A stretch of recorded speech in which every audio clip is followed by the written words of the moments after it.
Chapter 246. Immerse gritted his teeth so hard that they were about to shatter.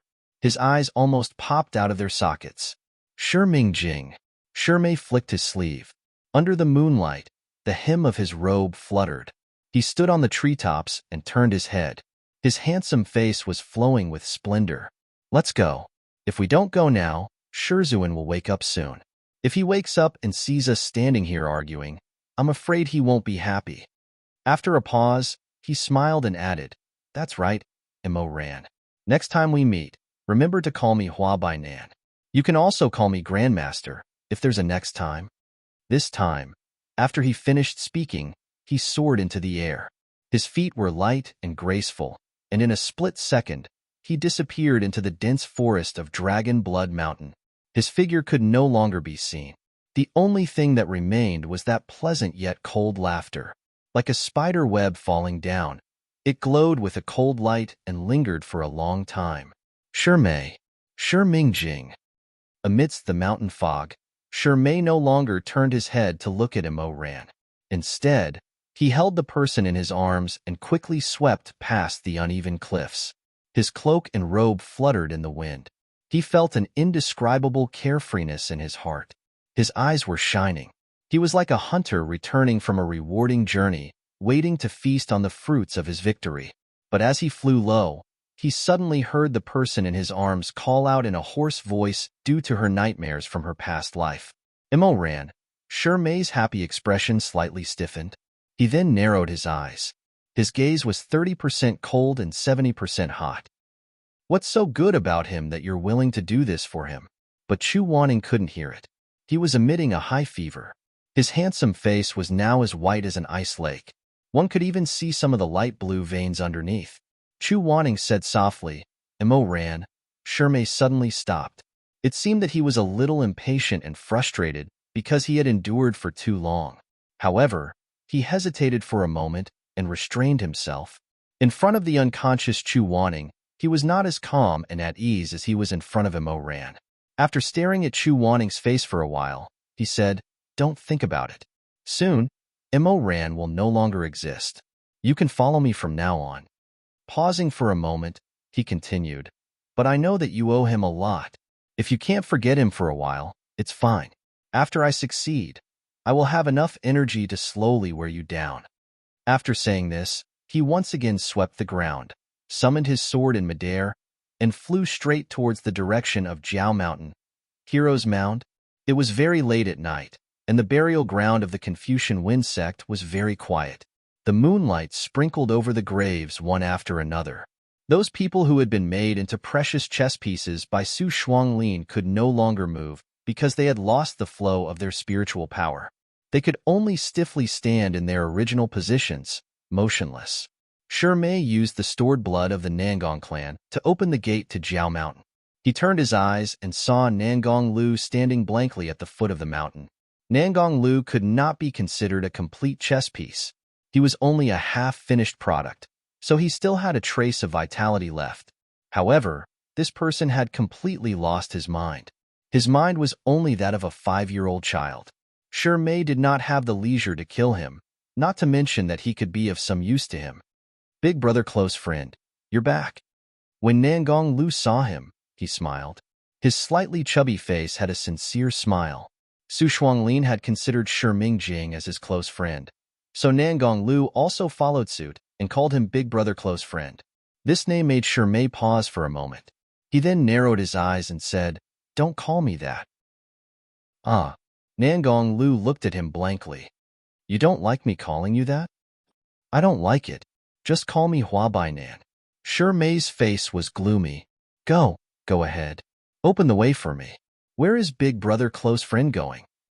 There was no need to argue with this 5-year-old child.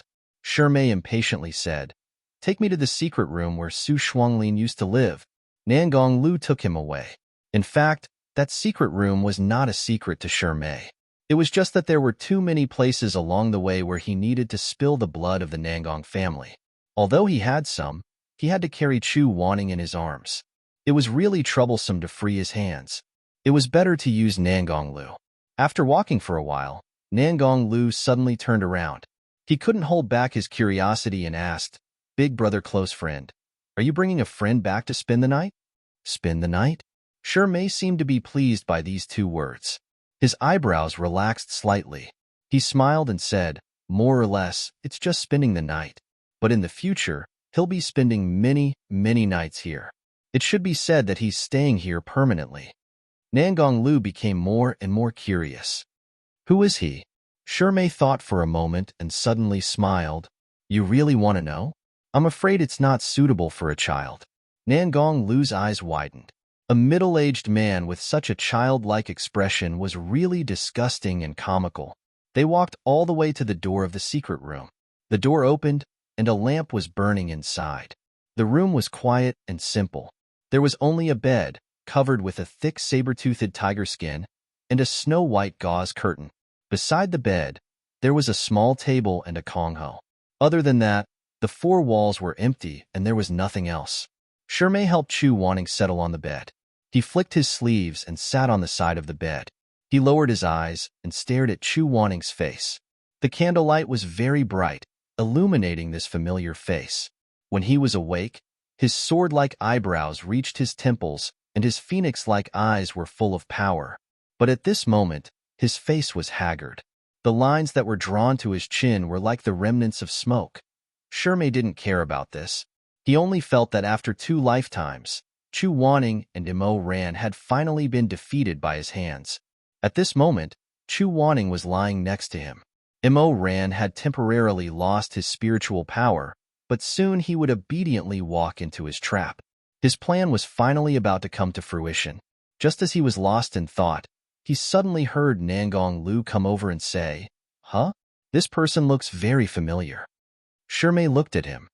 "Can you remember who he is?" "I can't remember," May reminded him. "In the past, this big brother scolded you and embarrassed you." "Huh? Where?" "In the main hall of the Confucian Wind sect." Nangong Lu said blankly, "Ah, really? But how come I don't remember at all?" May was silent for a while. Then he smiled gently. "It's good that you don't remember." Nangong Lu didn't know the meaning behind his words. He tilted his head and looked at Chu Wanting for a while. Then he suddenly said, "But he's really good-looking. He looks good with his eyes closed and not smiling." May smiled. "He's the Emperor Ta's favorite concubine. How can he not be good-looking?" "Favorite concubine? What does that mean?" May's smile deepened. "You'll know when you grow up. Now, go and help me pick some oranges and boil some water. He has such a bad temper. If he doesn't have something good to eat when he wakes up, I'm afraid he'll be even angrier." Nangong Lu prepared to go. But when he reached the door, he hesitated. May saw this and asked him, "What's wrong?" "Juzi." Nangong Lu hesitated and bit his finger. "Does my brother know when His Majesty will come back?" The His Majesty he was talking about was Su Shuanglin. May naturally wouldn't tell Nangong Lu that Su Shuanglin was dead. He smiled and said, "Be good and do your job well. His Majesty will come back soon." Nangong Lu's eyes lit up. He immediately carried the small bamboo basket next to the door of the secret room and went out to pick oranges. May looked at the place where he left. After a while, he said with a smile, "Interesting. When they were conscious, they fought against each other. When they lost their consciousness, they became brothers. Sure enough, there are many things in this world that are the cleanest when they're young. Once they grow up and get involved in politics and disputes, they become dirty." As he said this, he turned around and stroked Chu Wanting's cheek. "You see, most of the people in the cultivation world are like him. They're not worth your protection." May traced the handsome face with his fingertips and sighed. "Why do you have to rack your brains for these people? You cut off your soul, tear apart time and space, and endure humiliation, and fight with me for 2 lifetimes?" Chu Wanting, who was in deep sleep, naturally wouldn't answer him. The pain and nightmares of his previous life tormented him, making his cheeks burn and his brows knit together. May looked at him for a while with his chin in his hand. He then took out a silver bottle of Xinxiang Du from his chinkuan bag. "Drink some of this." May opened the bottle of Xinxiang Du. "I know you'll definitely dream of your previous life. I knew you would come to the Xinyuan Pavilion, so I asked them to take the Xinxiang Du to sell. I wanted to make you feel better, but I didn't want to make people suspicious. So you see, it's better to follow me than Mo ran, right? As long as you make me happy, I can give you a taste of this worthless thing every day. But what can he give you? He only knows how to fight. He poured the fragrant dew into a small white porcelain cup and brought it to Chu Wanning's lips. After feeding him the medicine, Shirmei stared blankly at his hard-won victory for a while. Then, he suddenly thought of something and his eyes lit up. He rummaged through his chinkuan bag and finally found a pitch-black ribbon. He put this ribbon on Chu Wanning's eyelids and cast a concentration spell, completely covering his eyes. After doing all this, he slowly got up. He pinched Chu Wanning's chin and looked at him from left to right. He was very satisfied. Yes, it's really good-looking. No wonder Mo ran like to tie you up and F***K you like this in your previous life. It's not bad to learn from him once in a while. At least he has some interest in this aspect. His junior sister's smile was very gentle, very different from before. His fingertips slowly brushed Chu Wanning's chin, lips, nose, and finally fell on the black ribbon covering his eyes.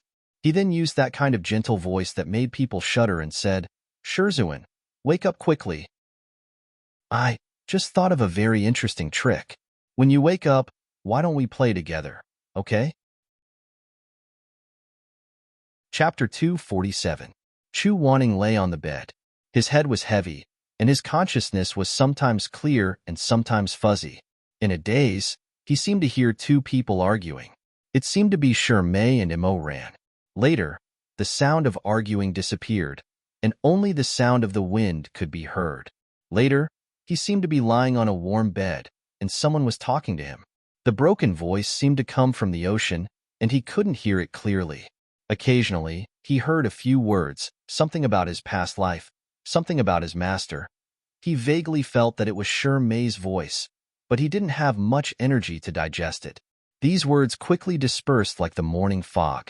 His memories became complete little by little, and became clearer little by little. The memories of his past life were like rainwater flowing into a river, and finally rushing to the sea. The first thing he dreamed of was a deep cloister. The cloister was built at the peak of life and death, in the Red Lotus waterside pavilion. The cloister was covered with vines, and when the wind blew, fragrant snow fell, and the paper was full of youth. He sat under the cloister, and was writing a letter in front of a stone table. The letter couldn't be sent out. The Emperor didn't allow him to have contact with outsiders, nor did he allow him to raise pigeons or any other animals.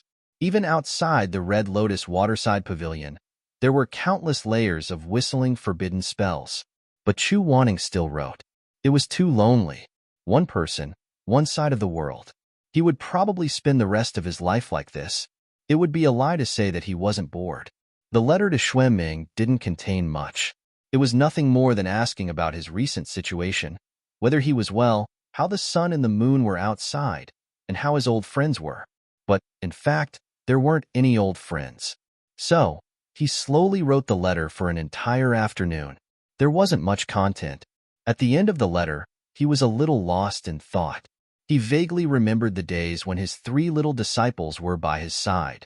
He had taught them how to write poems and paint. Xueming and Shirmei learned very quickly. Only Mo ran wrote a word wrong 3 or 4 times, so he had to teach him step by step. What did he write at that time? In a daze, Chu Wanning slowly unfurled the brush and ink on the rice paper. He first wrote, "The body is a Bodhi tree. The heart is like a mirror." Then, he wrote, "Life has no roots, drifting like dust on the streets." Every stroke was neat and tidy. Whether it was writing a book or writing a letter, his handwriting had always been clear and proper. He was afraid that those who read it would not be able to understand it, and he was also afraid that his disciples would follow him and go astray. His words were like his person, and his backbone was extremely proud. He wrote, "Where are my old friends?" And, "The sea is vast and the mountains are far away." Later on, the wind blew the Chinese wisteria flowers to the ground, resting on the flower-washing paper. He couldn't bear to brush them away. Looking at the faint yet magnificent purple, the tip of his pen gradually changed as he wrote, "Waking up from a dream to see Weiyu, the mountains and rivers are still as gentle as before, flat and narrow. I wish that I am like the stars, and you are like the moon. Every night the light is bright and clear. As he wrote, his eyes couldn't help but soften, as if he had returned to the peaceful days of the past. The wind blew, causing the paper to flutter. Some of the paperweights that were not properly pressed were blown up and scattered all over the ground in the mottled, fragrant afternoon sun. Chu Wanting put down the brush, sighed, and went to pick up the letters and poems on the ground. One by one, they fell on the grass, by the stone steps, among the fallen flowers, and among the withered leaves. He was just about to pick up a piece of paper floating in the fragrance of fallen flowers. Suddenly, a slender, well-proportioned, well-defined hand appeared in his field of vision. Before he could, that person had picked up that piece of paper. "What are you writing?" Chu Wanning was startled. He straightened up and saw a tall and handsome man standing in front of him. It was the Emperor Ta, Imo, who had arrived at the waterside pavilion at some unknown time. Chu Wanning said, "Nothing." Imo was dressed in a black and gold robe, wearing a 9-patterned crown, and wearing a dragon-scale thumb ring on his thin and pale fingers. It was obvious that he had just returned from the imperial court. He first glanced coldly at Chu Wanning, and then flattened the paper in his hand. After reading 2 paragraphs, his eyes narrowed. Seeing the letter is like seeing Wu. Spreading the letter is like seeing Shu Yin. After a moment of silence, he looked up. "What does this mean?" "Nothing." Chu Wanning wanted to take the letter back, but Imo simply raised his hand to stop him. "Don't," he said. "Why are you so nervous?" After saying this, he carefully read the letter again. His gaze swept across several lines, and he said calmly, "Oh, you wrote this for Xuemeng?" "I wrote it casually." Chu Wanning didn't want to involve others, so he said, "I didn't intend to send it." Imo sneered. "You don't have the ability to send it." Chu Wanning had nothing to say to him, so he turned around and went back to the table to tidy up the ink, paper, and inkstone. Unexpectedly, the Emperor Ta followed him, opened his black and gold robe, and pressed down on the letter that he was about to put away. He looked up and saw the Emperor Ta's narrowed face. Fine, he'll give it to him. So he withdrew his hand and went to take another one, but he was pressed down by Imo again. In this way, he took one, and Imo stopped another. In the end, Chu Wanning was finally impatient. He didn't know what this person was up to, but he looked up and said gloomily, "What do you want? What does it mean to see the letter as if it were real, and to spread the letter as if it were real?" Imo looked at him with deep eyes, and his thin lips moved slightly. "Say it." The branches and leaves of the flowers swayed gently, and in the mottled light and shadow, Chu Wanning couldn't help but think of Imo who had just become his disciple. His smile and words were very gentle, and he asked respectfully with a smile, "Shizun, the body is the Bodhi tree. The heart is as clear as a mirror. What does this mean?" "Shizun, can you teach me?" In contrast, the Emperor Ta's aggressive attitude made Chu Wanning's heart ache. He suddenly lowered his head, stopped talking, and closed his eyes. He didn't say anything, and Imo began to gradually become gloomy.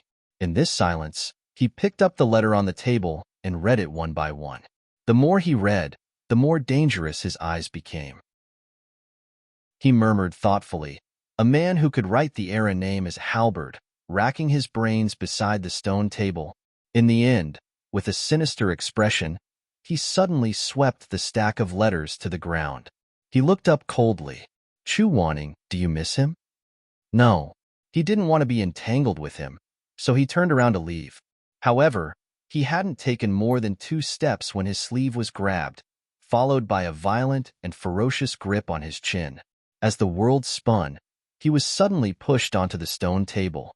Imo's grip was so strong, so ruthless, that in the blink of an eye, there were bruises on his cheeks. The sun shone through the vines, shining into Chu Wanning's eyes. Those eyes reflected the Emperor Ta's somewhat crazed and twisted face. Handsome, pale, blazing hot. The Emperor Ta didn't know the word shame, and began to tear Chu Wanning's clothes apart. If there was another possibility of being pushed onto the stone table, then there was obviously no other way to go about tearing his clothes apart. Chu Wanning almost flew into a rage out of humiliation as he shouted, Immo. His tone, full of anger and disappointment, didn't extinguish Immo Rant's evil fire. Instead, it was like hot oil falling, splashing into a raging flame. When it suddenly invaded, Chu Wanning only felt extreme pain. He didn't want to touch Immo Rant's back, so he only spasmodically grabbed the edge of the stone table, breathing heavily. Evil creature. Immo Rant's eyes were covered with a layer of blood, but he didn't judge the word evil creature. Instead, he said gloomily, "It's fine if you don't explain. I really shouldn't ask you. You can't be considered my master anymore." His movements were fierce and ferocious. He was only seeking his own pleasure and comfort, but Chu Wanning's feelings were like grass. What is Wanning now? He was almost gnashing his teeth. "You're just a side concubine, forbidden. Spread your legs a little more for me." In the midst of their entanglement, Immo Rant turned him over. The paper and ink on the table were all messed up, and the writing brushes fell to the ground. Chu Wanning was pressed to the side of the table. His body was in endless pain, and in front of him was a boundless expanse. He looked at every word and sentence, every stroke of the pen. The body is a Bodhi tree, the heart is a mirror. Where is the old friend? The sea is vast, and the mountains are far away. Every word hit his heart. In front of him, there was still the young Immo Rant smiling at him. The dark eyelashes trembled gently, like black butterfly flowers perching on the ground. However, he could hear the celestial treading monarch's heavy breathing by his ear. He was insulting and humiliating him as he said hoarsely, "Chu Wanning, this seat's consort Chu actually has someone else in her heart?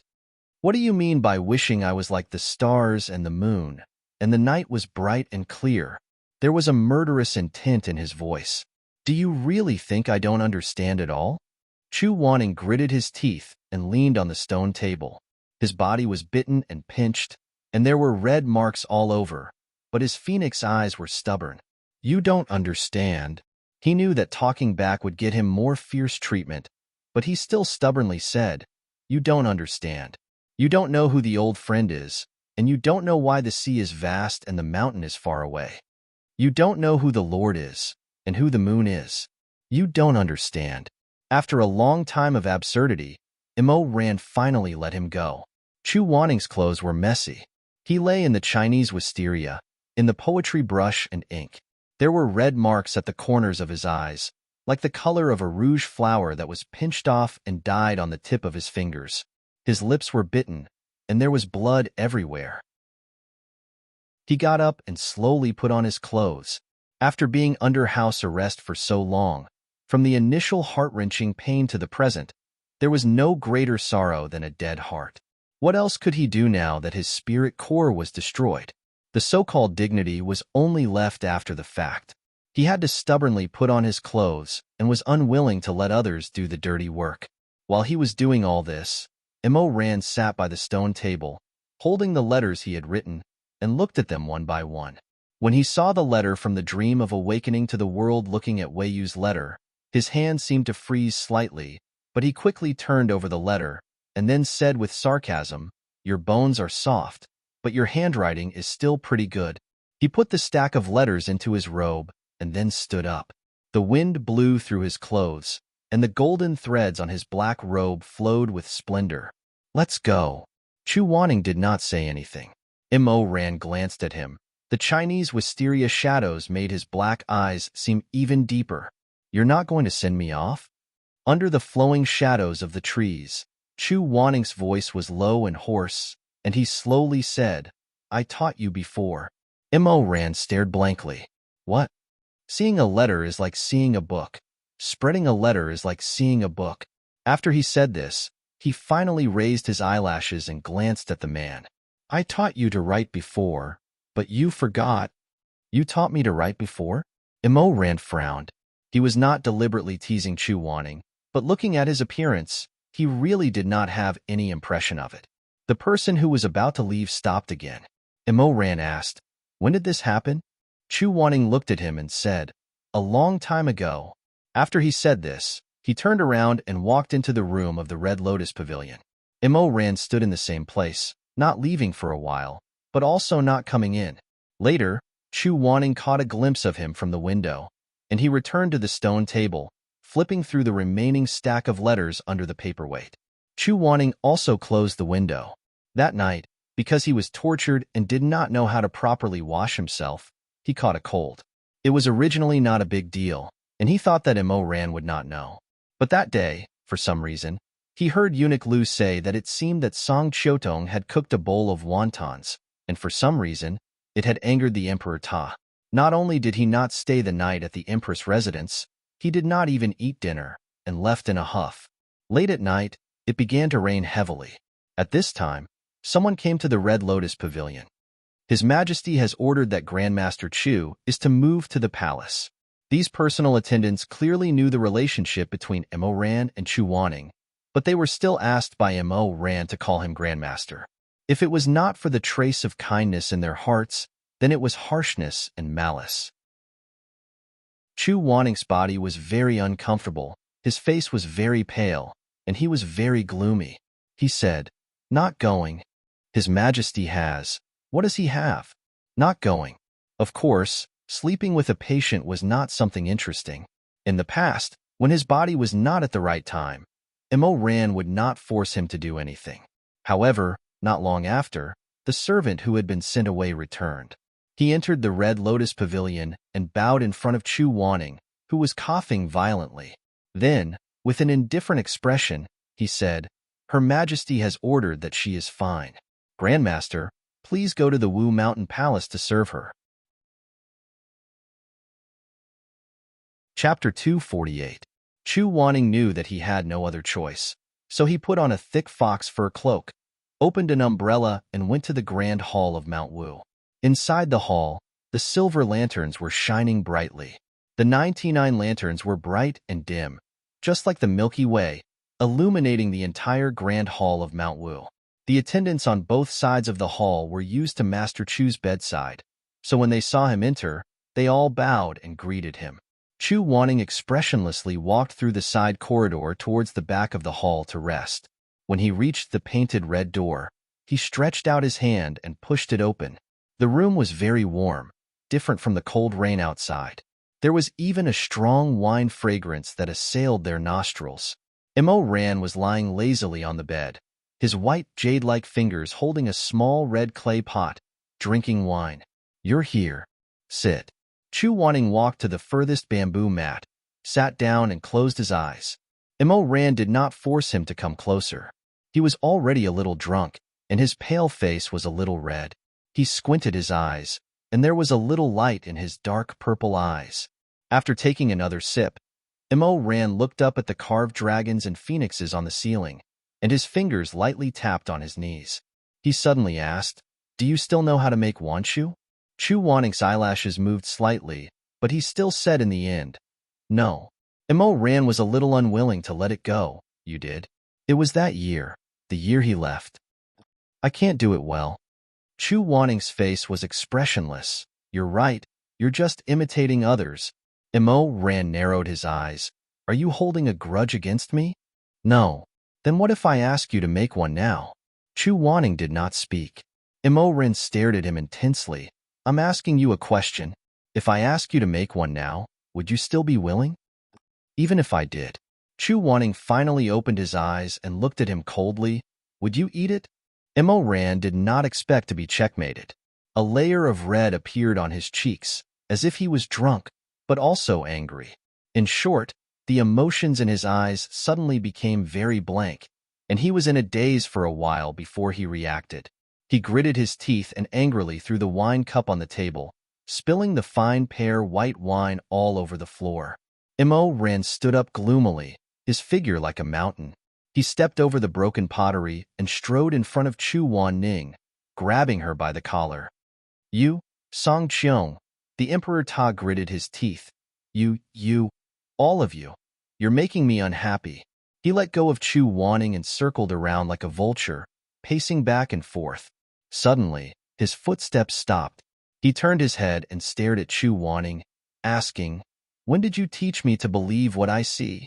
The Emperor Ta was now half drunk, and his speech was not rational at all. He just said whatever he thought. "How come I don't remember it all?" His wrist was grabbed by a large, cold hand. Immerse grabbed him and dragged him to the desk. He spread out the paper, and a pile of scrolls was spread out. Immerse said, "Write for me. Teach me again." Chu Wanning was already running a low fever, and under his pressure, he became more and more suffocated. His face was red, and he coughed. Immerse put the pen in his hand and said gloomily, "Write?" He impatiently urged, "Hurry up." Chu Wanning's spiritual nucleus had been broken in the previous battle between the master and disciple. His body was not good, and as he coughed, blood foam came out of his throat. Immerse was stunned. He stared at the specks of blood and then slowly let go of his hand. "It's just a letter. What's the meaning of it?" Finally, Chu Wanning stopped coughing. He sighed and wiped the blood on his lips with a handkerchief. He looked up, took a deep breath, and looked at Immerse. "In the past, every letter you wrote, you would start with this. But I'm afraid you haven't written for too long, so you forgot." "I write a letter?" Immerse stared at him with his dark eyes. "Write to who?" He was almost angry. "Write to who? Who else can I write to in this world? Fabricated nonsense, a load of nonsense." When Immerse said these words, he was tired and depressed, and his eyes were shining with a misty light. It was at that time that Chu Wanning vaguely felt that something was wrong, but he didn't think much of it and thought that Immerse was drunk and had a bad memory. So he just frowned and didn't answer. In the study of the Shaman Mountain Palace, there was a letterbox. All the letters at the peak of life and death were locked in a Chinquan box and filed. Immerse was like a caged beast, pacing back and forth a few times. Suddenly, he remembered the existence of the letterbox and took out the dusty box and opened the ancient letters one by one. Those letters were mostly written by the disciples of the sect and were categorized according to the sect's elders. Most of the people who wrote the letters died in the year Immerse betrayed the sect.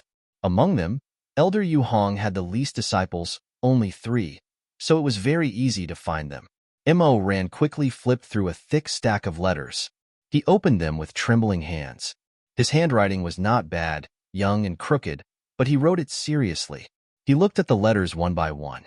On each letter was written, "Seeing the letter is like meeting, spreading the letter with ease." Every letter was written. Immerse's fingers were trembling, and his eyes were shining with a strange light. "Mother, seeing the letter is like meeting, spreading the letter with ease." "Sister Sun, seeing the letter is like spreading the letter with ease."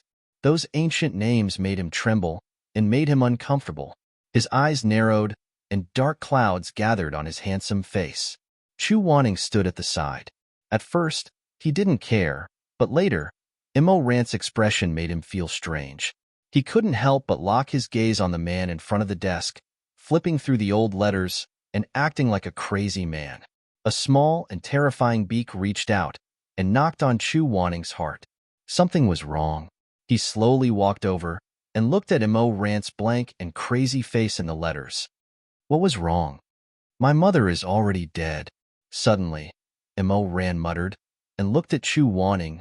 "Why would I write to her?" Chu Wanning watched his every move from the side. That kind of terror pecked at his heart, as if some kind of bloody darkness was about to break out of its shell. Dark clouds descended. It was strange to forget the greeting words, "Seeing the letter is like meeting," that he had written so many times.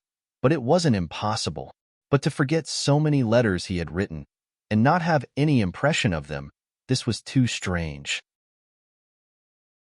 Immerse was still looking at each letter, spreading the letter with ease.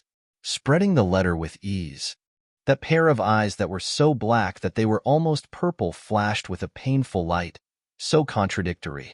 It really did seem like he was missing an important part of his memory. He seemed to hear the sound of a hard shell about to crack. Chu Wanning held his breath, and his spine was almost numb. Apart from the two of them, there was no one else in the study. In the dead silence, Chu Wanning moved his lips and then said softly, "Don't you remember? You said that although your mother couldn't receive the letters, you still wanted to write to her." Immerse suddenly looked up. Chu Wanning only felt his blood turn cold bit by bit, and his breath turned to ice. "The first title you learned to write was not your own name." Immerse was stunned and said softly, Then what is it? The first title you asked me to teach you to write was Mother. Outside, lightning flashed and thunder roared, and the wind howled mournfully, as if countless ghost claws were slapping on the window, shaking the window paper and wooden lattices. A bolt of lightning struck, illuminating the world. The Emperor Tum muttered, "You taught me? Why don't I have any impression of it?" "Not at all." The wind blew, causing the trees to fall and the shadows to sway. The mountains and courtyards were filled with evil ghosts and vengeful spirits. Chu Wanning's face was pale. He stared intently at Immerse Ran. "You don't remember?" His heart thumped wildly. After a moment of silence, Immerse Ran responded with a question of his own. "Remember what?" The drum stopped.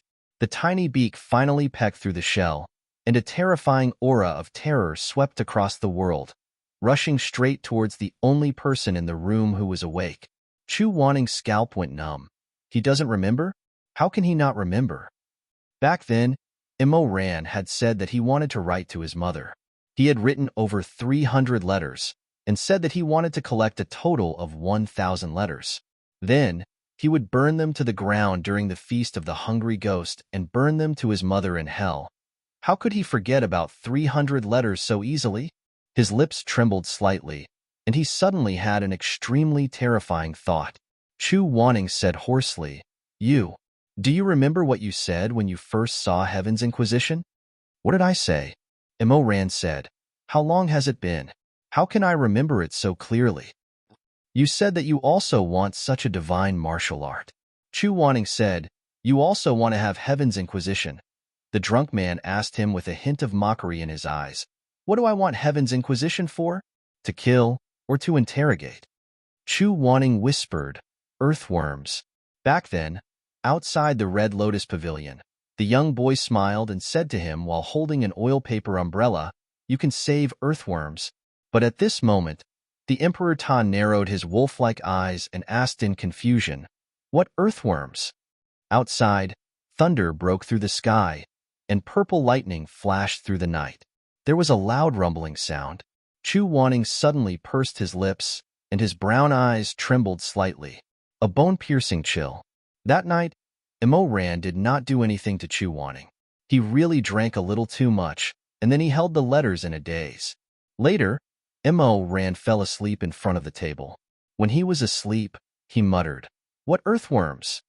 "There are no earthworms." Suddenly, a strong wind blew open the window, and with a bang, the mountain wind mixed with the heavy rain poured in, and suddenly extinguished the few lights by the window. The room suddenly became dark. Chu Wanning stood beside Immerse Ran, and his lips and teeth were cold.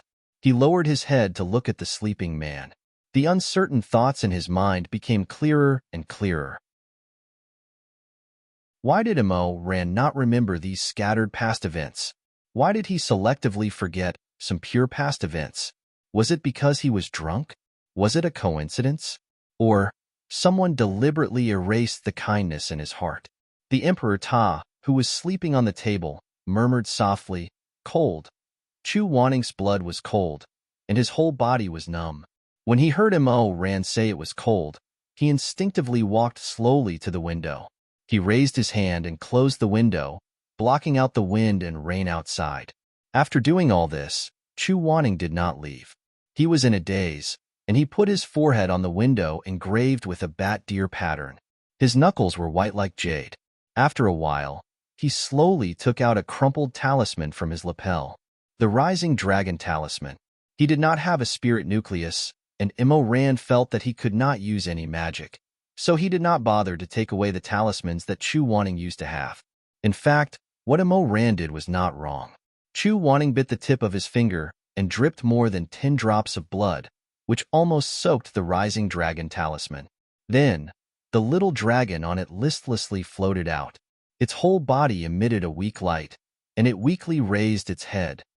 "Ah, Chu Wanning. Long time no see." The little dragon could not stand steadily. Its claws took a few steps on the paper, and then it fell back to the paper with a thud. It felt wronged and confused. "Why didn't you look for me for so long? Why did you only give me a little bit of spiritual energy?" "Oh, it's really spiritual energy." It's not even spiritual power. What happened to you?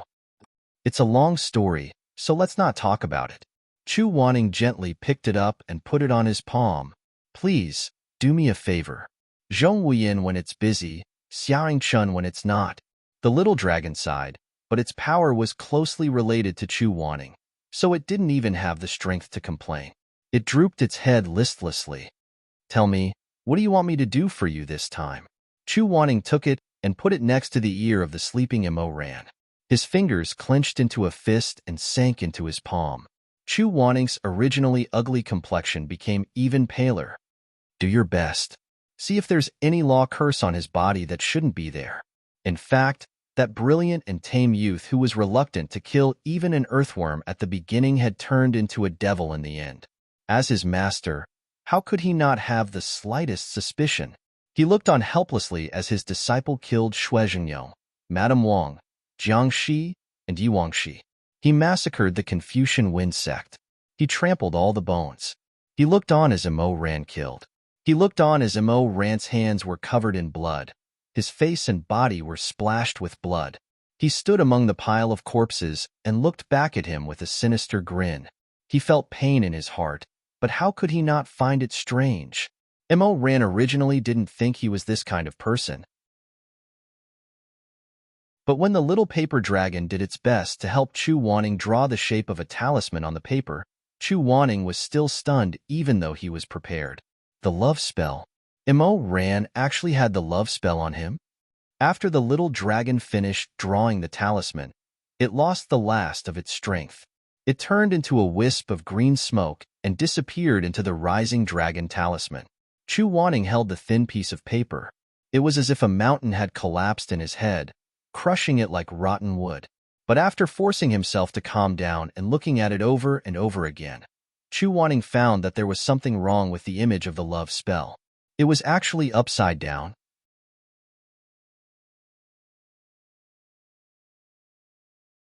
Chapter 249. When Imo Ran woke up the next day, he didn't remember clearly what happened after he got drunk. But even if he didn't remember, Chu Wanning wouldn't. After that day, he confirmed that Imo Ran really did lose his memories of the past, so he became more and more uneasy.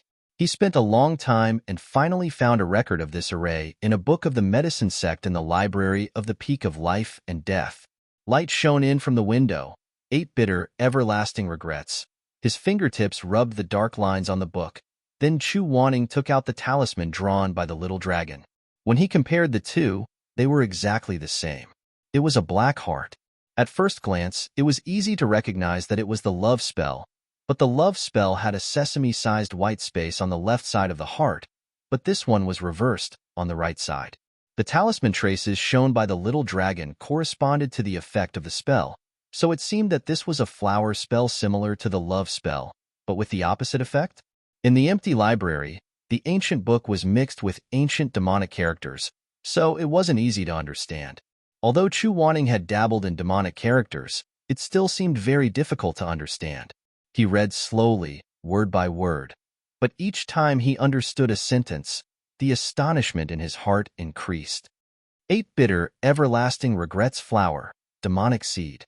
Chu Wanning's thin, watery lips opened slightly and said in a low voice, "Legend has it that thousands of years ago, the North Star Palace brought it from the demonic realm to the human world.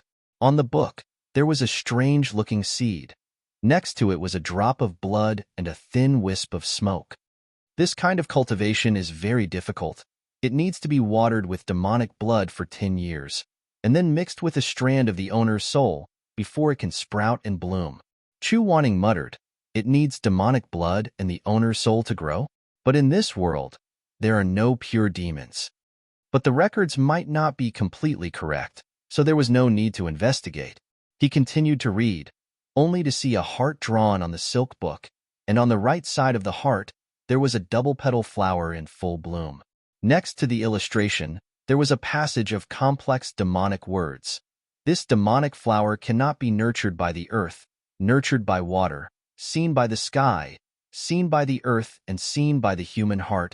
Chu Wanning was shocked. This was a flower that could only bloom in the heart? Looking further down, it was even more shocking.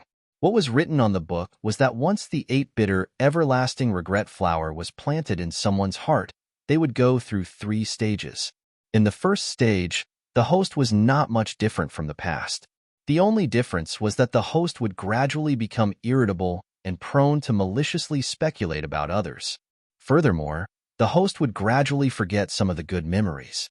At this stage, although the 8-bitter, everlasting regret flower was difficult to remove, as long as it was discovered in time, its effects could be slowly suppressed. If the situation was good, the everlasting regret flower would eventually go into hibernation, and it would be difficult for it to take effect again. But if it was not discovered at this time, then depending on the host's situation, the 8-bitter, everlasting regret flower would grow to the second stage after 8 to 10 years. At this stage, the host would begin to rapidly forget all the pure memories related to pure, gentle, and hope. Instead, they would repeatedly recall the frustrations, setbacks, malice, and bullying in their lives. The 8 hardships of life: birth, old age, sickness, death, resentment, love, separation, and the 5 flames would all be engraved in the host's mind, deep into the marrow. When Chu Wanning read to this point, his face was already as white as snow. Mo ran. Wasn't that the case? He had forgotten the wishes of his youth, forgotten the letters he had written, and even his own mother was not as clear as before. He continued to read. At the 3rd stage, the host would become bloodthirsty, violent, and irrational. They would take revenge for the sufferings they had suffered in the past 1,000 times over.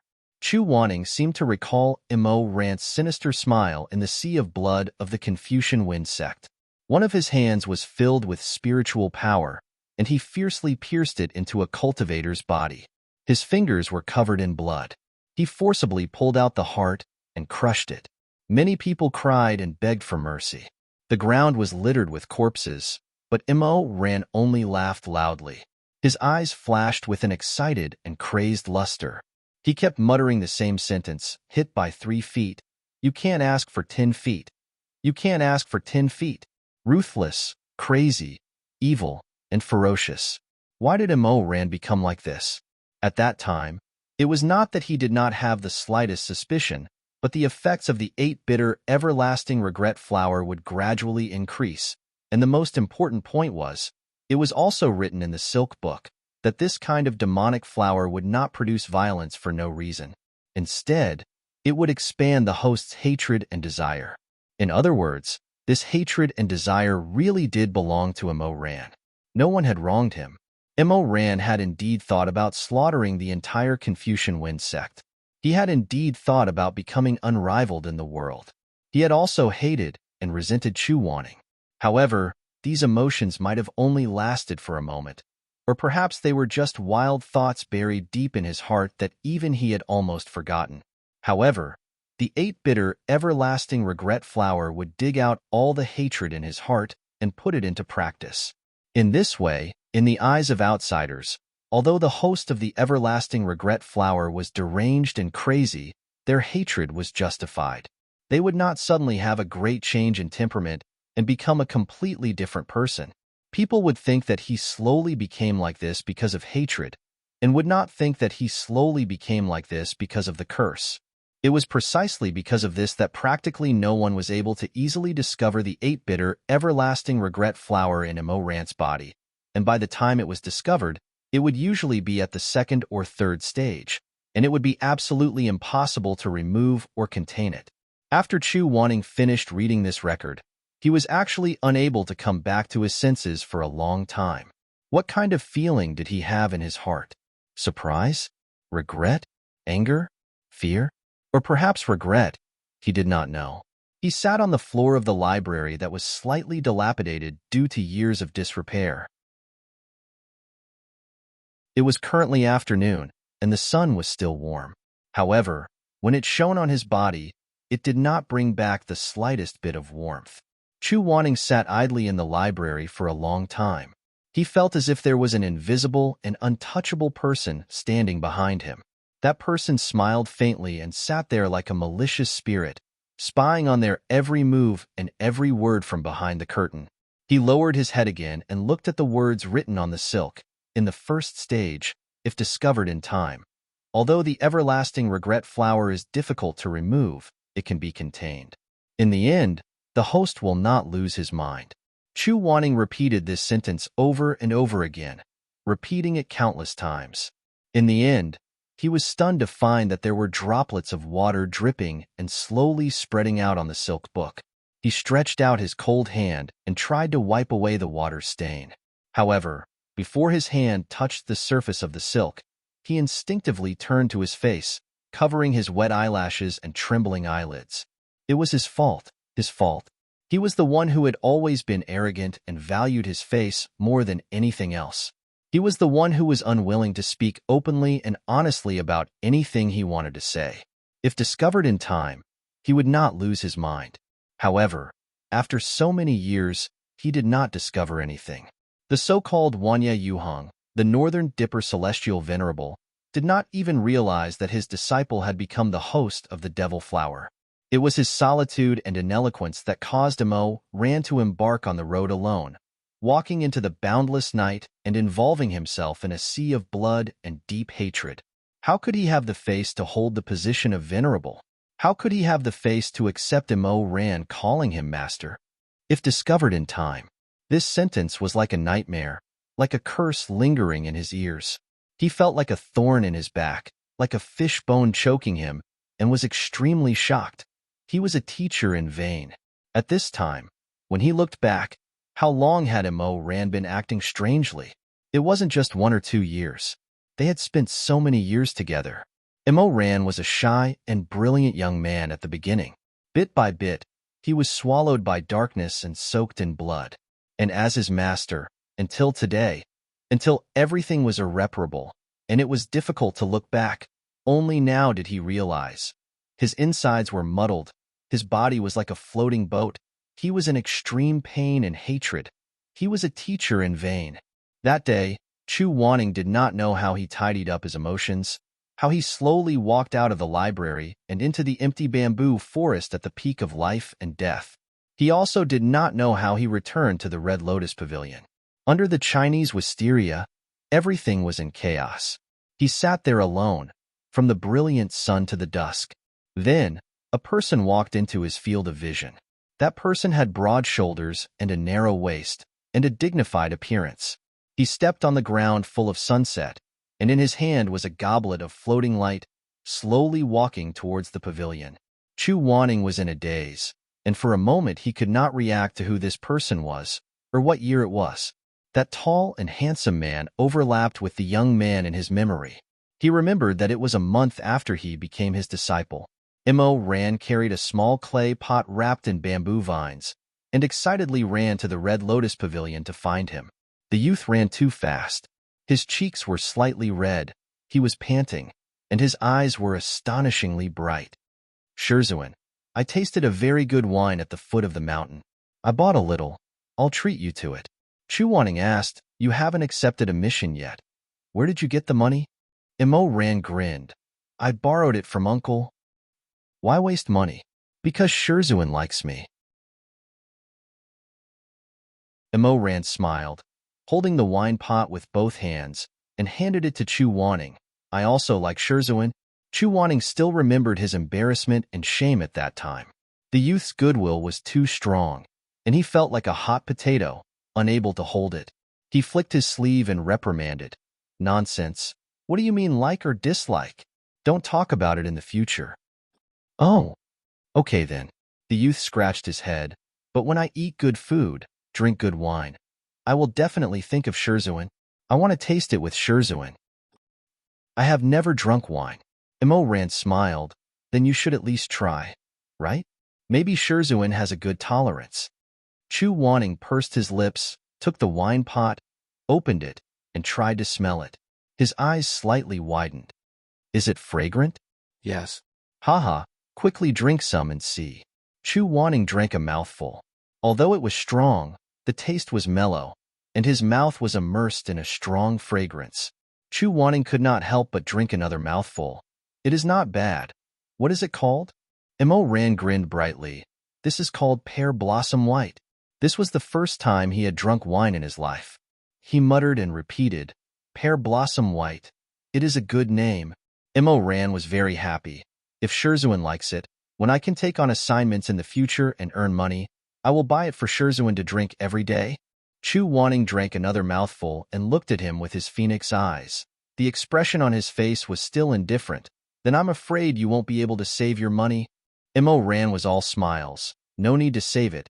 I will use the money I earn to buy things for Shizun, uncle and auntie." Chu Wanning did not say anything, but he faintly felt that there was a crack in his heart, and there were traces of sweetness seeping out.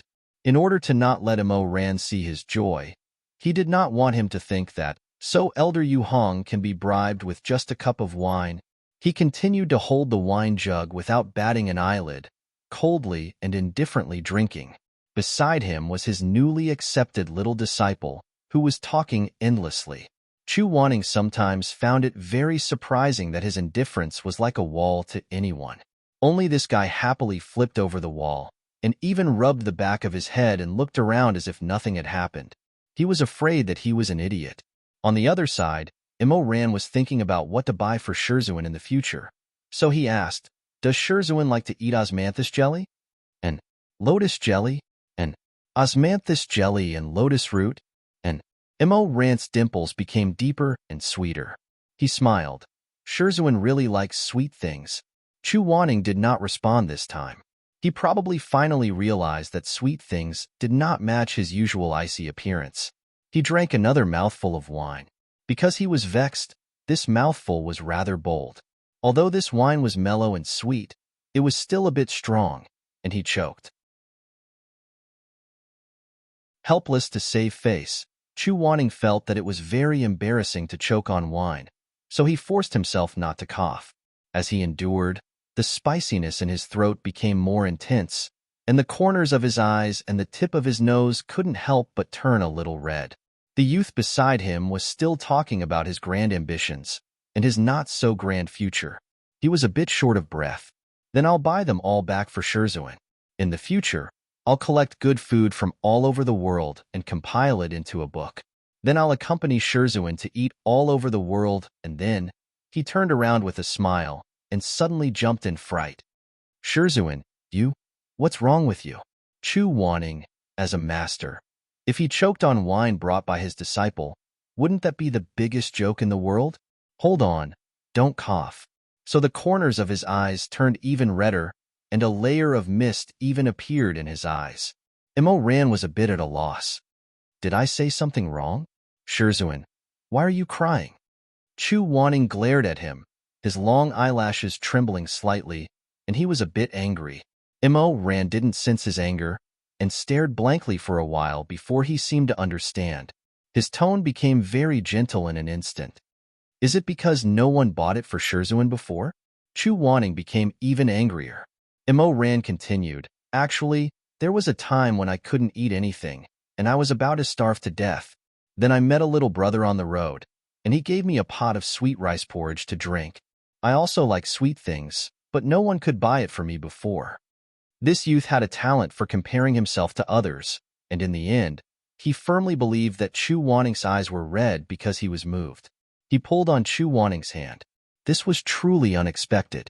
Chu Wanning had only ever held his hand in her entire life, other than teaching others magic spells by hand, when Hui Xin was the only time she had ever held his hand.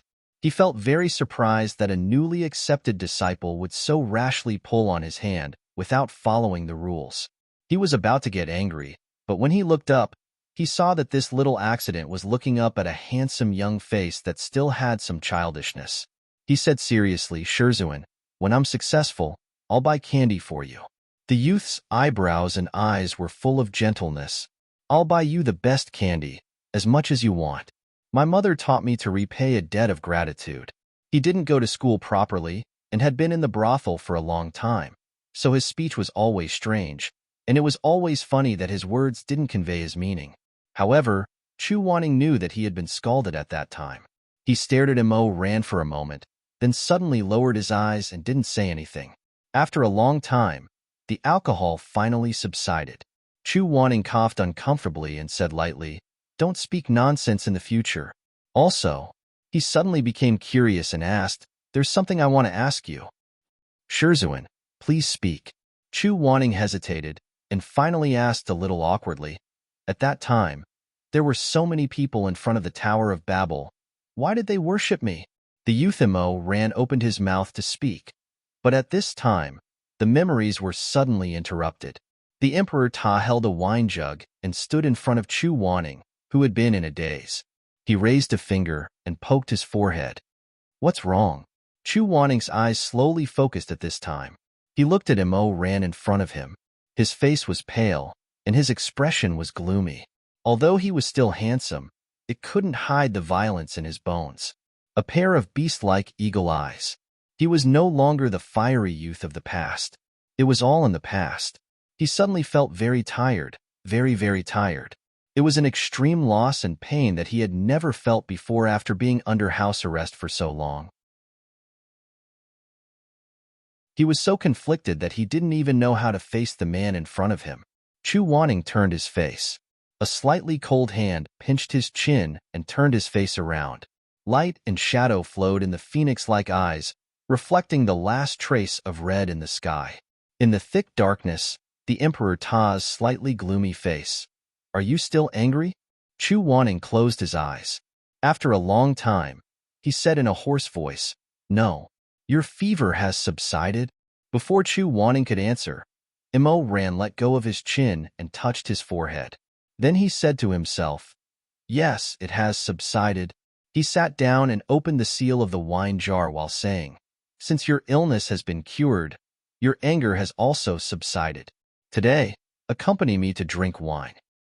He knew that there was an invisible mastermind behind the Emperor Ta. He knew that the seemingly peaceful peak of life and death was actually full of dangers. He knew that he shouldn't act rashly and alert the enemy. He shouldn't act strangely. But when the wine was poured out, Ran said lightly, "Pear Blossom White, your favorite wine?" He was still dazed. The aroma drifted out as if it was separated from the world, like an illusion. That was also the first wine he drank in his life. He would never forget it in his life. Chu Wanning raised his eyes and looked at the person who poured the wine. He knew that Ran must have forgotten this past. Suddenly, he felt a dull pain in his heart and throat, so he picked up the wine cup and drank it in one gulp. The wine was too strong.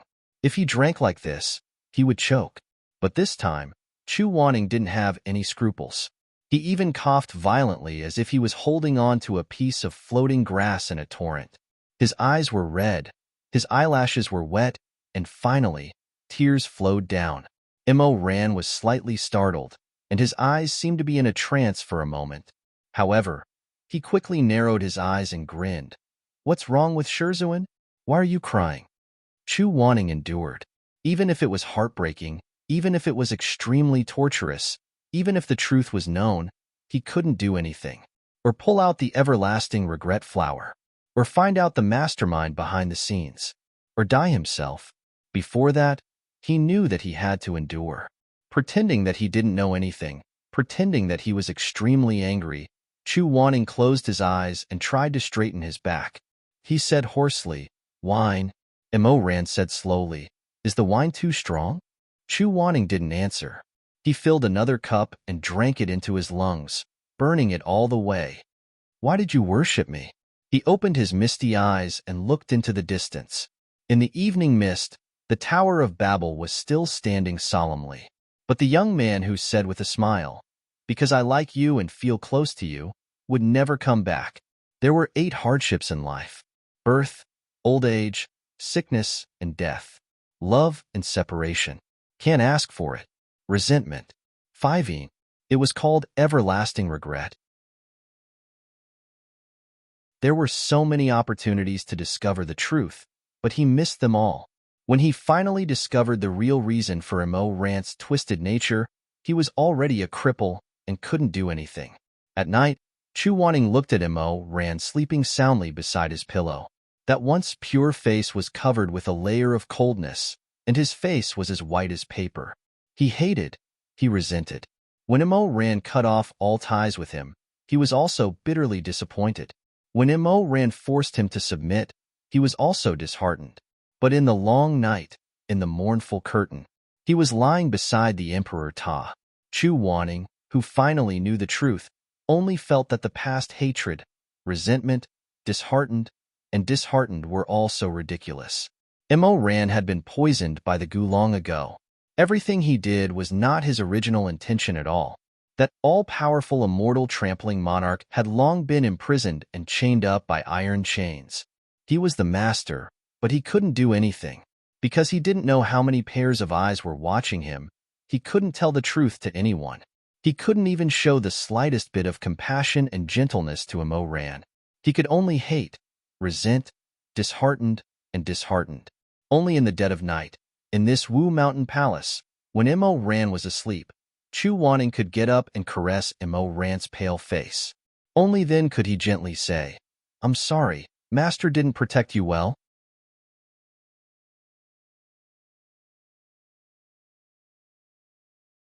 Chapter 250. Only in the dead of night, in this Wu Mountain Hall, when Mo Ran was deep asleep, could Chu Wanning get up and stroke Mo Ran's pale face. Only then could he softly say, "I'm sorry, I didn't protect you well enough. I made you someone else's chess piece. You became a tyrant that was reviled by thousands of people. No one in the world knows your true face. They don't know that you were kind. They don't know that you were pure. They don't know that you were distressed because you couldn't save the earthworms in the rain. They don't know that you smiled brightly because of the lotus flowers in the pond. Everyone in the world hates you for being cold-blooded and heartless, but they don't know that you shyly scratched your head and said, I don't have much ability. If I have some spare money in the future, I'll build more houses for people like me who don't have a place to live. That would be good. Everyone hates you for killing and slaughtering, but they don't know that you once told me, Shizun, I want a divine weapon like Tianwan. It can distinguish between black and white, and can also save lives. Everyone is cursing you. Everyone has the right to kill you. I know the truth, but I can't give you back your dignity. People like Mo Ran are very sensitive to others' gazes, even when they are asleep." His eyelids moved slightly, but before Chu Wanning could react, his eyes opened. Their gazes met. "What are you looking at?" Chu Wanning's emotions were tense to the extreme. He didn't know how to respond, so he turned over to avoid eye contact with Mo Ran, and then said, "Nothing." Mo Ran didn't say anything. After a while, a warm body hugged him from behind. A strong and broad chest pressed against Chu Wanning's back.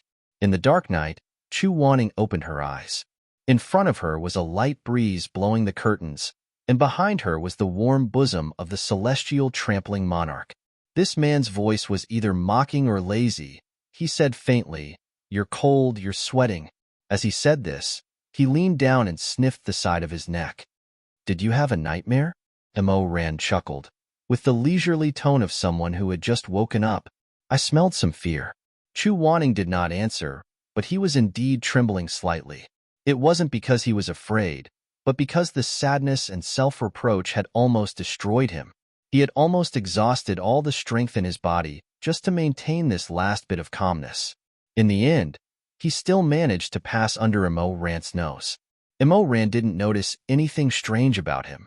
After a yawn, he gradually woke up. He then sniffed Chu Wanning's shoulder and hair, and hummed in satisfaction.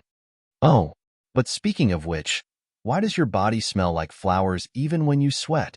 he said with a faint smile. "It's like you're in the form of a plant cultivator." If it was any other time, such teasing would definitely provoke an extremely embarrassed and angry scolding.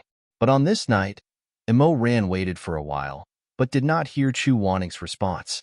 He was a little surprised, so he simply got up and flipped Chu Wanning's entire body over, covering him tightly again. His strong and broad figure completely enveloped the person below him. His eyes looked at his eyes. He laid under him, and they only had eyes for each other. There was still a candle in the hall that hadn't been extinguished, and it shone through the layers of gauze curtains. In such a dim light, Mo Ran stared at the handsome face that was close to him.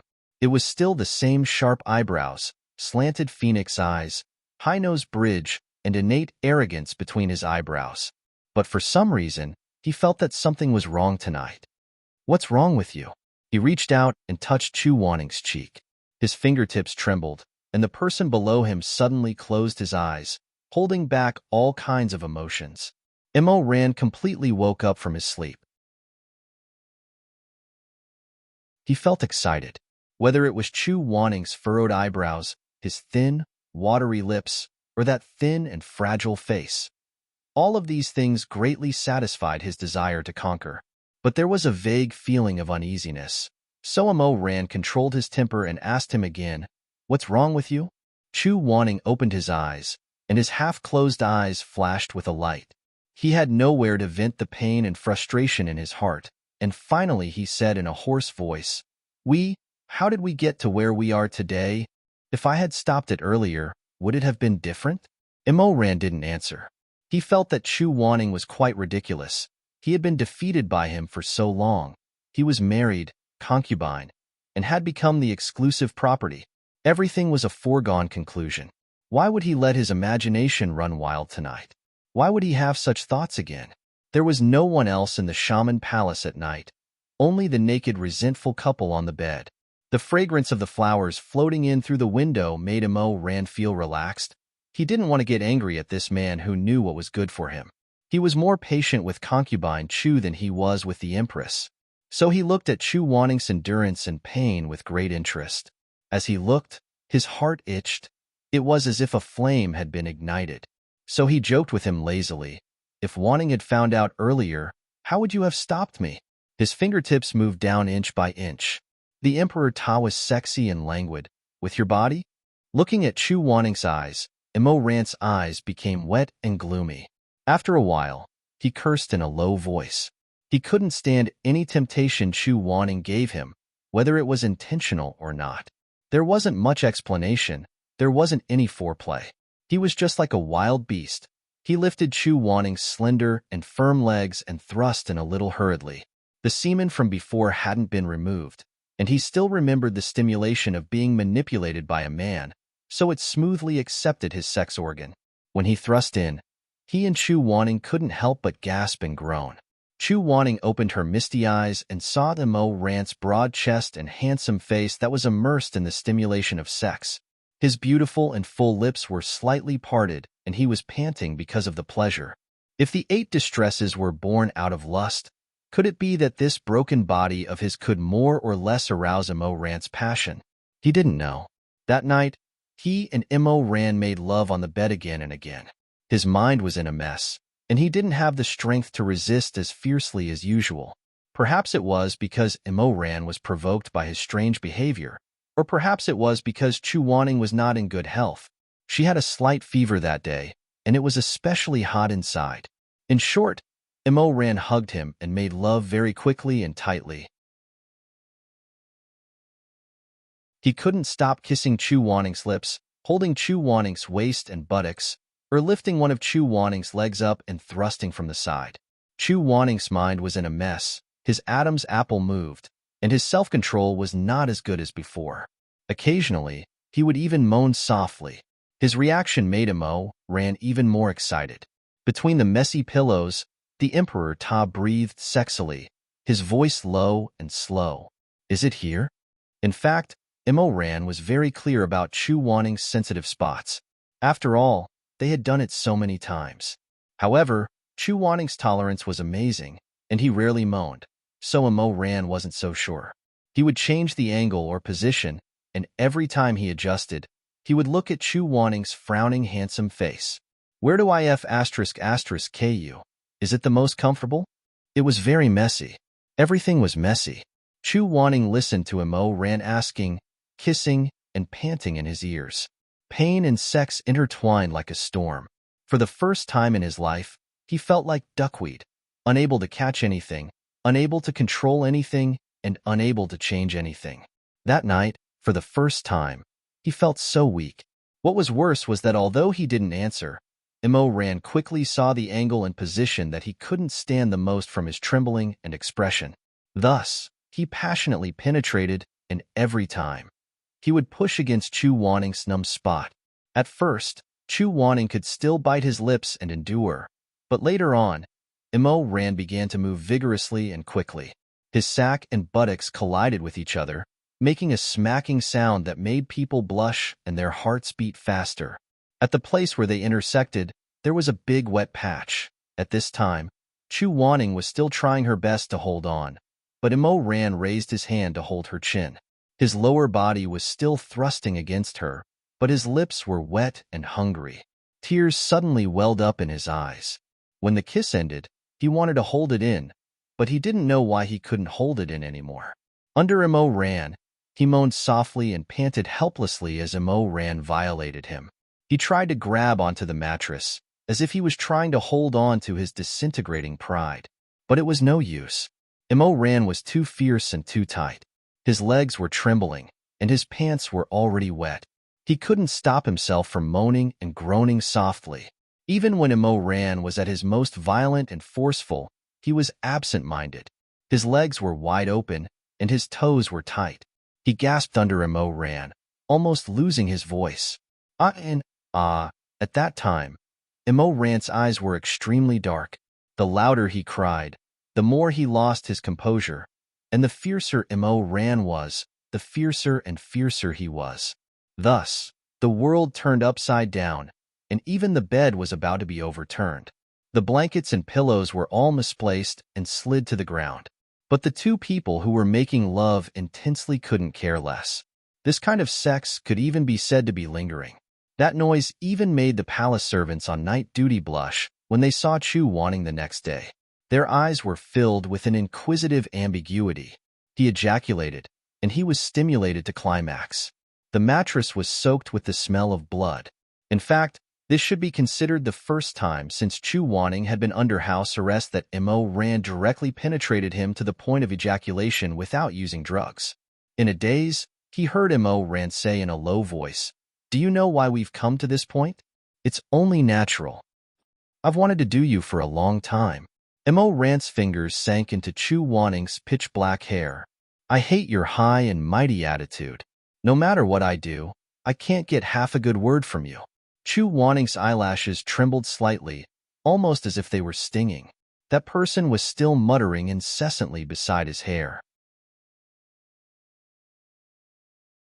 Obviously, he was the one who was bullied, but the man who benefited from it was instead like a resentful woman.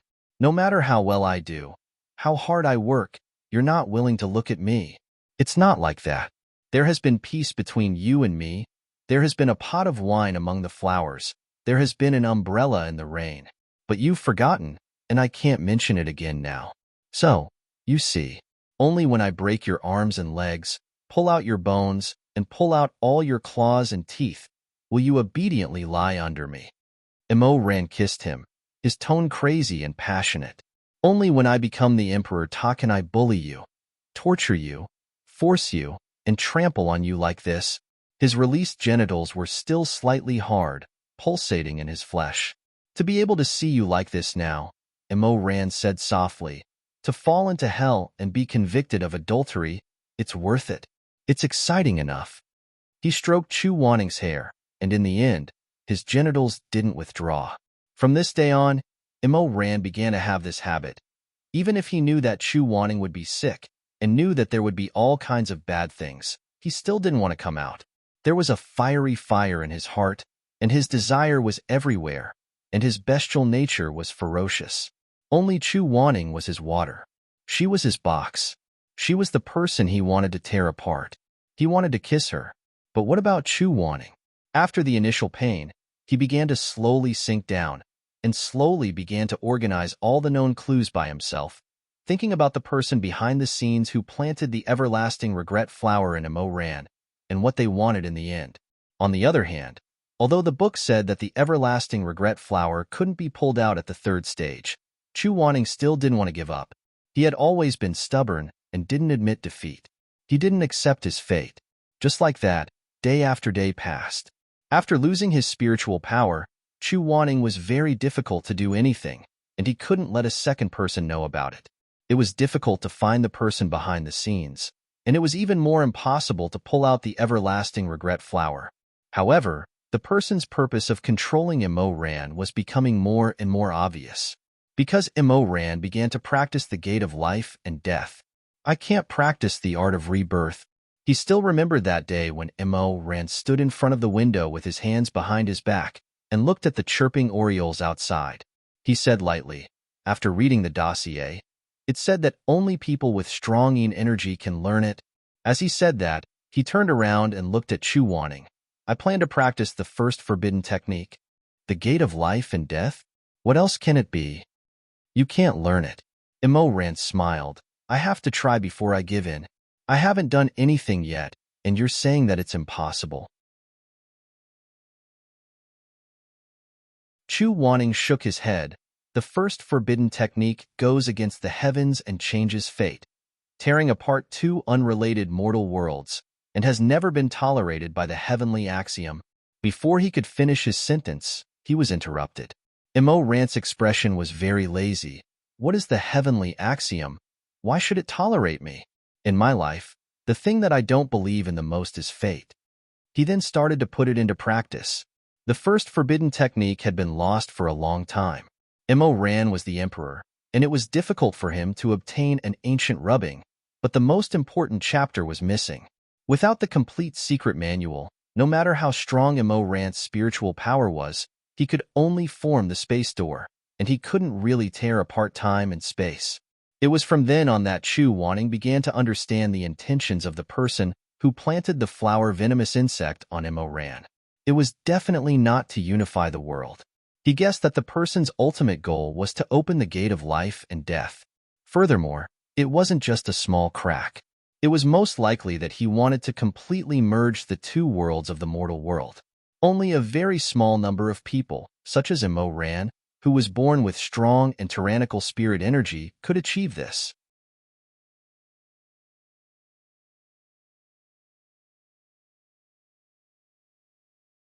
Chapter 251. What do you want to do with the first forbidden technique? He didn't know how many times he had asked this question. Immerse was in a good mood today, so he finally answered slowly, "Go back to the past." And then? The Emperor Ta lifted his eyelids. Save him. It was self-evident who he was. Chu Wanning stood in front of Immerse in his snow-white robe. If you carefully read the books related to the first forbidden technique, you should know that no one who used the first forbidden technique had a good ending. The last Grandmaster tried to bring his daughter back to him from another time and space, but he killed his own self in that time and space. You should know what happened. Immerse frowned, changed his sitting position, crossed his long legs and looked at him. "I really don't know. What's there to see about this kind of failed example?" Chu Wanning said. "No one has ever succeeded." Immerse said. "Then I'll be the first to succeed." Chu Wanning said again. "Once time and space are disturbed, you don't know what the consequences will be." Immerse almost sneered. "Even if the world is in chaos, what does it have to do with me?" Chu Wanning was still not satisfied. "Even if you really bring Shi Mingjing back from another time and space, what about your other self? How can you forgive yourself? If the incident of two grandmasters fighting for one person happens again, have you thought about what to do?" Immerse smiled and said, "It's just another version of myself in the mortal world. If he stops me, I'll just kill him." Chu Wanning suddenly stopped talking, and suddenly felt his hair stand on end. Immerse had really gone crazy. Then what if?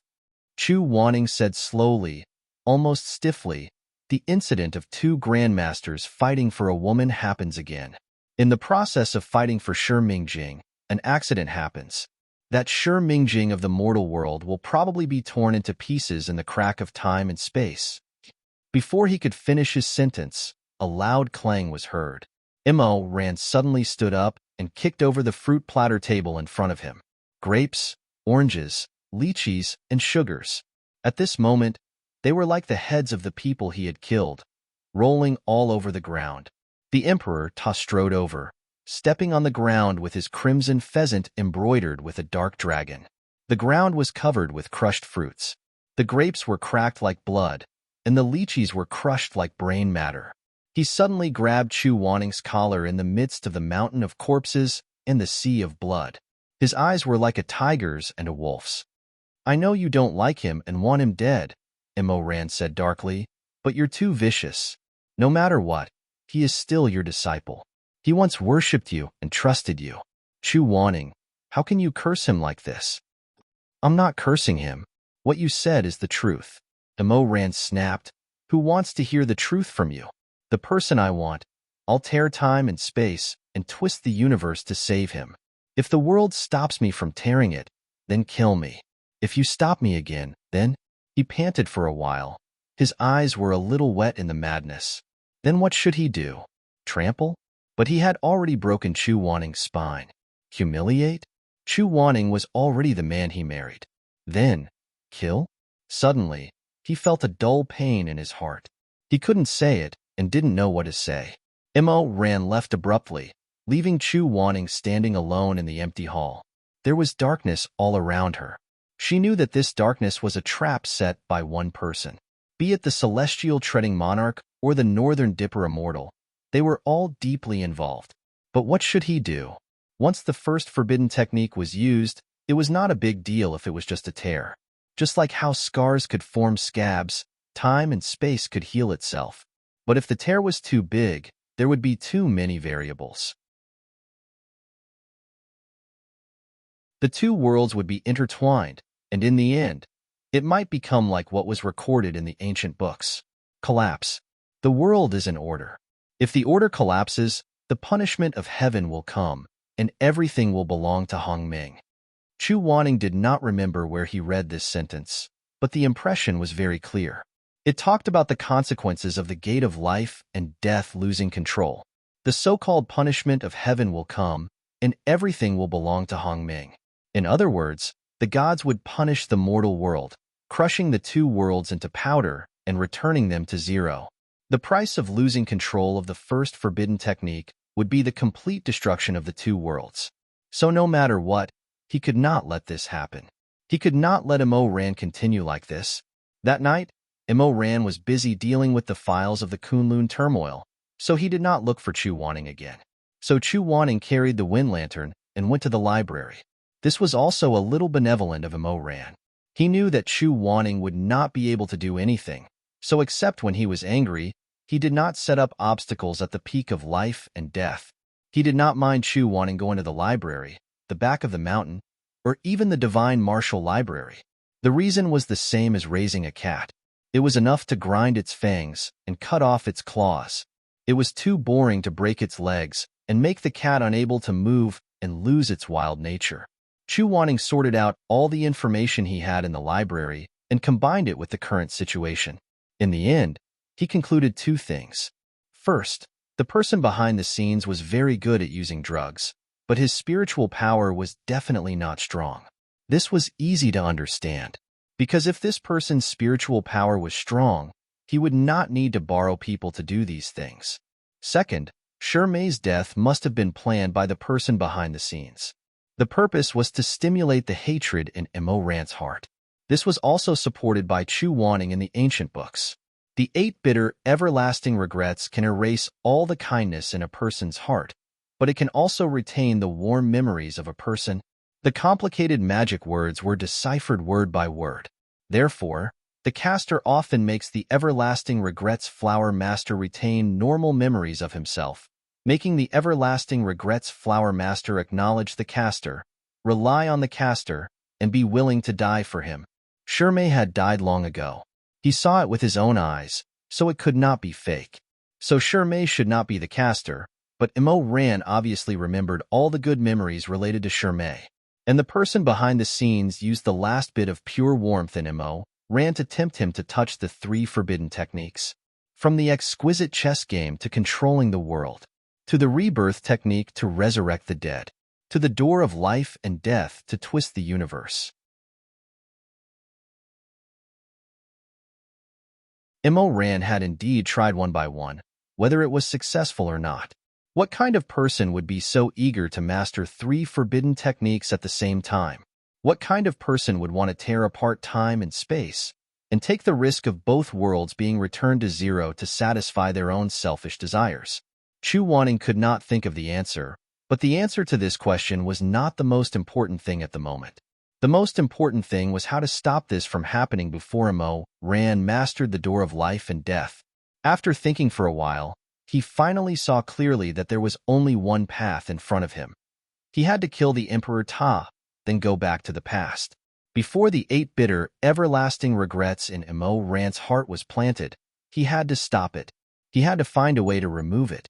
A person who had been affected by the 8 bitter, everlasting regrets once would not be affected a second time. This way, even after the Emperor Ta died, the person behind the scenes would still find a way to open the door of life and death, and there would be no way to get the strongest battle power, Mo Weiyu. Kill the Emperor Ta. At night in the library, there were moths jumping into the flame, flying into the wind lantern that Chu Wanning brought. In an instant, they were swallowed by the flame, and there was no body left, only a burnt smell. Chu Wanning looked at the candle flame alone, and looked at those stupid moths. The flame was very bright, but his heart was very cold. Kill the Emperor Ta. Kill the Emperor Ta. Kill Mo Ran. Kill that pitiful man who was controlled, used, and had few good days. His predecessor was his master, but he did not protect him well. Now he had to personally plan to kill him. Chu Wanning suddenly closed his eyes, slightly leaned back, and rested his head on the bookshelf. The wind lantern flickered, and he was like a moth flying into the fire. He had to kill Mo Weiyu. It was raining. The light drizzle lingered in the bones. Chu Wanning was his boy toy, and he woke up from his light sleep. Mo Ran's desire and energy had always been amazing. Chu Wanning did not know whether this person would endlessly pester Song Chiotong like this. What he was venting was pure animal desire, or a desire for himself. It was not important. Mo Ran was now lying beside him, fast asleep, not much different from the many long nights before. During this period of time, he was getting more and more ridiculous, and he wanted more and more. It was common for him to not go out after doing it. When he woke up the next day, before the court, he would do it again. Kill him. But the difference in strength was so great, Chu Wanning did not think he had a chance of winning, even if it was just beside him. Wait a little longer, he told himself. In the end, there were two things to do. One was to kill, and the other was to open the door of life and death before the mastermind behind the scenes, to prevent the past Mo Ran from being swallowed by the everlasting regret flower. Since the first could not be done immediately, he would do the second. Open the first forbidden technique, the door of life and death. He did not know why, but he had a vague impression of this forbidden technique in his mind. Combined with the rubbing scroll that Mo Ran found, after countless failures, he finally restored the original appearance of the curse. But because he did not have a spiritual nucleus, Chu Wanning found it difficult to use the technique. Fortunately, he had a natural understanding with Jyogu, so even without a spiritual nucleus, he could still summon it. So even though it was difficult to figure it out, there was no need to mention the setbacks he experienced. But in the end, Chu Wanning borrowed Juji's power to tear open an extremely small crack in time and space. That was a crack that could lead to the past. He approached and faintly heard the sound of a whistle coming from that crack. The door of life and death, the whistle to open the door, the whistle to close the door. It was exactly as the rumors said. He heard a distant and empty voice ask him, "Sir, where are you going?" At first, his heart was beating like a drum, but when he really reached the end of the bridge, he suddenly calmed down. "Sir, where are you going?"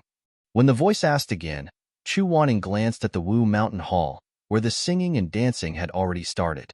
Today, he had angered Mo Ran, and Mo Ran had already summoned Song Chiotong to accompany him, so he should not be looking for him. He took a deep breath, and his phoenix eyes lit up. I want to go back to the year when Mo Ran had just been poisoned by the 8 bitter, everlasting regret flower. He tried to make his words clearer. That is, the year when the everlasting regret flower was still in its first stage, when everything could be salvaged. Do you understand?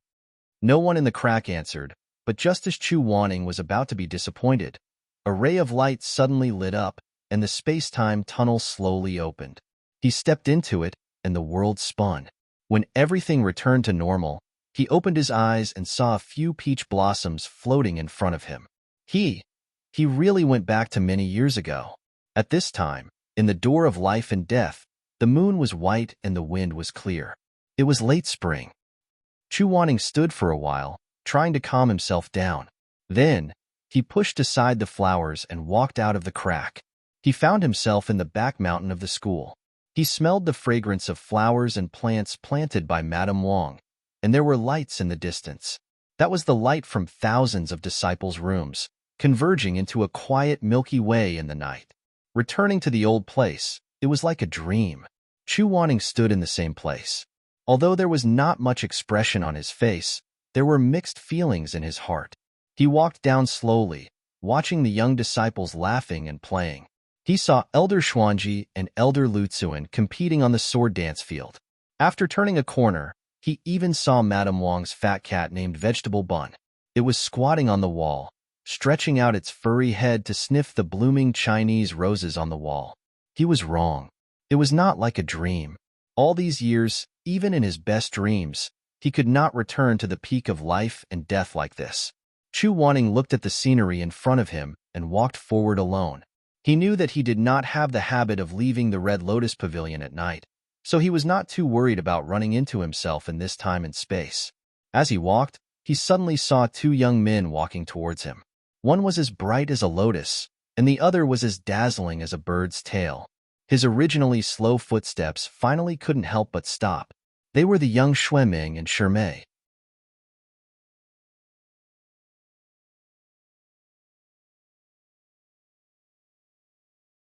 Chapter 252.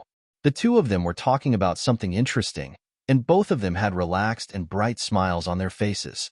Xueming even raised his hand to put a small yellow flower with white petals in Shimei's hair. Shimei didn't know whether to laugh or cry as he plucked it. Xueming laughed out loud. Ah, Shizun? It was too late to dodge. Xueming turned his head and saw him from the corner of his eyes. At first, he was stunned, but then he said happily, "It's rare to see Shizun this late." As he said this, he walked forward to greet him. Shimei also followed with a smile. He said gently and politely, "Greetings to Shizun."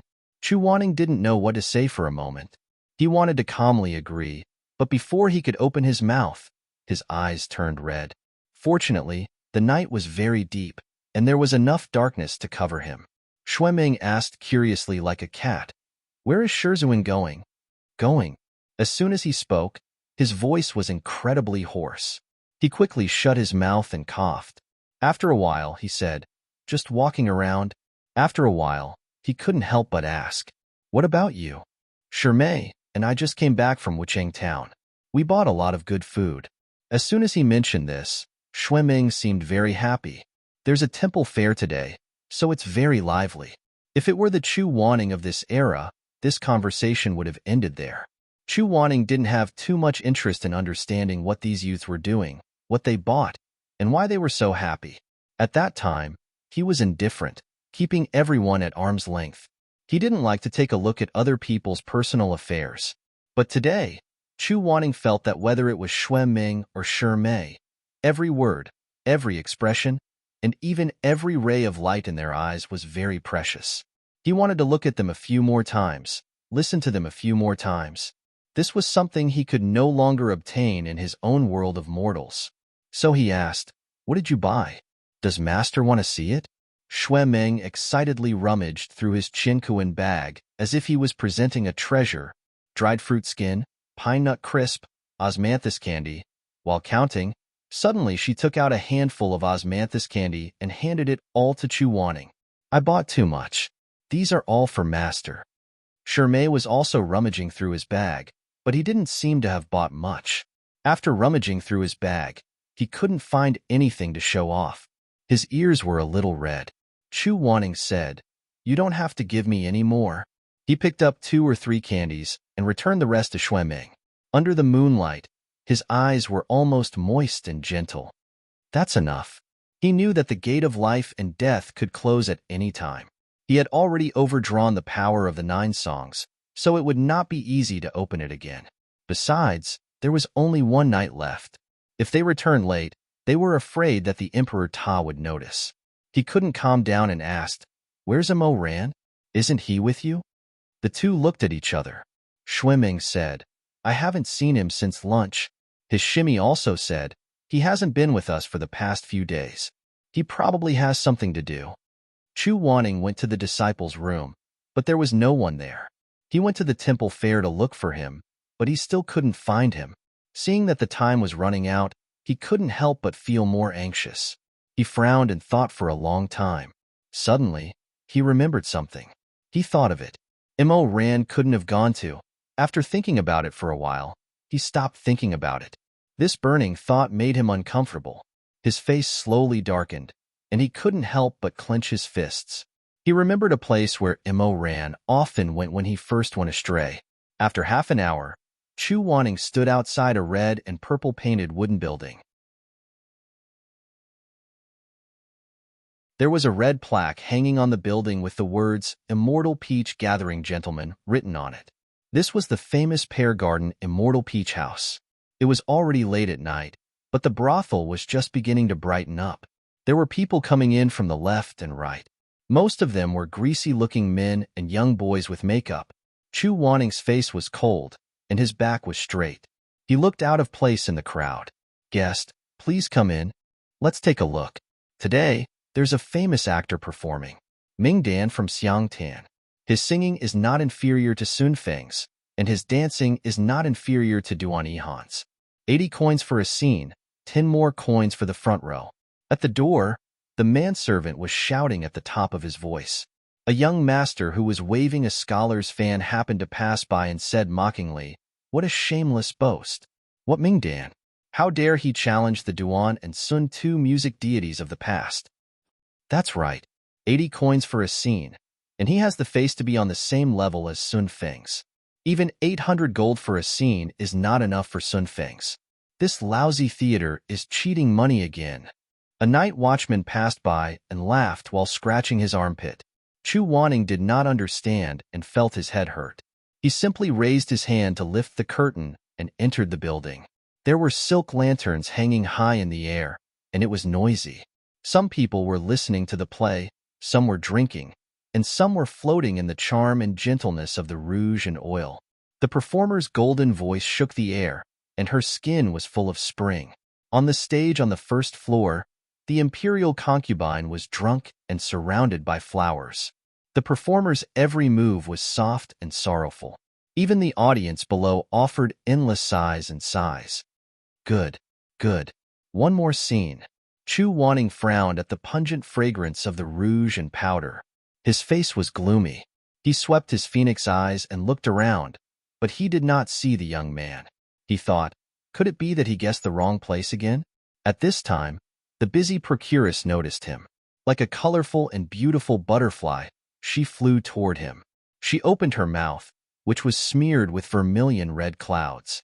She smiled and tried to solicit him, saying, "You said Mississippi, young master. Please take a seat while you are listening to the play." Chu Wanning looked at her and said, "Looking for someone?" "Looking." The bower froze, and her smile fell. Her eyes were cold. "Feel free to look for someone." Chu Wanning sighed and took off the jade pendant from his waist. It was a beautiful jade given to him by the Emperor Ta. It was warm to the touch. He handed the jade to the bower and repeated, "Looking for someone?" The bower took it and looked around. It was full of colorful lights, which made her eyes brighten. She coughed lightly and put away the jade. She put on a smile, which was more plump than before, and asked, "Young master, who are you looking for?" "A young man who looks to be 15 or 16 years old." Chu Wanning said, "His surname is Imo, on the 3rd floor of the Fei Rong Pavilion." The carvings were graceful. It was no wonder that many people were willing to drink here all night. As long as enough money was spent, the actresses and beauties would fabricate a poppy flower-like dream. Many heroes would fall in love with it. If the long night could be passed gently like this, who would be willing to face the devastation of life and the pain of reality? This is the one. The bower raised her long fingers and turned the wooden board with the words Rongji carved on the door. She looked up and thought carefully. She looked at Chu Wanning thoughtfully and said, "Young master, don't be in a hurry. Wait for me to call Ji out, then I will invite you to talk to your friend in the room." Even the bower could see that he cared about him. Chu Wanning closed his eyes and said, "Thank you." She went in. There seemed to be people talking in the room, but it was unclear. After a while, she came out again, followed by a young man. Chu Wanning glanced at him. The Bao named Rongjiu still had a blush on her cheeks. She looked familiar from the side, like someone. Rongjiu bowed to him and left with the Bao. Chu Wanning pushed open the door and entered. What he saw was a sea of red and purple, which made his scalp numb. There was no incense in the room, but there was the smell of wine. Immerse supported his cheek and laid on the bed. His slender fingers were still playing with the red tassels tied to the small clay pot. The bed was also red and messy. It was best not to think about what had happened on it. He walked over. Like frost and snow, he stood in the midst of this scene that was completely out of tune with him. "Oh, Master is here? Sit down and drink a glass of wine. Pear Blossom White, good wine. I'm sure you haven't tasted it before." Chu Wanning said, "You're drunk?" Immerse smiled and saw the man in white walk to his bed. He was indeed drunk. He suddenly reached out and boldly grabbed Chu Wanning's waist. "It's good to be drunk. When you're drunk, you're not afraid of anything. Come, come, come, the night is long. Why don't we mess around?" Chu Wanning did not say anything. He just lifted the young Immerse up from the bed. The veins on his hands were slightly protruding. He was a person with the demeanor of a master. At this time, he was still solemn. Only the trembling of his fingertips betrayed his heart. He closed his eyes and said softly, "Moran." The drunk young man made a sound of "oh." He still did not understand and even had a heartless smile. Chu Wanning said hoarsely, "I'm late."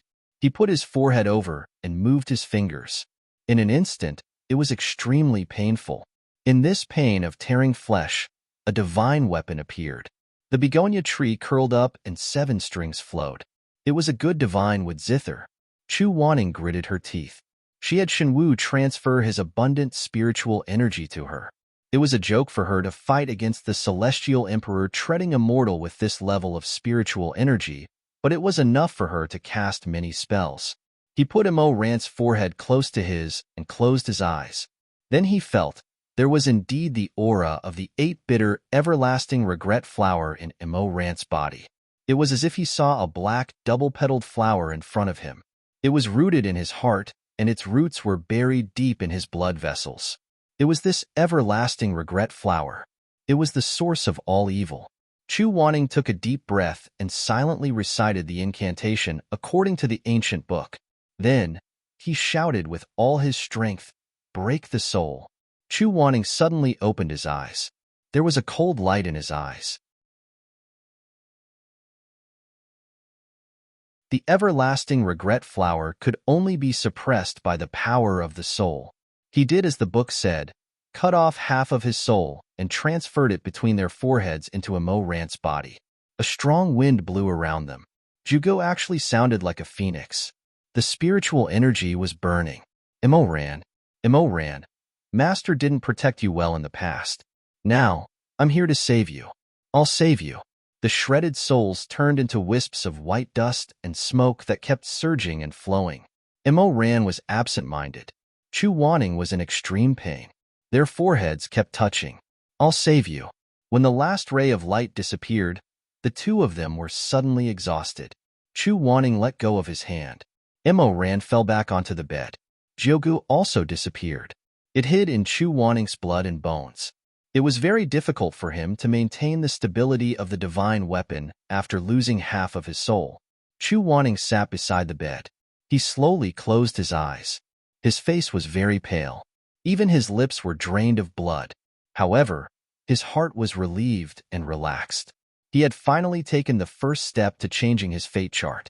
He used the power of the soul to interfere with the 8-bitter, everlasting regret flower. He didn't want Immerse to lose his mind again. Turning back time, he had finally protected him. Chu Wanning couldn't stay for long. The first thing he had to do was to prevent Immerse from being swallowed by the everlasting regret flower. He had done that. Next, he had to do the second thing. He didn't know how powerful the person behind the scenes was. Although that person couldn't tear open a crack in time and space, it was always right to be cautious. He had to make sure that if the disaster happened again, he could recover the memories of his previous life and fight it in time. So the second thing he had to do was to find his past self. All the whistling forbidden spells in the Red Lotus Pavilion were useless against him, and he easily made his way inside.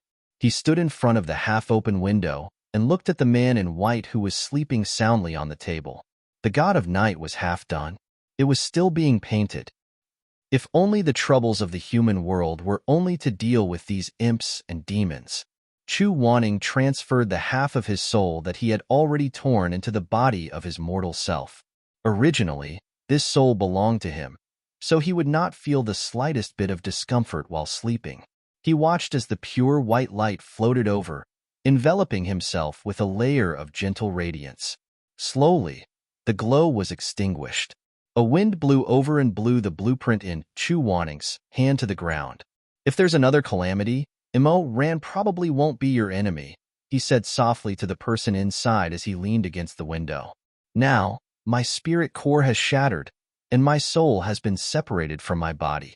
I can only do this much. I can't change our era, but you can. The person inside the room didn't wake up. I divided the weakest soul of the three souls, the Earth soul, into two halves. I gave one half to you, and the other half to Immerse. If your lives are smooth, these two halves of the soul won't affect you too much. But if the 8 distresses everlasting hatred continues to invade, or if there is chaos in the human world, then I will try to fuse these two halves of the soul together again. If he didn't guess wrong, the moment the two halves of the soul were fused, the 8 distresses everlasting hatred in Immerse's body would be completely destroyed and removed. And after the two halves of the Earth soul were fused, he would recover the memories of his previous life. Chu Wanning said, "Don't blame me for sharing these things with you. If possible, I also hope that you won't remember them again." But he didn't say anything else and only sighed softly. Then he went to do the third thing. This thing was the final barrier. He went to find Huizue. He gave Huizue an incense burner that he had already started making. In that incense burner, he used the soul fusion technique. This kind of secret technique would draw on the deepest memories in his subconscious and stimulate the two halves of the soul to fuse together again. Chu Wanning wasn't very sure what his deepest memories were. He felt that there were too many. Perhaps it was the great battle when the relationship between master and disciple had broken down. Perhaps it was the experience of being made into a blood hourglass after being defeated by Immerse. Perhaps it was the pain of being humiliated by Immerse for the first time. There were too many. Sometimes, people couldn't even see themselves clearly. He repeatedly told Huizue to seal the incense burner in the cave of Dragon Blood Mountain. If there was anything strange in the human world, he had to bring him and Immerse together. After doing all this, Chu Wanning's time was up. Time and space had the ability to heal itself. Unless there was a destructive tear, the gap would close. He actually really wanted to stay here, stay in this clean and peaceful human world where nothing had happened.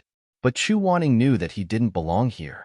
He wouldn't do anything that went against the principles of the forbidden technique for his own selfish desires and for the sake of warmth. He left. He left behind the good dreams of the world behind him and didn't look back. Grandmaster Chu. Returning to his own era, Chu Wanning had just come out of the crack in the back of the mountain and concealed the traces of his spiritual energy when he saw a man in red walking along the bluestone path. It was the old servant who served Immerse, Lu Gong. Where did the Grandmaster go? It's easy to find him. Chu Wanning asked, "Where is he?" In the Red Lotus Pavilion. When he went to find him, Immerse was sitting with his eyes closed under the Chinese wisteria. Seeing him enter, he slowly raised his face. He waved at him. "Come here." Chu Wanning pursed his lips, his expression indifferent as usual. "You didn't like the music? It ended so early." "There's nothing to like," Immerse said. "After listening to it, it was just a few tunes. I was tired." He opened his sleeves and pulled Chu Wanning into his arms. Immerse didn't ask where he went. After all, Chu Wanning had never been docile. It would be strange if he stayed in the pavilion and didn't move. He forced Chu Wanning to sit on his lap, kissed the man in his arms on the cheek, and then buried his head in the man's neck. "I had a dream just now," said Li Yunmu with a smile. "In the dream, you were teaching me how to write." Chu Wanning was stunned. His heartbeat suddenly stopped. But at the moment, the Emperor Ta was immersed in his own memories and couldn't extricate himself, so he didn't notice the strangeness. He just continued to speak, his tone light, but with a touch of sadness that even he didn't notice.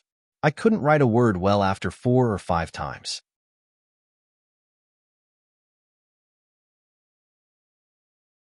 You were very angry, but you didn't give up on me, Rand said.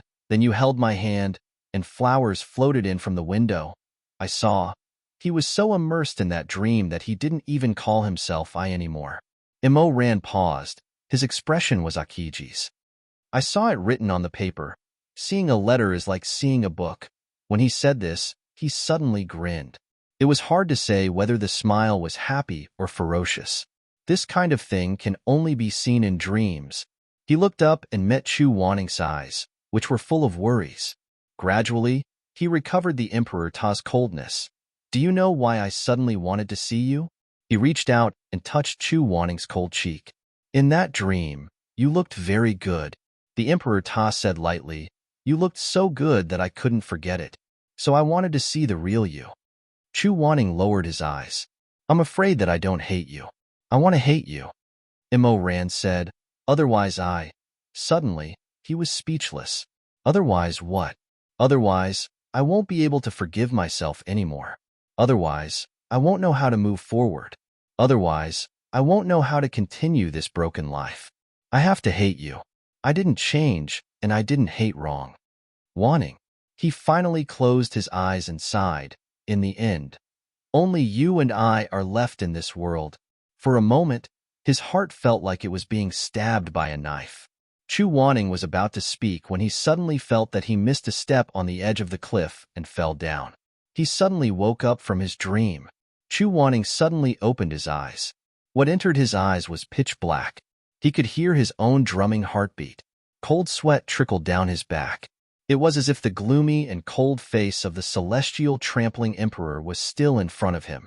His entire body trembled as he panted slightly. The memories of his past life surged in, causing the hairs on his back to stand on end, causing him to tremble with fear. However, these memories did not stop there, and continued to crazily rush towards him. His Adam's apple moved. Where was he? Where was he? Why couldn't he see him? Why was everything in front of him black? His consciousness was in a mess. After a while, Chu Wanning finally vaguely remembered what happened at Dragon Blood Mountain. He slowly regained his senses and murmured, Rand. At this moment, his cheek was suddenly touched by a warm and soft hand. That hand lifted his chin and stretched out a thumb to rub his lips. Chu Wanning heard a voice that had obviously been cast with the sound-changing spell. It was gently laughing at him. I've been waiting for you for a long time. You're finally awake.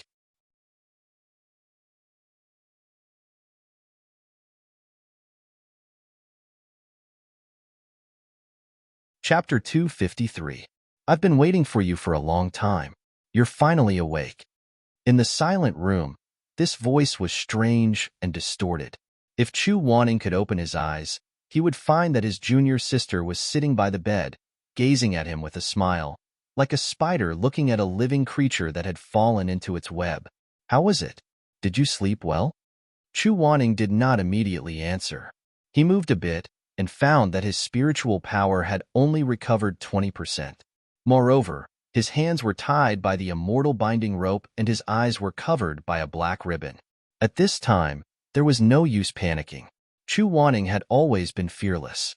He knew very well what kind of result he wanted, so he also knew how to deal with it calmly. In his 2 lives, he had only been at a loss in front of one person. Apart from that person, no one would make him panic. So Chu Wanning was silent, slowly recalling the fragmented memories and the situation before he fell unconscious. Before his consciousness drifted, he had intermittently heard some movements around him. Now he was trying his best to piece together those fragmented words. But at this time, the door to the secret room opened with a rumble. Nangong Lu had returned. He was holding a pile of fresh and juicy oranges. As soon as he entered, he shouted, "Dear brother, I've picked the oranges. I picked the ones with small circles at the bottom. These are especially sweet." Before he finished speaking, he saw Chu Wanning on the bed. "Ah, dear brother, you're awake?" Hearing this name, Chu Wanning's originally very pale face became even more gloomy. Dear concubine. Concubine Chu? Then the so-called dear brother is. Shimei took the oranges from Nangong Lu, smiled and patted his head, saying, You did well. But I have something to say to this concubine Chu. You go out first and play by yourself for a while. Can I stay here and play? I can help you peel the oranges. It's not good for you to stay. Shimei said, There are some words that adults can listen to, but children can't. Nangong Lu muttered in confusion, turned around and left. For a moment, the room was very quiet. Only the sound of breathing and the occasional crackling of candlelight could be heard. Shirimo picked a tangerine and skillfully peeled it, removing the white strands. While he was doing this, he chatted with Chu Wanning casually. Did you hear who that person was? You shouldn't be unfamiliar with his voice. After peeling the tangerines, he brought them to Chu Wanning's lips. Try it. These tangerines on Jiao Mountain were personally planted by Su Shuangli. He's very proficient in this field, so they should be very sweet. Chu Wanning turned his face away. Shimei said slowly, Look at you, throwing a tantrum as soon as you wake up. After a moment of silence, Chu Wanning asked coldly, Where is he? Who? You know who I'm talking about. Shimei raised his eyebrows slightly. You want to ask about him, Ran? Seeing that he was silent, Shimei smiled gently. You really care about him. The first thing you say when you wake up is to look for him. You don't even ask who I am. It's not worth it for a person who has trampled on you for half of your life. The blindfolded and bound man pursed his lips, and the lines of his jawline became more and more haggard. Shimei stared at him for a while, feeling that the evil fire in his chest was gradually growing stronger. But he prided himself on being calm and would never do anything in a hurry. People should eat gracefully, without showing their teeth and without leaving any residue. Eating like the Emperor Ta, who swallowed his flesh and bones together, was too rushed, leaving only an empty bowl before he could chew the delicious food. That was the reincarnation of a hungry dog, and sure Mingjing didn't like it. So, even though his lower body was burning, he still slowly poured fresh juice on his celestial vegetables and rubbed the texture of the meat. He waited until it was crispy and fragrant, then he put it into his stomach with small bites. Also, let me ask you a question. Don't you want to eat the orange that's sent to your mouth? Shimei chuckled. You're so stubborn. How did you serve the Emperor Ta in the past? Take it away. I think it's better for you to eat it. You haven't had a drop of water these days, and your lips are cracking. Chu Wanning only gritted his teeth and said, Where's Ran? Shimei stared at him for a while, and slowly stopped laughing. Whether it's this life or the previous one, whether you have memories or not, you only have Ran in your eyes. Sure. He knew he was at a loss for words, so he immediately stopped. But he missed a trace of Chu Wanning's trembling. Shimei narrowed his eyes. Tell me, what's so good about Ran? He looked down at Chu Wanning and saw the last bit of blood on his lips slowly fading. That person is impulsive, brainless, and his thoughts are naive and ridiculous. His character is also not good. What do you see in him? His face? Spiritual power? Sweet mouth? After all, he had suppressed his bestial desires for so long. The more he spoke, the more obvious the smell of blood in his voice became, especially when he saw Chu Wanning begin to bite his lips, as if trying to suppress some kind of emotion. Shimei felt his mouth dry up. His words began to run wild in a more intimate direction. Or his ability in bed. Anger appeared on Chu Wanning's pale face. Her face turned red from anger. Shut up. Shimei did not intend to shut up. He had finally gotten this man, and if he did not thoroughly play with him, how could he stop? He said with a smile, Chu Fei, you still don't know that after you died in the previous life, Ran gave you the posthumous title of Qingjin. He was interested in capturing the slightest of expressions on Chu Wanning's face, and his eyebrows curved more and more. It sounds a bit funny, but it's also quite appropriate. In the end, in this life and the previous life, you are indeed clean, and he is the only one who has tainted you. But in this way, there is actually no comparison. Shimei said slowly, you have never tried anyone else, so naturally you only think that he is the best. His fingertips slid down inch by inch. The tip of his nose, his lips, his chin, his Adam's apple. Chu Wanning trembled slightly, and the veins on his wrists bulged. He wanted to break free from the immortal binding rope, but in the end, he could not move. Don't waste your energy. Noble consort Chu wants to be untied, and you want to know Imo Rant's whereabouts? I can satisfy you. He changed the topic, however. You are my trophy, so you should play around with me first, right? What do you want to do? Shirmei smiled. I want to take your mind away from that person a little bit. Don't keep thinking about him. Think about me. How about it?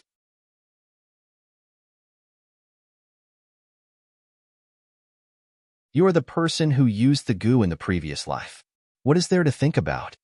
If one listened carefully, they would be able to hear the suffocation and pain in Chu Wanning's voice. Chu Wanning seemed to be trying his best to suppress some kind of emotion, but he could not suppress it, and it was about to burst out. Shirmei smiled. That's right. It is me.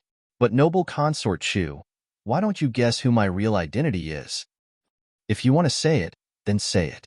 If you don't want to say it, then forget it. Sigh, when will you stop being so fierce? Shirmei sighed and said, how about this? Noble consort Chu once said that big gambles are harmful to the body. Small gambles are good for the heart, but if you want to do it, it will be harmful to the body. Why don't we make a bet? However, Shirmei paused. Before we begin, I have to take a slight offense and take a look at how many clothes you are wearing. Although Chu Wanning did not say anything, the exposed lower half of his face involuntarily tensed up. Shirmei's expression became even gentler. He counted them one by one, and in the end, he counted a total of 5 ropes. Then I'll give you 5 chances. If you answer correctly within 5 times, I'll tell you where Imo Ran is. After pausing for a moment, he continued, however, every time you get a wrong answer, I'll take off one of your clothes. If noble consort Chu still does not answer correctly after all 5 robes are removed, then he did not continue and only smiled, his light pink tongue subconsciously licking his lips. Then, he sat there quietly, waiting for Chu Wanning's guess. Chu Wanning did not speak, but he was not in a hurry. He continued to wait calmly. At this moment, he was very free. He had plenty of time. However, as time passed bit by bit, Chu Wanning still did not give any response. Shirmei raised his eyebrows. He had plenty of time, but he might not have the patience. Why don't you guess? Chu Wanning finally said, get lost? Shirmei's expression became gloomy. Now that you are in my hands, you should know what you can do and what you can't do. Chu Wanning, you don't have the leverage to negotiate with me. The Emperor Ta's brain is not good, so he might not be able to argue with you, and sometimes let you do as you please. But I am different. Shirmei coldly said, you are in my hands, so it is better for you to be obedient. He waited for a while, and seeing that Chu Wanning still did not speak, his tone became harsher. Don't refuse a toast only to be forced to drink a forfeit. Don't think that I can't do anything to you if you don't speak. As she said this, her slender white fingers moved up and touched Chu Wanning's waist belt. Then she slowly stroked the belt, her fingertips sliding over it like a knife cutting a fish. Listen, I will count to 3. If you don't speak, you will bear the consequences yourself. Shirmei said, his eyes shining. He actually did not know whether he wanted Chu Wanning to guess or not Chu Wanning. But at this time, it did not matter whether he guessed or not. There was no turning back, and he only thought about how to uncover his true face. It had to be exciting enough, bloody enough. After all, the man in front of him had played with him for 2 lifetimes. Now that he had won, he had to carefully lick the fruits of his victory. 1. There seemed to be a glimmer of victory in front of him. 2. What would Chu Wanning do? Anger? Grief? Fear? He waited and watched, his lips slightly moving. 3rd. All right, Consort Chu is indeed very chaste. It's no wonder that the celestial treading monarch is addicted to you. Shirmu was half joking and half serious. Since you don't want to guess, let's do something more violent. You. Hua Bainan. His voice was cold. Shirmei's fingers slightly paused. He originally wanted to untie Chu Wanning's waist belt, but then he smiled. You guessed half right. Continue? He revealed a fox-like craftiness. This kind of craftiness may appear wretched on other people, but Mei was so elegant, like a lotus flower shining on the water at all times. He firmly believed that Chu Wanning would not guess the last layer of the truth. He was proud. I would rather you were really dead. Mei's smile froze on his face. After a while, he asked, "What did you say?" The person on the bed had a very cold voice, without a trace of warmth. "Last life, that crack in the sky, that heavy snow. I would rather you were really dead." Mei stared at him. The prepared words suddenly had nowhere to pour out, and unexpectedly became speechless. He had already raised half of his hand, but it was suspended in the air, not knowing where to go. He was suddenly at a loss. Mingjing. A soft sigh, but it was like a bee sting to the absent-minded person. "Is it you?" Although it was a question, there was not the slightest bit of raised tone. Mei lowered his eyelids, and for a moment, no one could see his expression clearly. After a while, he chuckled. "I'm not dead. I've disappointed you." He did not want to admit defeat, but there was already some flagging interest in his tone. Mei said, "I am indeed the Mingjing from your last life. I came from your previous life, the world of the Emperor Ta. I am not the same person as the little friend who has always been by your side in this life." He paused. "You have to keep your word. I'll untie you." As he spoke, he untied the binding fairy rope, and then put his hand on Chu Wanning's ribbons, and with a little force, took them off. The peach blossom eyes met the phoenix eyes, and the two looked at each other without any ripples. Greetings to Shizun. Chu Wanning had already prepared himself, but now he was even more gloomy. He looked at him. "You still know that I'm your Shizun?" Hearing him say this, Mei smiled gently, but only now did he know what kind of sharp dagger was hidden under his gentleness. "Yes, of course I know. You held the umbrella for me. I've never forgotten." Chu Wanning looked very weak, but this did not change the innate stubbornness between his eyebrows. He stared at Mei for a long time, and then his lips opened and closed, and his words were crushed, extremely cold. "You bastard." Mei smiled. "You let me win." He paused, and then asked again, "But when did Shizun guess my identity? My last life?" Chu Wanning did not answer, and only looked at him coldly. There was anger in those eyes, but the most abundant was disappointment. Mei pondered, "No, it can't be your last life. If you already knew that I was Hua Bainan in your last life, you should have told Huizue when you tore open the space-time rift." He raised his eyelashes. "It's this life. Or should I say, not too long ago? When you were at Dragonblood Mountain, didn't you more or less hear the conversation between Imoran and me? Forget it. It's not important."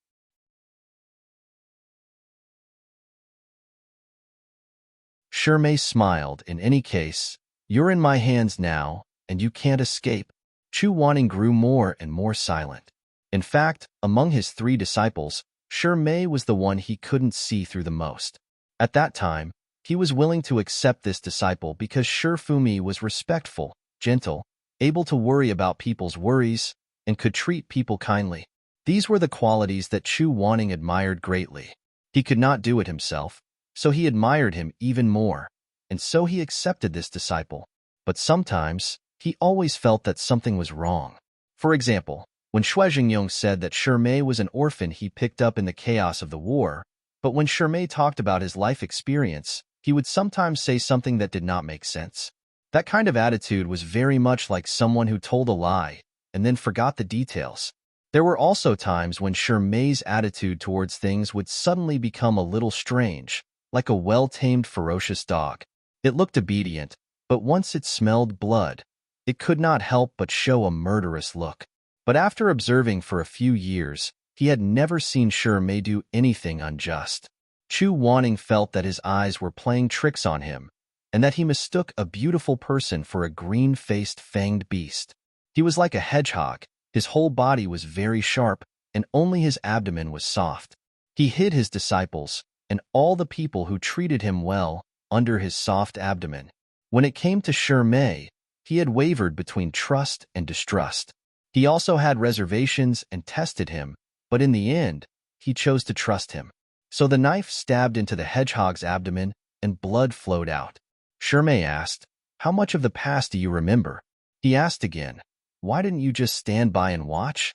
Why did you have to stop me?" There were too many resentments in the previous life, and finally, in this life, he could ask. Shirmei did not want to stop and asked endlessly, "Why didn't you kill the Emperor Ta in the end, and even help him reincarnate?"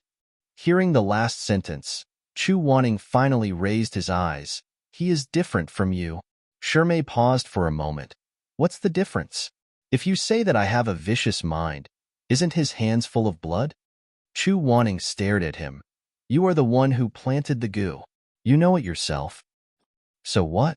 Even if I planted the goo, isn't he the one who killed the people?" Shirmei said, "In the previous life, you saw it with your own eyes. The lives of half of the people, Shuizhengyou, Wang Chuqing, Jiangxi, Yuangxi. Who killed these people?" He slowly raised his hand and looked at his slender fingers with round nails. What a pair of delicate and clean fingers, soft and delicate, without a speck of dust. Shirmei narrowed his eyes and laughed. "Could it be me?" Anger surged, and he was speechless for a moment. "I don't want to kill the Rufo men, nor did I want to kill Shuizhengyou. So, you shouldn't look for me to collect debts." Shirmei said, "What did I do? I just planted a goo flower on him.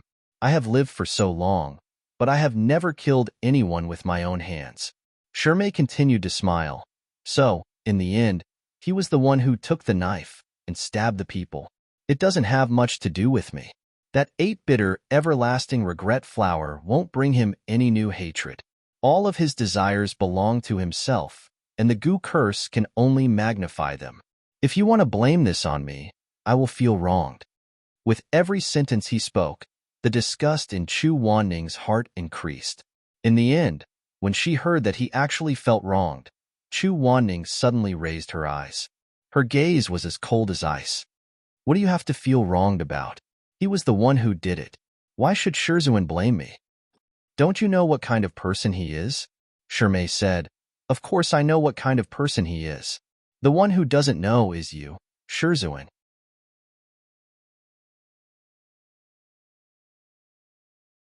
A strand of white silk from the tangerine got stuck between his fingers. Shirmei found it dirty, so he took out a clean white handkerchief and wiped it. Then, he raised them one by one. Why did Mo Ran go to the Ru Fengmin? Because he has hatred in his heart. Why did Mo Ran kill Shuizhengyou? Because he has fear in his heart. Why did Mo Ran humiliate you? Because he has desires in his heart. As Shirmei said this, he glanced at Chu Wanning. When someone stabbed him, he couldn't forgive. When someone gave him benefits, he couldn't reject it. In front of a beauty, he couldn't restrain his desires. This is his nature.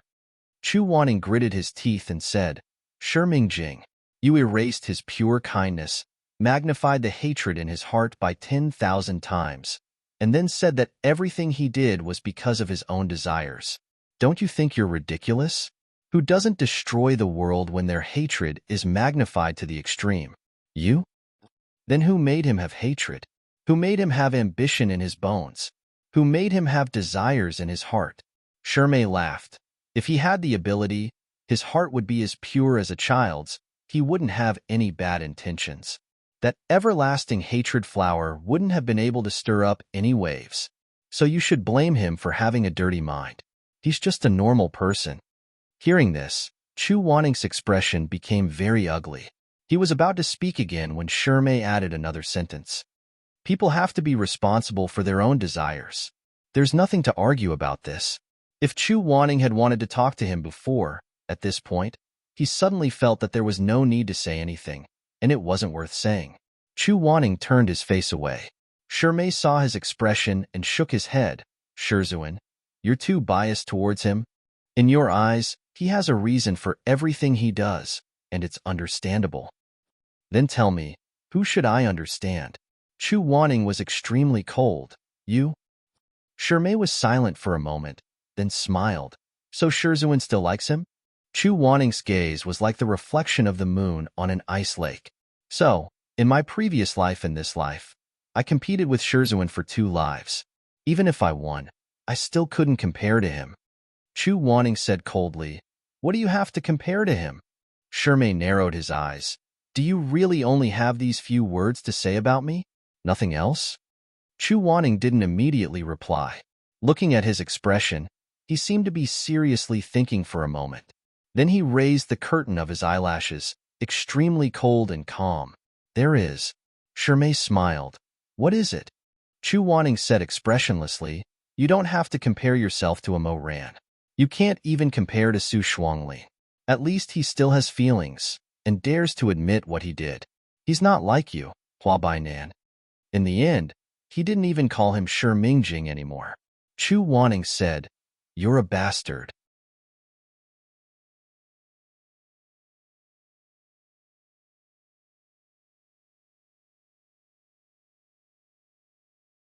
Chapter 254. Shirmei suddenly shut his mouth, his snow-white cheeks twitching slightly, as if he was humiliated by a slap. But he still pursed his lips. You really don't leave me any face. As he spoke, his hand touched Chu Wanning's chin again, but Chu Wanning avoided it like he was touching a poisonous scorpion. Shirmei narrowed his eyes. For a moment, a storm was brewing on his face, but in the end, it calmed down like a calm lake. Let's not talk about this anymore. After calming down, his junior sister still had that gentle face. Anyway, you're just a stubborn person. You wanted to kill him in your previous life, right? But in the end, you didn't have the heart. You even put your broken soul into his heart before you died. Shirmei wasn't wrong. That year, during the life and death battle in Kunlun Snow region, when Chu Wanning touched Mo Ran's forehead with his fingertips for the last time, it was actually his broken soul that entered. In this life, in the end, his soul was scattered. One was left in the past Mo Ran's body, one was left in his past self, and the rest, he passed to the Emperor Ta with a faint hope. Chu Wanning didn't know how to break the curse of the Gu flower at its third stage, but since the flower needed to be watered by the caster's soul to bloom, then if he passed in his own soul, there might be some changes. He was nothing more than a ruined body. He had done everything he could and should have done.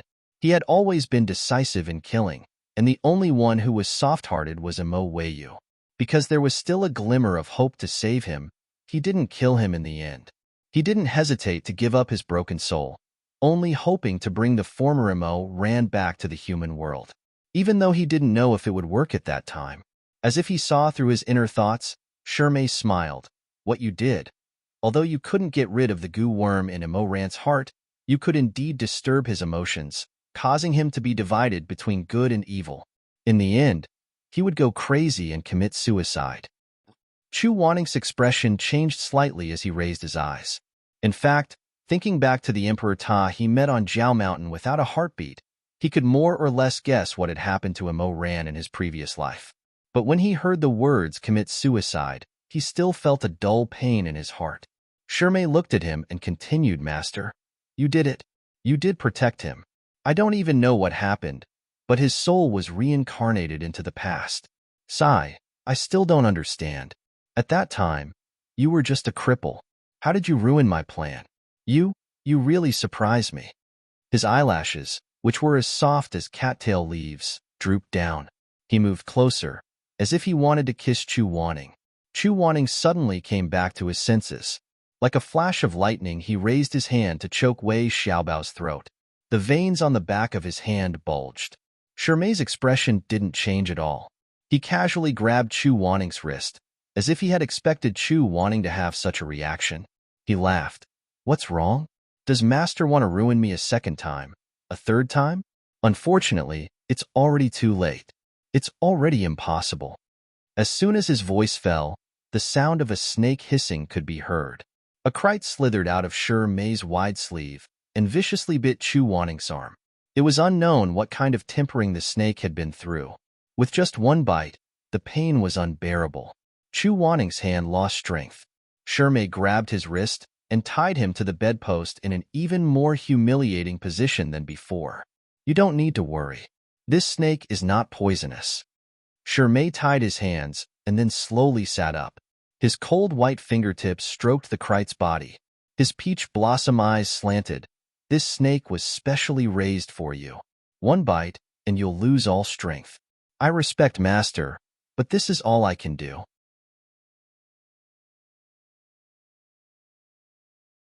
Shirmei raised his hand and the snake slipped into his sleeve and disappeared. Speaking of which, in my previous life, I had no choice but to let you stay by Mo Weiyu's side for so long. I was actually very unwilling. He stood up and calmly began to take off his cloak, then his outer robe, and then, Chu Wanning's expression suddenly changed. He was extremely disgusted. Shirmei only gently smiled and walked closer to Chu Wanning. Let me tell you a little secret. In my previous life, when you got married, I attended the banquet as Hua Bainan. Although the Emperor Ta had his own selfish motives and covered you with red silk so that the guests couldn't see your appearance and only knew that he married consort Chu, I knew that it was you. So that day, after the banquet, I didn't leave. I went to the Red Lotus Pavilion, and then he came in. Shirmei's eyes flashed with light. At that time, although he was controlled by my goo worm, he could control his thoughts and emotions. So I couldn't let him discover me. I hid and didn't leave. Chu Wanning was trembling because of anger and also because of extreme disgust. Shirmei sat down and a pair of cold and slender hands slowly stroked his chest. Did you know? His voice was slightly hoarse, and there was a hint of greed in his eyes. His fingertips moved down inch by inch until they stopped at Chu Wanning's abdomen and began to untie the belt around his waist. That night, you were lying under him. He applied aphrodisiac on you, and ked you until you moaned. TSK. Really? Shirmei's eyes were red because of lust. You made me thirsty for 2 lifetimes. Chu Wanning felt extremely humiliated, but the overlapping of the memories of 2 lifetimes caused him to lose a lot of energy. Furthermore, he was bitten by the kite, so he didn't have any strength in his body. He gritted his teeth. Shirmei, you mother ***, get out of here. Shirmei chuckled. It's just going to bed. Why are you so fierce? Anyway, you've already been slept with by your own disciple. Don't pretend to be reserved, okay? Get out. Lying down to serve 1 disciple or 2, it's all the same. Shirmei was unruffled. I don't mind. So why don't you enjoy it? Maybe my skills aren't worse than his. Before he finished speaking, a cold voice came from the door. Get out of here. Chu Wanning looked like he was struck by lightning. He suddenly raised his head and saw that the stone door was already open. A man with an unclear face was holding a black gold saber, standing against the light outside the half-open door of the secret room. He looked cold and tall, with a straight back. Shirmei narrowed his eyes. It's you? So fast? The man stepped in with heavy steps, wrapped in a cold air. For a moment, the lights in the room flickered, and the candlelight shone on his black leather battle robe, making it cold. At this time, he could finally see his appearance clearly.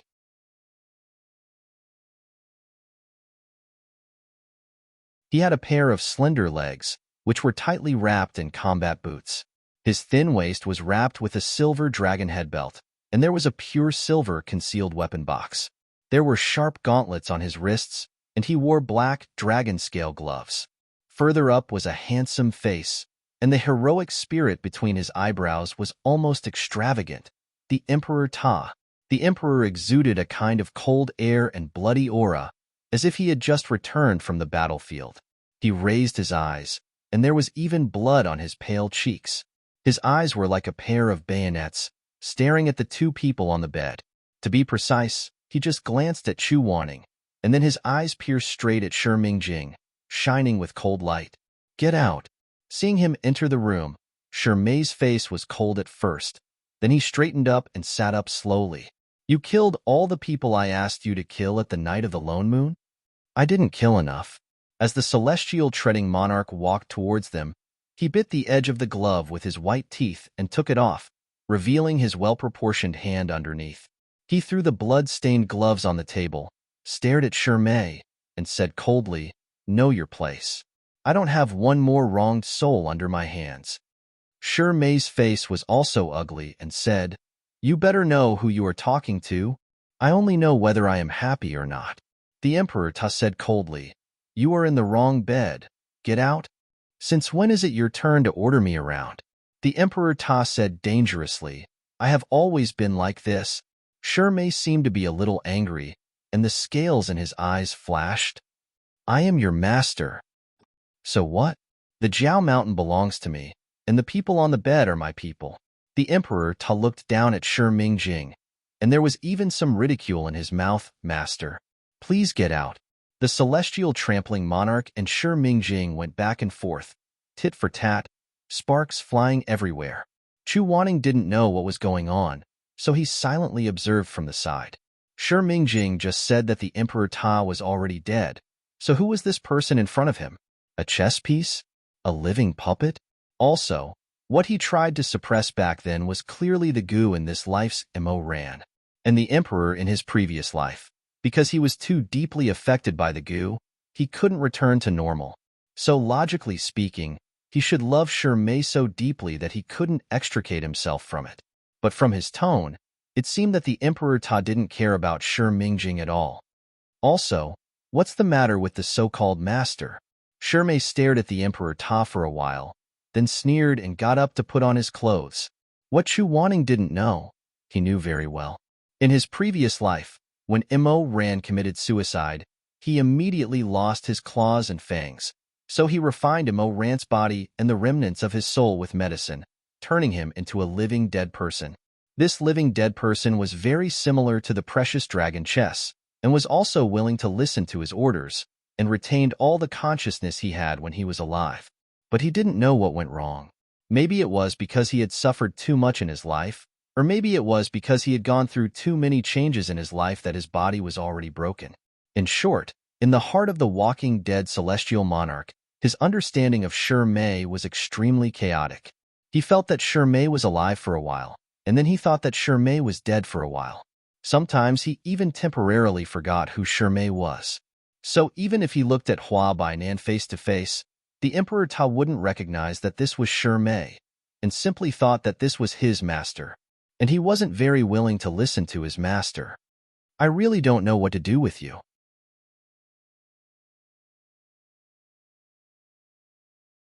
Shi Mei walked forward, poked the Emperor Ta's forehead, and said, "Soul scatter." After a shout in this action, the Emperor Ta froze, and his originally sharp eyes suddenly became slack, losing focus in an instant. "You're obviously my puppet, but you're becoming more and more disobedient, always singing the opposite of my tune, and even vainly trying to devour me." Shi Mei patted his cold face, "But forget it. I don't blame you. You're not a complete person to begin with." The Emperor Ta was speechless. "Just bear with it for a while," Shi Mei said. "After a while, when I get that thing, I'll reforge you, and you'll be obedient." After he said that, his control over the celestial treading monarch reached its limit. This speed of recovery made Shi Mei's face more and more gloomy. He didn't expect that in such a short time, the Emperor Ta's eyes would regain their luster, and even more resolute and colder than before. This kind of cold and oppressive gaze focused on Shi Mei. The Emperor Ta paused for a moment, narrowed his eyes, and then wrinkled his nose, looking like a cheetah waiting for food, and said, Why haven't you left yet?" As he said this, his slender fingers pinched the handle of the blade of no return.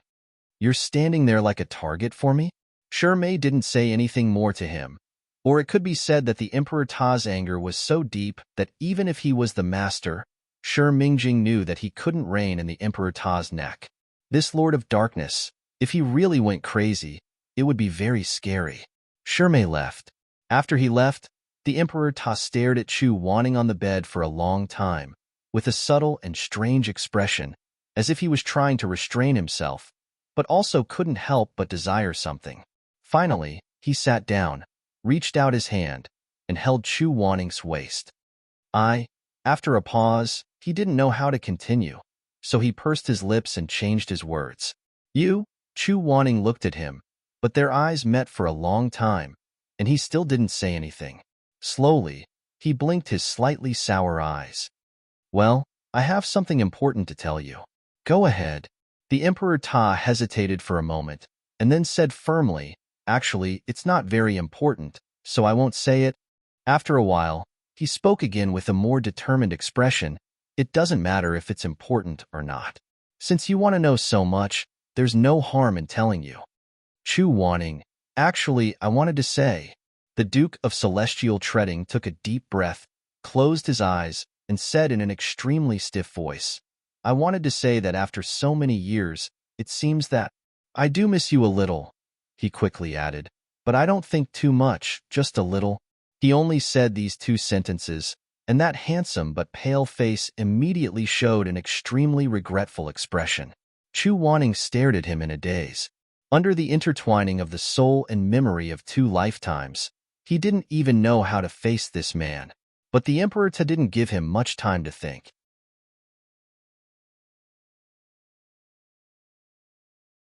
He seemed to be a little irritated, so he simply untied the ropes around Chu Wanning's hands and pulled her over.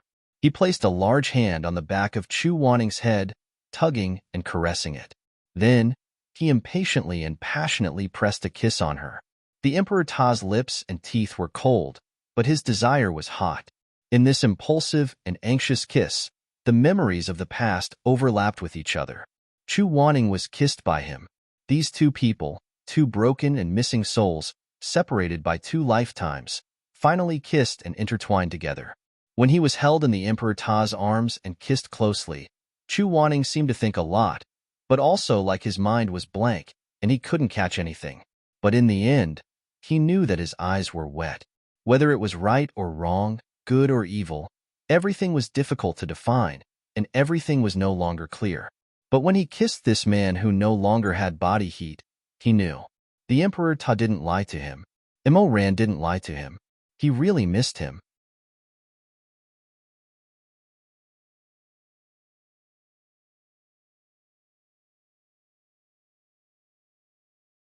Chapter 255. The kiss lasted for a long time before the Emperor Ta finally let him go. Chu Wanning thought that the Emperor Ta would stop there, but unexpectedly, their lips touched again. After repeating this many times, the Emperor Ta was finally satisfied. He licked his lips and stared at Chu Wanning's face with his dark eyes. "It hasn't changed. It's you." There were too many things to ask, and too many changes. Chu Wanning was silent for a moment before he finally said in a hoarse voice, "Do you still remember what happened in the past?" "Of course. Do you still remember how you died?" The Emperor Ta's expression was a little gloomy. "The 10 great sects joined hands to besiege me, and I hated it. Then do you still remember how I died?" The gloominess between the Emperor Ta's eyebrows faded a little, but it was covered with another layer of gray. "Treading in Snow Palace, you blocked my plan, and I hate you very much." Chu Wanning asked again, then, "Do you remember how you came back from the dead?" "Huabai Nan saved me." "What are the details?" "Since." But he didn't say anything more, and the Emperor Ta's face gradually showed a trace of fear. But this fear didn't last long, and he closed his eyes. When he opened them again, his eyes were clear. The Emperor Ta frowned. "What did you just say?" Chu Wanning didn't say anything.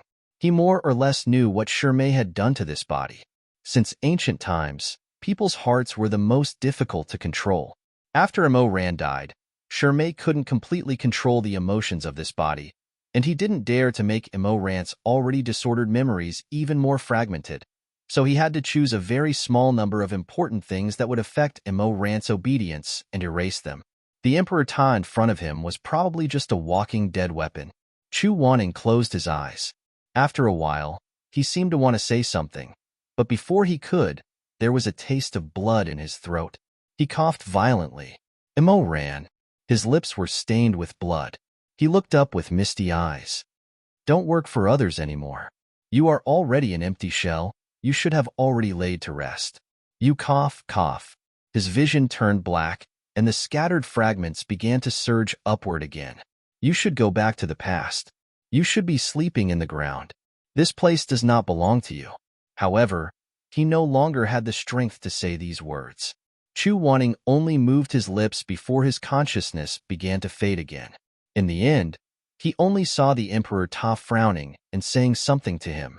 That handsome but pale face seemed to be a little anxious. Chu Wanning. He vaguely heard him calling his name, just like in his past life. Wanning. He closed his eyes, and the pain of his soul fusing once again assaulted him. What happened after that, he no longer knew. Thousands of mountains away, the forest was bleak. In the center of Sichuan, It had been drizzling for the past few days. Even the wooden lattice of the relay station had a layer of fine mold. Looking out from the window of the relay station, a string of water droplets fell from the bamboo leaves and fell into the pool, creating little ripples. Suddenly, a pair of shoes stepped into the pool of water, and the sky and clouds shattered. Grandmaster Imo appeared in front of the winding mountain path at the peak of life and death. After the shocking incident at Dragon Blood Mountain, his spiritual power had not recovered, so he could not fly on the sword. Because he was worried about the safety of the peak of life and death, he rushed back from Dragon Blood Mountain without stopping, spending a total of 4 days. On the way back, he actually thought about many things. For example, why was he reborn? For example, why did Chu Wanning in his past life set up such a mystery in the cave of Dragon Blood Mountain? For example, Shi Mei. After thinking for a long time, he could not find a clear answer.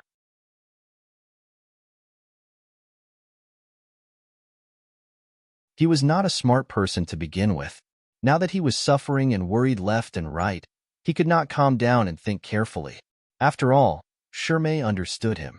Chu Wanning was his weak spot. As long as Chu Wanning remembered the past, there was no doubt that he would be sentenced to death. His heart was in a mess.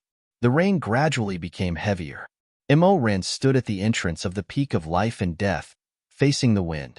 He raised his head, and wisps of silver frost fell on his face. In front of him, there was a winding stone staircase leading to the peak of the mountain. He had walked this mountain path in life, in death, in sorrow, and in happiness.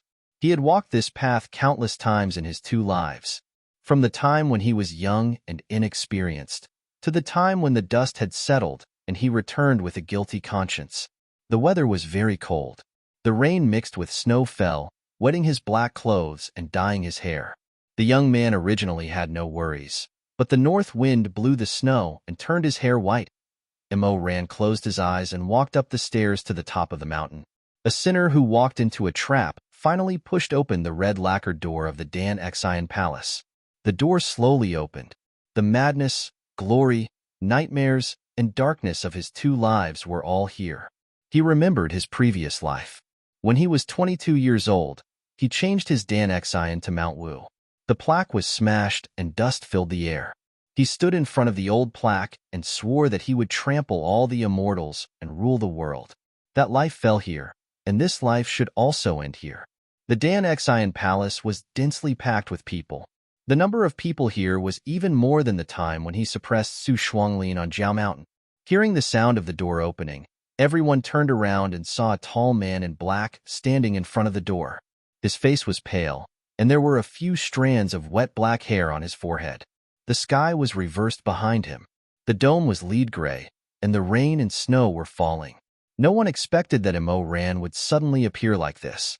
Was he the hero on Jiao Mountain who exchanged his life for everyone's safety?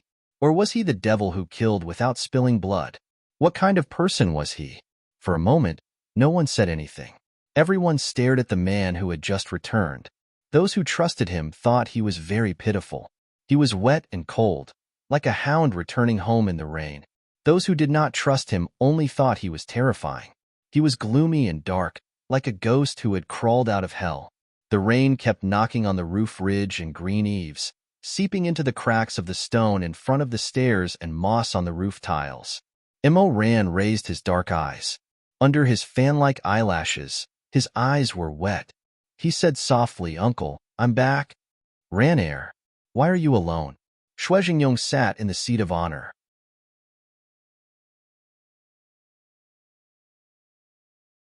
He looked very bad. It was rare that he did not care about his appearance. He spread his iron fan on the table casually. The words "the world is ugly" gleamed, like a comment on a farce. "Where's Yu Hong?" When Imo Ran stepped into the hall, he was like a drop of water falling into a pot of boiling oil that had been heated to 100%, causing a crackling sound. Almost everyone took a big step back when he stepped in front of them. "Imo Ran, devil, you have the face to come out? You killed so many people on the night of the lone moon, and you still dare to show yourself?" Imo Ran did not pay attention to these voices. Along the way, he had already heard about the murder that happened on the night of the lone moon. He knew very well how insane the celestial treading monarch was.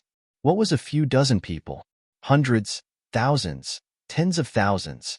Everyone in the world was dead in his eyes. It was only the night of the lone moon. The Emperor Ta did not care at all. Madman, you and Huabai, Nan are in cahoots. What else do you want to do? Today, all the masters of the sects are here. The master of the Heavenly Music Pavilion will be here soon.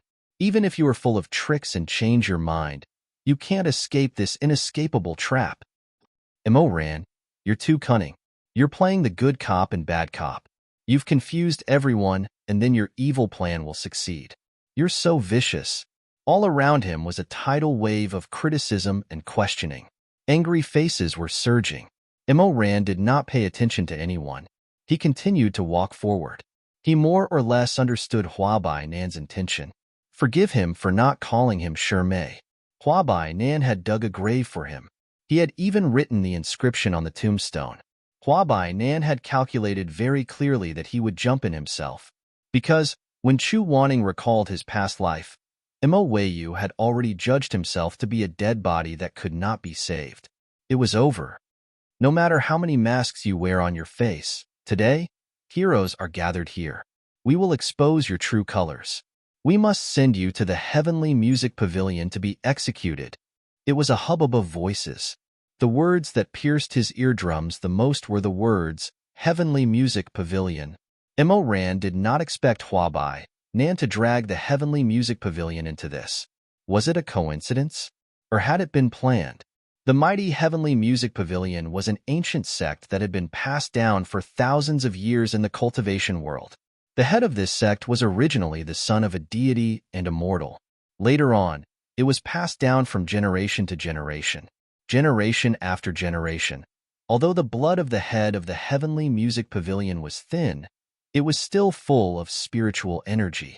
Although the Heavenly Music Pavilion did not usually involve itself in the mortal world, just like how mortals believed in cultivators, cultivators also believed in the fairness of the Heavenly Music Pavilion.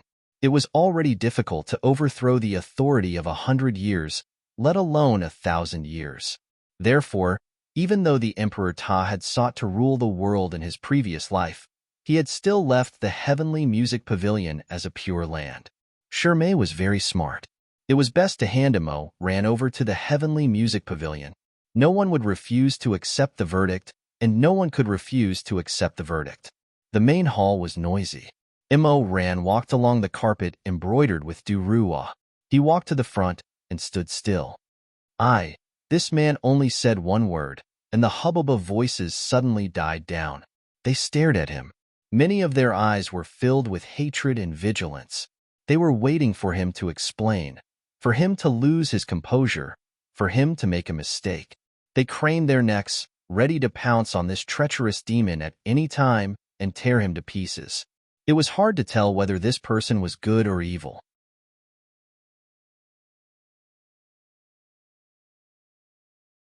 His actions were unpredictable, but they would rather kill by mistake than let him go. They had to. I'm here to accept my punishment. There was complete silence. It was even quieter than before. It was as if they were sharpening their swords for a big battle. The sound of battle shook the heavens, but they suddenly found out that the enemy's general was already in his tent. It was ridiculous. What did he say? After a while, someone reacted. He could not believe that this demon would admit his guilt so easily. He asked the person beside him in a low voice, did he say that he was here to accept his punishment? Immerse lowered his eyes and knelt down. He faced his uncle, auntie, and Xueming, whose face was as white as a sheet. The dim light shone on his handsome but thin face. He was indeed going to be executed. However, since Huabai Nan had plotted against him, he would not let that person get away with it. Before he confessed, he still had one more thing to do. He wanted to use his last bit of strength to protect the person he could no longer protect. Thus, Immerse slowly opened his mouth. His voice was deep and burning. My hands are indeed stained with blood. Because of my personal enmity, I killed many people. Although I wanted to repent these past few years, my crimes are still unforgivable. Chu Wanning already knows about this. Today, in front of everyone, other than confessing my crimes, I also have another matter to announce. He paused. His words were like knives cutting into people's hearts. Chu Wanning and I are no longer master and disciple. Hearing this, most of the people present were stunned. What's going on? It should be known that a master and disciple publicly breaking off their relationship was a huge scandal in the cultivation world. When this happened, no matter if it was the master or the disciple, it would be very embarrassing. Thus, as long as there was no blood feud, even if the relationship was not good, they would still put on a show. After the shock, many people whispered, "Wasn't it fine before? Why did it suddenly become like this? Could it be that he wants to trick us? It doesn't look like it. Could it be that something happened between them on Jiao Mountain? It's possible." Chu Wanning doesn't seem to care much about his disciple. When Shi Mingjing was captured by Hua Bainan, didn't he also not help her? Later on, he even blinded her eyes. If I were his disciple, I would also be bitterly disappointed. The people's voices rose and fell like a tide. In the midst of these voices, Imo Ran continued, "It's a small matter that he didn't tolerate me killing and setting fire, but it's a big matter that he treated me coldly and humiliated my dignity. This person talks about the common people of the world, but he treats his disciples badly. How hypocritical! If it weren't for him, I wouldn't have reached this point. It was too painful." He stopped talking.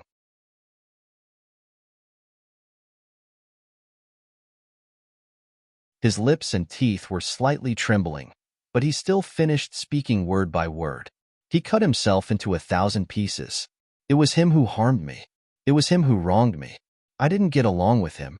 I was ashamed to have him as my master. Now, I have completely cut off all ties with Chu Wanning.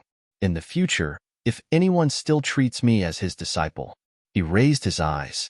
They were a pair of Emperor Ta's eyes. That would be disgusting to me. I hope you won't mention it again. Shui Jingyong was horrified. Shui Ming's face was even paler. Brother, are you crazy? Do you know what you just said? Imo Ran closed his eyes. He didn't want to look at anyone in Shui Ming's family. The word brother was like a sharp claw that pierced his heart. Imo Ran continued, "Apart from that, I have one more thing to say. Just admit your guilt. There's no need for 1, 2, or 3 more things. Before that person finished complaining, he was stopped by the current leader of the Immortals, Jiang Shi. Jiang Shi looked at Imo Ran. "Please speak." Imo Ran said, "My sins are grave. It's true that I admit my guilt and accept my punishment. However, the incident on Lone Moon Night was not my doing. Many of the Immortals present were here to collect their blood debts. They were already very agitated. Hearing him deny the murder of Lone Moon Night, they couldn't help but be furious. They all spoke. Huh, what a joke. This is an ironclad fact. What else do you have to argue about?" "That's right. If it wasn't you, who else could it be?" Imo Ran said. "I wasn't at Lone Moon Night at that time. At that time, Chu Wanning and I were both at Dragonblood Mountain. The person who did this was someone else. And that person, if I'm not wrong, should be..." He hesitated. He didn't immediately reveal the identity of the Emperor Ta. He wasn't afraid of the anger of the crowd. He just thought that no one present would believe that the gate of life and death had split open and that another Imo Ran had appeared. "Who is it?" Imo Ran pursed his lips. He decided to talk about the Emperor Ta later. He didn't answer immediately. Instead, he said, "I'll tell you who it is later." In short, that person colluded with Hua Bainan. One framed him on Lone Moon Night, and the other took Chu Wanning away. After he finished speaking, the crowd split into 2 groups. The first group was weak, but they could be heard clearly. Most of them were from the disciples at the peak of life and death. What happened to Elder Yuhong? Where was Elder Yuhong taken to? The other group was from the group that had come to denounce him. "Imo Ran, do you think we'll believe you? I don't know what kind of medicine you're selling in your gourd. What do you mean by someone else? I think you and Hua Bainan are in cahoots. On Jiao Mountain, the 2 of you colluded to put on a show. You didn't hesitate to kill so many people. You even disregarded the friendship between your fellow disciples and harmed Shi Mingjing. You're a liar." Hearing Shi Mei's name, Imo Ran slowly raised his head. He looked at Shui Jingyong, then at Shui Ming. Shimei? Shui-Ming was worried. He rushed forward. What happened to Shimei? Is he all right? Mo Ran couldn't look him in the eye. Seeing a person's broken appearance once was enough. Mo Ran closed his eyes. Shimei is Hua Bainan. Dead silence. After a while, Shui-Ming suddenly fell back into his seat. He muttered, "What kind of joke is this? How is this possible?" That's right. If he hadn't seen it with his own eyes and heard it with his own ears, Mo Ran would also want to say, "How is this possible?" Shimei was obviously so gentle and so wonderful. The three of them had gone through so much together. To him, Shimei was the first true friend of the same generation in his life. But this friendship was fake. It was nothing more than an illusion. It was ridiculous. The people around them started to talk.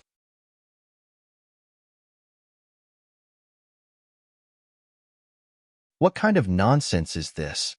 He's crazy. How can such a small cultivator be the world's #1 expert? If Shimei is Hua Bainan, why did he help us get rid of the heart-drilling worm on Jiao Mountain? There were also people who were saved by Shimei on Jiao Mountain. They were very grateful to Shimei. At this moment, they didn't care about anything else. They pointed at him and said angrily, "Mo Ran, in order to wash away your sins, you actually said such a ridiculous thing. You're slandering us." At this time, Jiang Shi, who had been frowning and silent all this time, finally spoke. "What evidence do you have to say that Hua Bainan is Shiming Jing?" Jiang Shi said, "Hua Bainan has been under my tutelage for many years. He almost never left Lonmun's night. If you say that he is Shiming Jing, then how could he appear in two places at the same time?"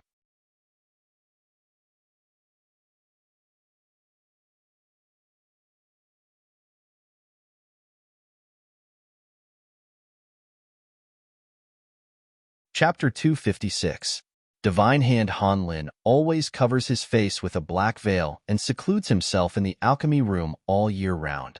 He rarely interacts with the outside world, so as long as he controls a person of a similar size, it's hard for others to notice. Jiang Shi frowned and said, "Do you mean that Hua Bainan is fake?"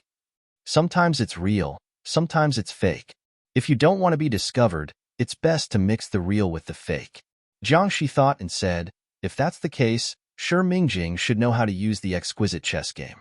However, our spiritual power is not strong enough, so it's unlikely that we can master this kind of technique." Sect Master Jiang is right. The exquisite chess game requires a lot of spiritual power. Hua Bainan knows the theory, but because of his weak spiritual power, he can't use it alone. So he had to conspire with Su Shuanglin before. Jiang Shi shook his head and said, "That's not right. Su Shuanglin once said that the person behind the scenes was his friend. Because he didn't want to betray his friend, he didn't tell us who that person was until he died. According to what you said, Shimei is Hua Bainan, so Su Shuanglin should be able to recognize him. Then why didn't Su Shuanglin betray us after Hua Bainan destroyed the enchantment of rebirth?" Mo Ran said, "Because Su Shuanglin didn't know that Shimei and Hua Bainan were the same person." Master Xianjing, who was beside them, said, "Since they were close friends, how could he not know such a big thing?" Su Shuanglin treated Shimei as a close friend, Mo Ran said, but Shimei couldn't really open his heart to him. On this chessboard, Su Shuanglin is just an important chess piece, that's all. He paused and continued.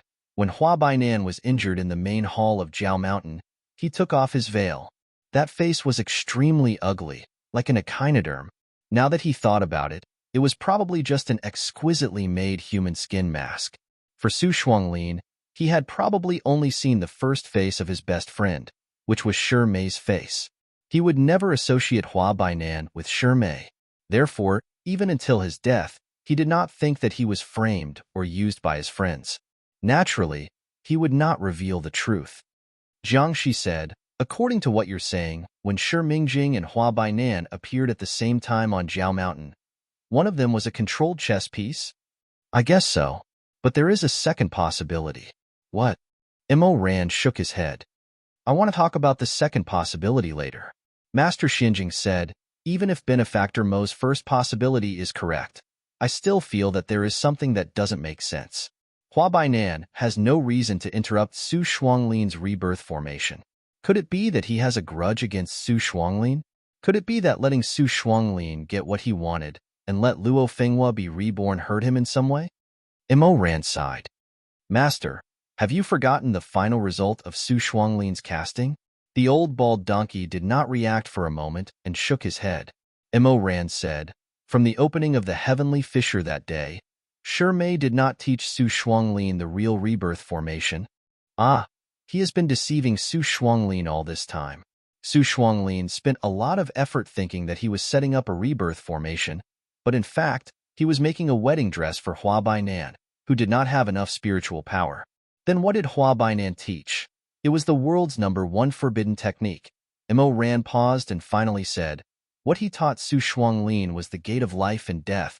Those who had participated in the battle on Jiao Mountain could not help but recall the black hole in the sky and the thousands of mysterious cultivators that came out of it.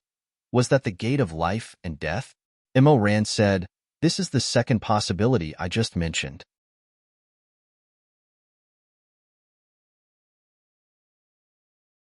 As long as the gate of life and death exists, both Hua Bainan and Mei could be real.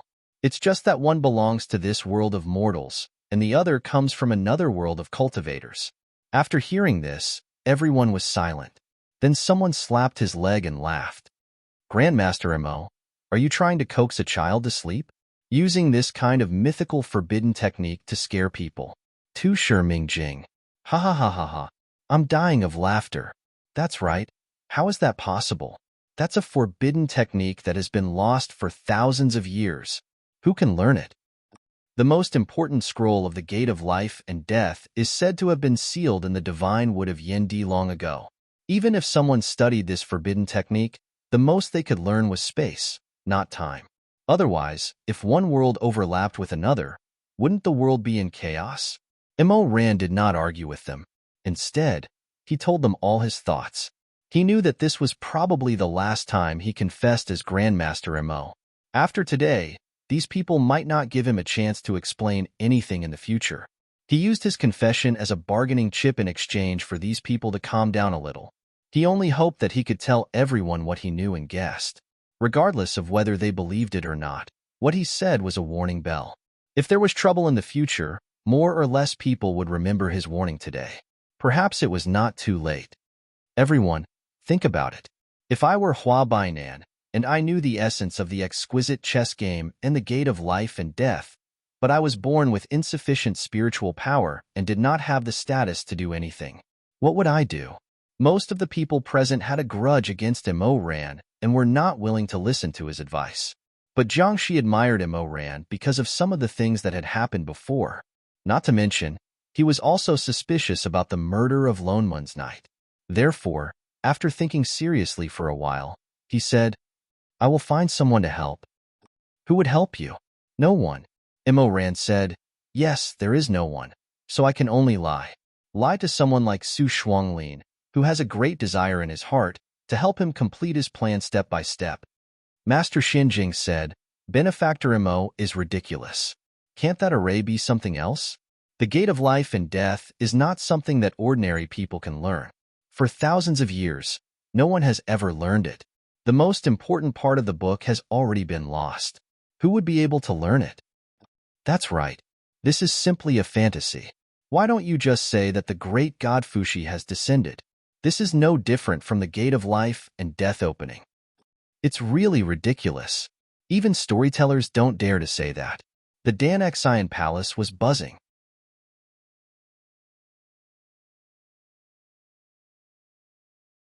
In the end, someone sneered and said, Grandmaster Mo, after such a long preparation, are you going to tell us that the one who killed all the heroes on the night of the lone moon is the other you who came to this world through the gate of life and death? Mo Ran. Seeing that he did not say anything, someone in the palace laughed. Amazing, really amazing. In order to exonerate himself, Grandmaster Mo is really willing to make up any excuse.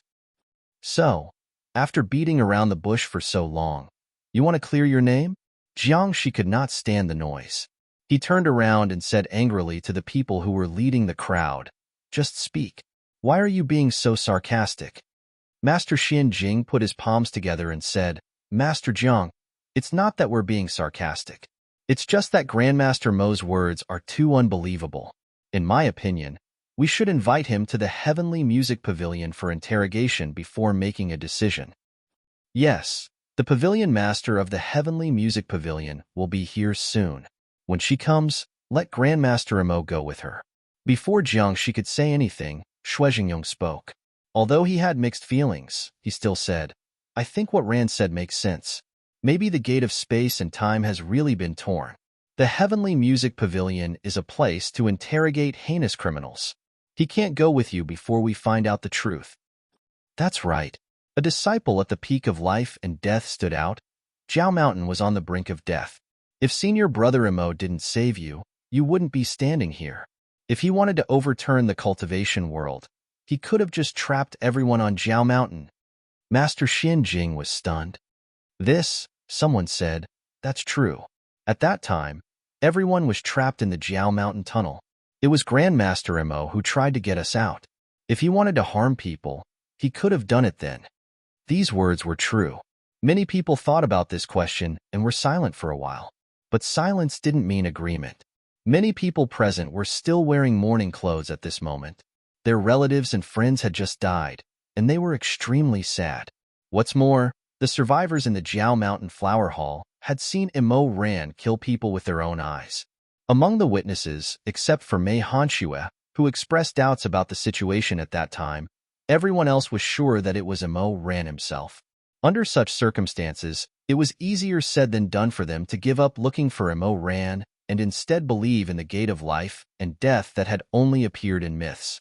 So soon, someone retorted, but I feel very uncomfortable about this matter. Don't you remember? On Mount Huang, Grandmaster Mo's control of the entire situation and the exquisite chess game was extremely accurate. He said that Shi Mingjing knew the exquisite chess game, but I feel that the person who knows a lot about this forbidden technique is himself. That's right. After the rebuttal, someone immediately echoed, there's one more thing. Don't you think it's strange? Why can Imo Ran open the enchantment of Jiao Mountain? He's not a descendant of the Nangong family. At this time, a woman's voice suddenly came from outside the Dan Xian Hall. There's nothing strange about this, because the blood flowing in Grandmaster Mo's body is the blood of the Nangong family.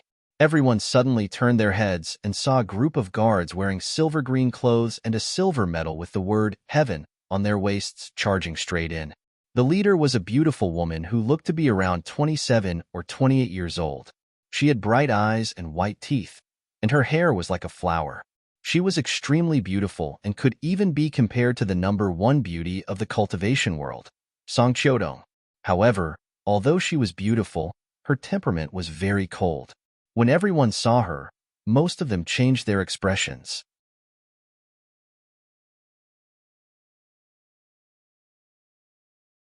Even the leaders had a look of awe on their faces.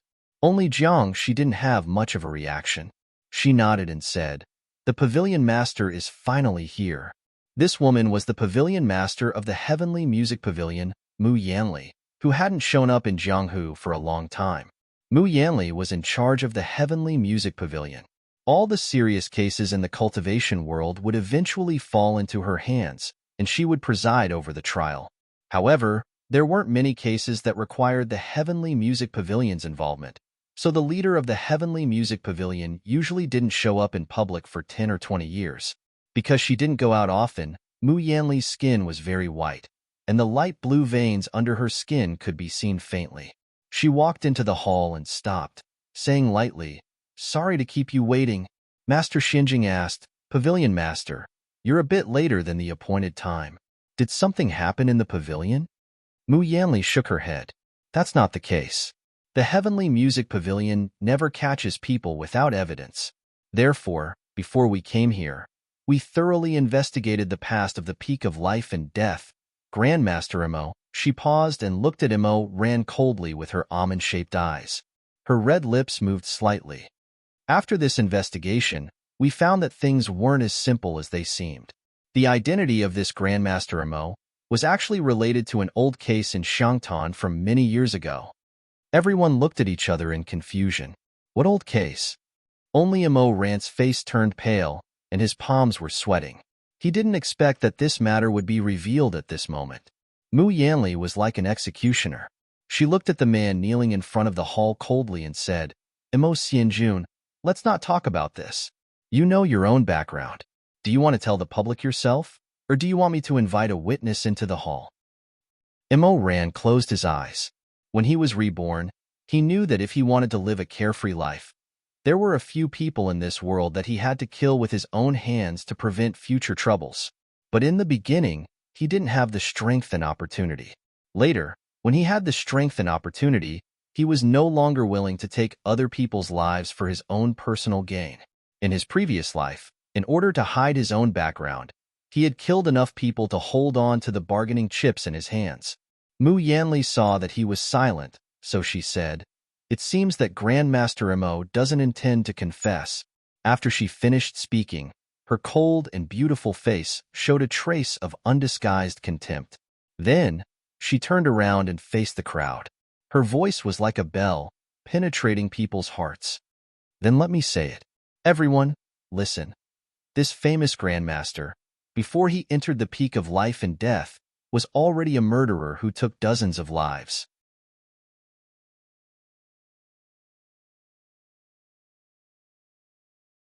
Such a vicious person should have been brought to justice long ago." What? Before he entered the sect, he had already killed dozens of people? Xue Ming opened his eyes wide, full of confusion. He muttered, "Brother?" His voice was neither soft nor loud, but it just happened to fall into Mu Yanli's ears.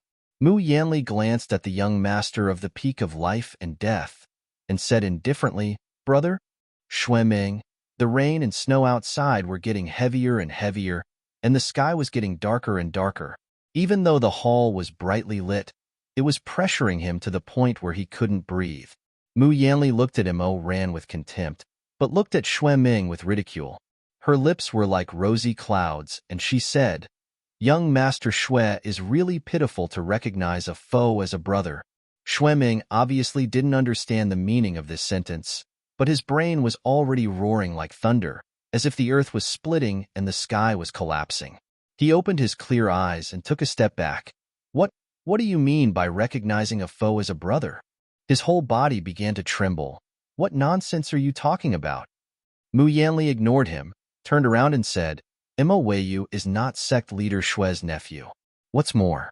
She paused, and her pair of beautiful and emotionless eyes were like sharp knives, sweeping past Xue Zhengyong and Madame Wang's faces. She said, "Not without fairness, not without cruelty. Sect leader Xue's nephew died at the hands of Imo Ran 8 years ago."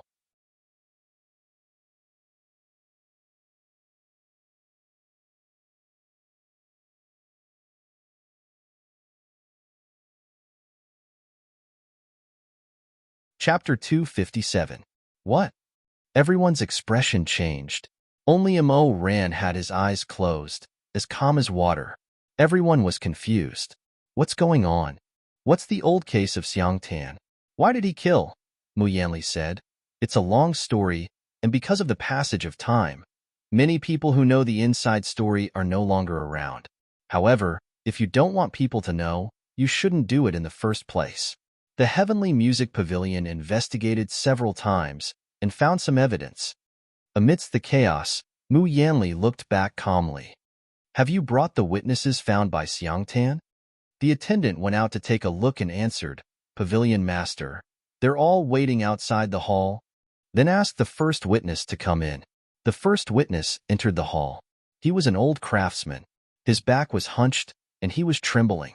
When he saw the hall full of immortals, his first reaction was to kneel on the ground and kowtow repeatedly. He hurriedly said, "Greetings to all the immortals. Greetings to all the immortals." Mu Yanli's tone softened. "Old mister, you must be tired from the long journey. You don't have to be nervous. I'll only ask you some questions. If there's one, you can answer one. If there's two, you can answer two." The old man trembled and did not get up. The monks of Wubei Temple walked over and gave him a seat. They helped him sit on it, but he was very scared. He only touched a small corner with his butt and tried his best to shrink himself to the smallest size possible. Mu Yanli said, "The first two questions. Where are you from? What do you do?" The old man's teeth chattered. When he opened his mouth, he said with a thick accent, I'm from Xiangtan. I make lanterns by the street. Everyone looked at him curiously, from his sparse white hair to his broken shoes. They did not know what kind of past this lantern seller could reveal. Mu Yanli asked, Mister, how many years have you been selling lanterns? More than half of my life. At least 50 years. I can't remember the details. It's long enough. What I want to ask you is not as old as 50 years, Mu Yanli said and pointed at Imo Ran. Mister, do you recognize this person? The old man looked up at Imo Ran. He saw that this person was tall, handsome, and had a divine aura. He did not dare to look at him and immediately turned his gaze away. After a long time, she hesitantly stole a glance at him. Then she mumbled, I don't know you. Mu Yanli said, It's not strange that you don't recognize him. Then let me ask you again. When you were selling lanterns beside Xiang Tanzueyu building, was there always a child who liked to stand beside your stall and watch you burn the lanterns? The old man's eyes were cloudy, but he was very clear about this matter. He sighed and nodded. Yes, there was a child who came to watch almost every night. He liked the lanterns I made, but he was too poor to buy them. I even talked to him a little at that time. He didn't like to talk and was very timid. Mister, do you remember his name? Oh, I think he was called Imo Ran's son? Just now, everyone was listening attentively to the old man's words. Now, their gazes all fell on Imo Ran. The old man was immersed in his memories and muttered, I don't remember clearly whether there was this son or not. I only know that he was from Zueyu Lu. Shui Jingyong interrupted with a sullen face. Ran was originally the son of my late brother and the nanny in the building. Pavilion Master Mu, why did you ask this old mister to prove it? Nanny? The old man was startled and waved his hand. Oh, that's not it. Although the nanny's son was also surnamed Imo, his name was Imo Nyen. He was a famous little tyrant back then. The old man lowered his head and pointed at an old scar on his forehead. Back then, he even threw a brick at me. That child was very fierce, wild, and mischievous. Shui Jingyong's expression changed.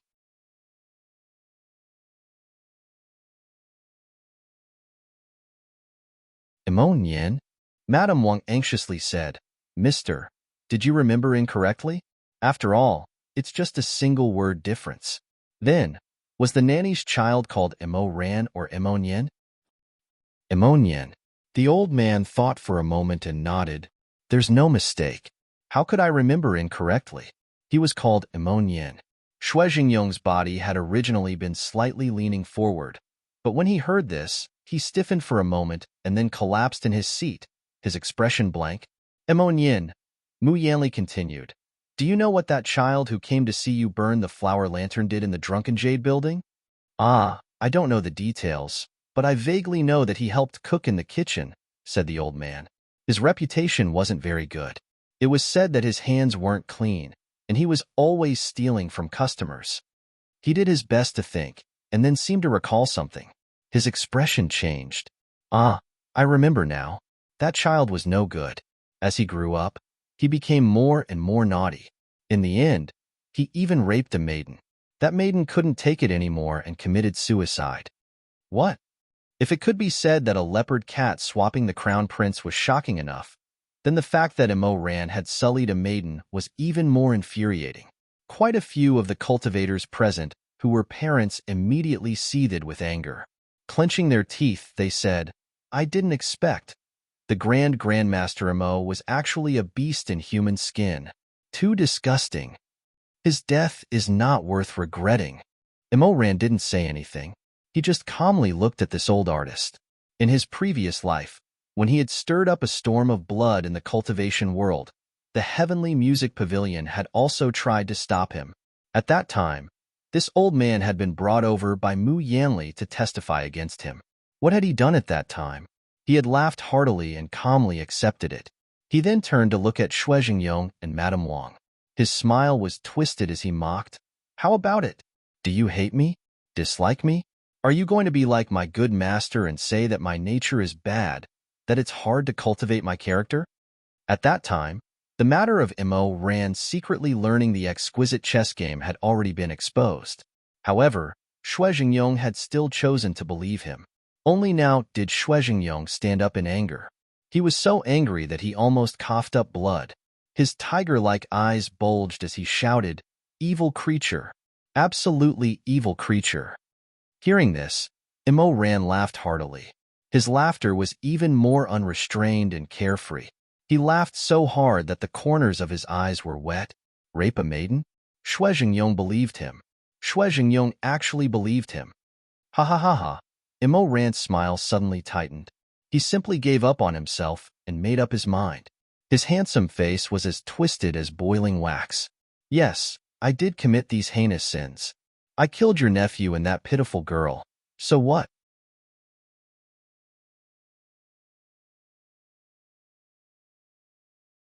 Uncle, you want to do justice for the heavens and kill me. Before he could finish, he felt a pain in his heart. Xue Jingyong had a violent temperament. Before Immerse Ran could finish, he had already attacked with a roar. His eyes were filled with hatred and tears. The tip of his fan pierced through Immerse Ran's chest. Immerse Ran was stunned for a moment. Then, the corners of his mouth curved into a faint smile. He lowered his head and looked at the blood that was gradually seeping out of his chest. He sighed. Uncle, I have called you uncle for so many years, but in the end, you still won't believe me. Shut up. Immerse Ran smiled. His shoulders were slightly trembling. Forget it. In the end, we don't have the same blood flowing in our bodies. So, this fake home, this peak of life and death, what else is there that I can't bear to part with? Blood splattered all over his face. He watched as Xue Jingyong collapsed in front of him. His brain was slightly numb. He didn't want to kill him, but he was impatient and rushed forward to kill. He was the one who asked for it. Immerse Ran was silent for a while. He raised his bloodshot eyes and looked at the shocked and sorrowful Madame Wang. He licked his lips, stepped over his uncle's body, and walked toward his aunt. Xue Jingyong was still breathing. He gripped the hem of his clothes tightly and refused to let go. This middle-aged man seemed to be very angry, but it also seemed that his grief and heartache were greater than his anger. At that time, Immerse Ran's mind was in a frenzy. He didn't understand what his uncle's eyes meant. Why were the tears in his eyes? He didn't want to understand. Immerse Ran heard Xue Jingyong say, Don't hurt. She saw it. That's why she wants to die. Immerse Ran was very kind and calm. However, Xue Meng isn't here. So, since you've raised me for so many years, I'll spare his life. Madame Wang's struggle was nothing in Immerse Ran's eyes. Besides, she didn't have the strength to struggle. She could only cry. Like her husband, she said, bastard. But when the knife stabbed into her, blood flowed out. Her consciousness gradually faded. She looked at him, but in the end, she muttered, Ran, why did you? Immerse Ran's hand was actually trembling at that time. He trembled, but in the end, he still pulled the knife out. He lowered his head and looked at his palm. His palm was wet. He held the scarlet dagger in his palm. It was slippery and smelled fishy. Hot. But it would be cold soon. Just like his so-called home, his so-called family. From the beginning, he was apprehensive because he knew that in reality, whether it was Xue Meng, Xue Jingyong, or Madame Wang, they were not his family at all. Their biological nephew had already died in his hands. Ridiculous. A loud shout interrupted Immerse Ran's memories. Immerse Ran raised his head in a daze. He looked around the hall before finally looking at Xue Jingyong. It was Xue Jingyong who was speaking. I'm the one who raised the child. I know very well that he wouldn't bully an innocent girl. Don't slander me. Immerse Ran was stunned. He suddenly felt that his heart was filled with bitterness. His eyelashes fluttered and he closed his eyes. It was different. 2 lifetimes, many things had changed. The old artiste was so scared that he rolled down from his seat and kowtowed repeatedly on the ground. No, I'm not lying. Please don't be angry, immortal lord. I really. He was just a pitiful artiste. He had never seen such a scene before. He had been reprimanded by the leader of a sect. He was so scared that his face turned ashen. In the end, he couldn't even complete a sentence. Shue Zhengyong shouted in a low voice like a ferocious beast ready to attack. Get out! Get out! The old artiste immediately got up and wanted to get out. However, the people from the heavenly music parlor stopped him. He couldn't move and fell to the ground. His whole body was shaking like a sieve.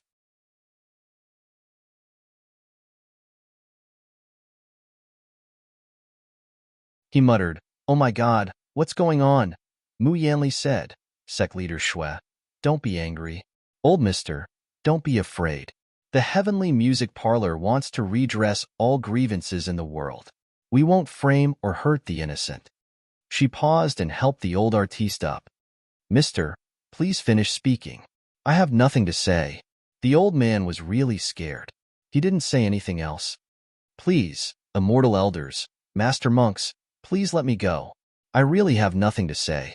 My memory is not good. My memory is not good." In this stalemate, Imo ran, who had been silent all this time, suddenly looked at Shue Zhengyong and kowtowed. The meaning of this action was self-evident. Shue Zhengyong and Shue Meng couldn't say a single word, not even a single word. Madame Wang murmured in disbelief. "Ran her?" Imo Ran said, "When I was on Jiao Mountain, I wanted to come clean with uncle. However, I didn't expect this situation." Imo Ran's eyes were very calm. Because it was too calm, it even seemed a little dead.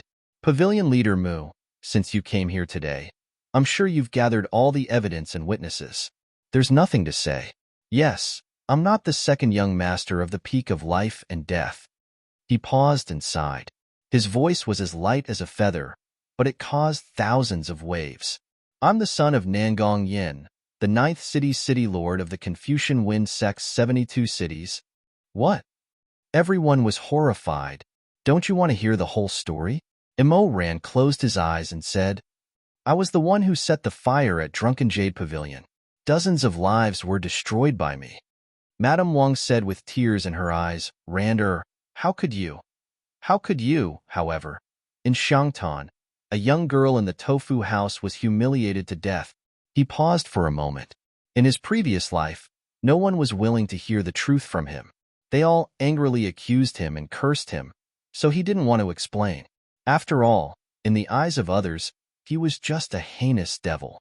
It didn't matter if there was more bloodshed. However, in this life, he finally wanted to tell them. "I didn't kill that girl." Silence reigned in the Danhart Palace. Everyone was staring at Imo Ran, waiting for him to talk about those dusty old cases that no one knew about. Mu Yanli raised her beautiful eyebrows. "Oh, is there more to that case than meets the eye?" Yes. "Please speak," Mu Yanli said. "I'm all ears." Imo Ran shook his head. "Before I talk about the murder of the young girl in the tofu house, I want to talk about a more important person." "Who?" "A performer." As Imo Ran spoke, he looked at the distant sky through the open window. At that time, there were two young lute singers in Shangtan. One of them was called Sun Fengrua, and the other one was called Duan Yihan. Many people in the hall were shocked when they heard him mention these two names. Sun Fengrua, Duan Yihan. Don't tell me they are the two top instructors of the music house? It must be them.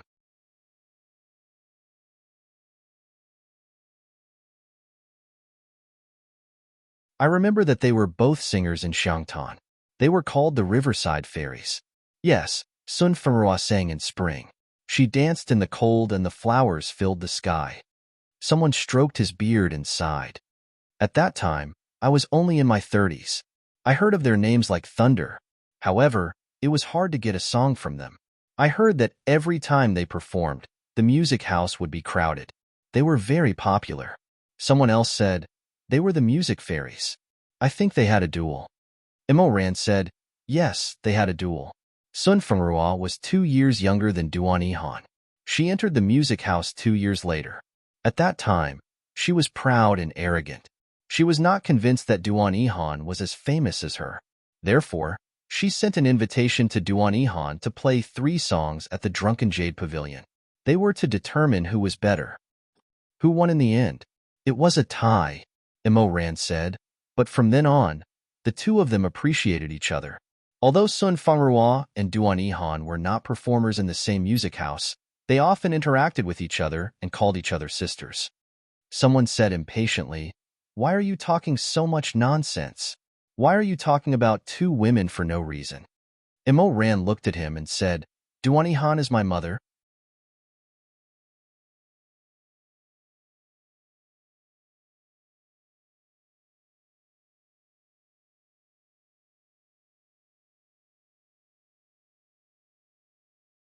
Chapter 258. What? Back then, when Duan Ihan came out with a peeper in her arms, the youths from the 5 tombs competed with each other. She sang countless songs. That peerless singing fairy was actually his mother? At that time, my mother met Nangong Yen by chance, who was the 9th city's lord of Confucian Wind sect. He knew some poems and songs, had a sweet mouth, and was also handsome. Mo Ran paused. My mother made a mistake and fell in love with this person. Xueming couldn't help but shake his head and murmur, "How could that be? How could Nangong Yin refuse a beauty who threw herself at him?" Mo Ran said, "But after all, he had status and identity, so he didn't dare to casually tell his real situation to Lu Ling. So he lied to my mother and said that he was a businessman from Lini who lived here.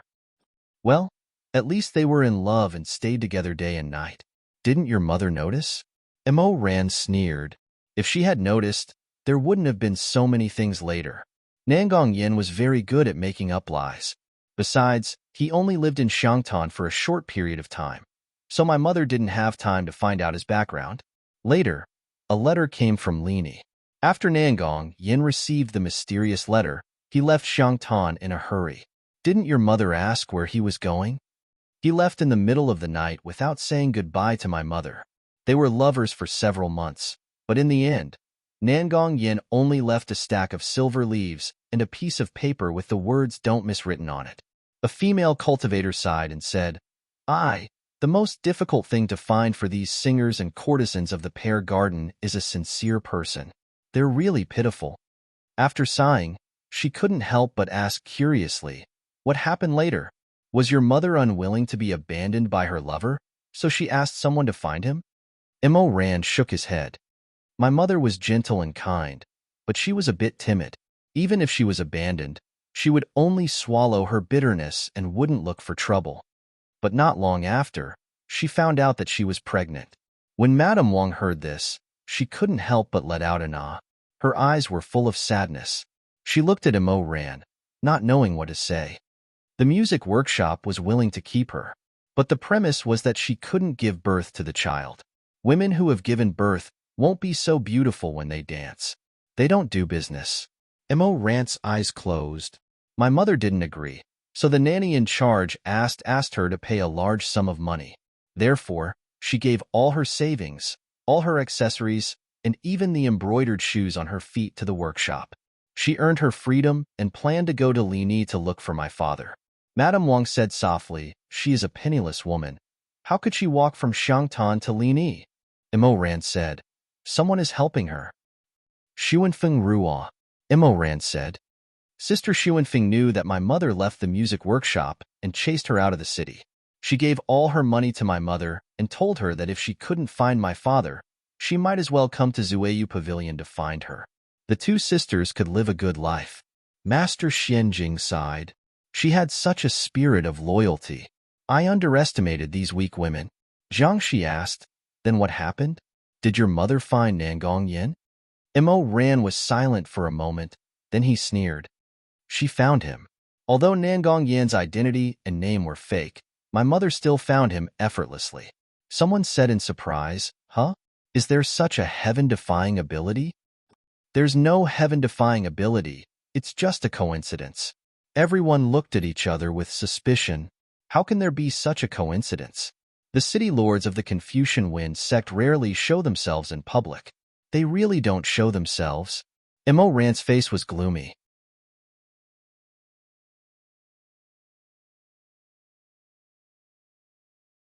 However, the Confucian Wind sect will hold a banquet for their wedding and children's 1-month birthday and receive congratulations on the city gate tower. Isn't that so? Everyone was stunned. Nangong Yin received a letter. Was it to urge him to go back and get married? Someone else recalled. "I remember. Nangong Yan's first wife was the daughter of a rich family. Could it be that he was forced to abandon the girl he was in love with and go back to marry that rich family's daughter? Mo Rant's expression was extremely indifferent. He wasn't forced. He didn't go back and get married. The mysterious letter he received was actually good news. It was the head of the Confucian Wind sect who told him that his wife was about to give birth and asked him to go back and accompany her. Even Shuizhengyong, who had been silent, changed his expression. He said, "So when Nangong Yin went to Xiangtan, he was already a married man?" Yes. Mo Ran lowered his eyes. It was really difficult for him. Now that he was talking about this matter, his face didn't have too much of a pained expression. He calmly said, Nangong Yan's wife was pregnant, and her body wasn't good. It was easy for her to miscarry, so he came out to relax. He met my mother and liked her. He lied that he had never married before to win my mother's favor. Someone was so angry that he stamped his feet. He's worse than a beast. His wife was pregnant, but he ran out to play. He even had a child outside. Alas, this Duan Ihan is really unlucky. Would Nangong Yin acknowledge her? The answer was self-evident. Everyone was excited and indignant. They looked at Mo Ran with a bit more pity. However, Mo Ran didn't care about how others looked at him. He just continued to talk about his mother's experience. He had kept this secret for 2 lifetimes. This was the first time he spoke openly and sincerely. In addition to the pain, he also felt a bit relieved. Mo Ran said, at that time, there was a big banquet in Lini to celebrate the birth of Lin Er. My mother came to the turret of the 9th city and saw Nangong Yin holding his wife and child on the turret decorated with red ribbons. He greeted the people below and threw auspicious fruitcakes. After that, my mother didn't look for him again. At that time, she had used up all her money. She couldn't even afford to pay for the passage back to Xiang. After half a year, she gave birth to me in an abandoned woodshed in Lini. Jiangxi asked, "Then did you go back to Xiangtan Zuiyu building?" Mo Ran shook his head. "When I was born, my body was very weak. I fell ill in less than a month. I couldn't travel at all. In order to treat me, she begged all the doctors in the city. No one was willing to help her. She had no choice but to carry me. She found a way to enter the Confucian Wind sect and found Nangong Yin. That year, the weak mother appeared in front of her lover with a newborn baby who was as small as a kitten. That man didn't feel happy. He only felt endless shock, fear, and even anger.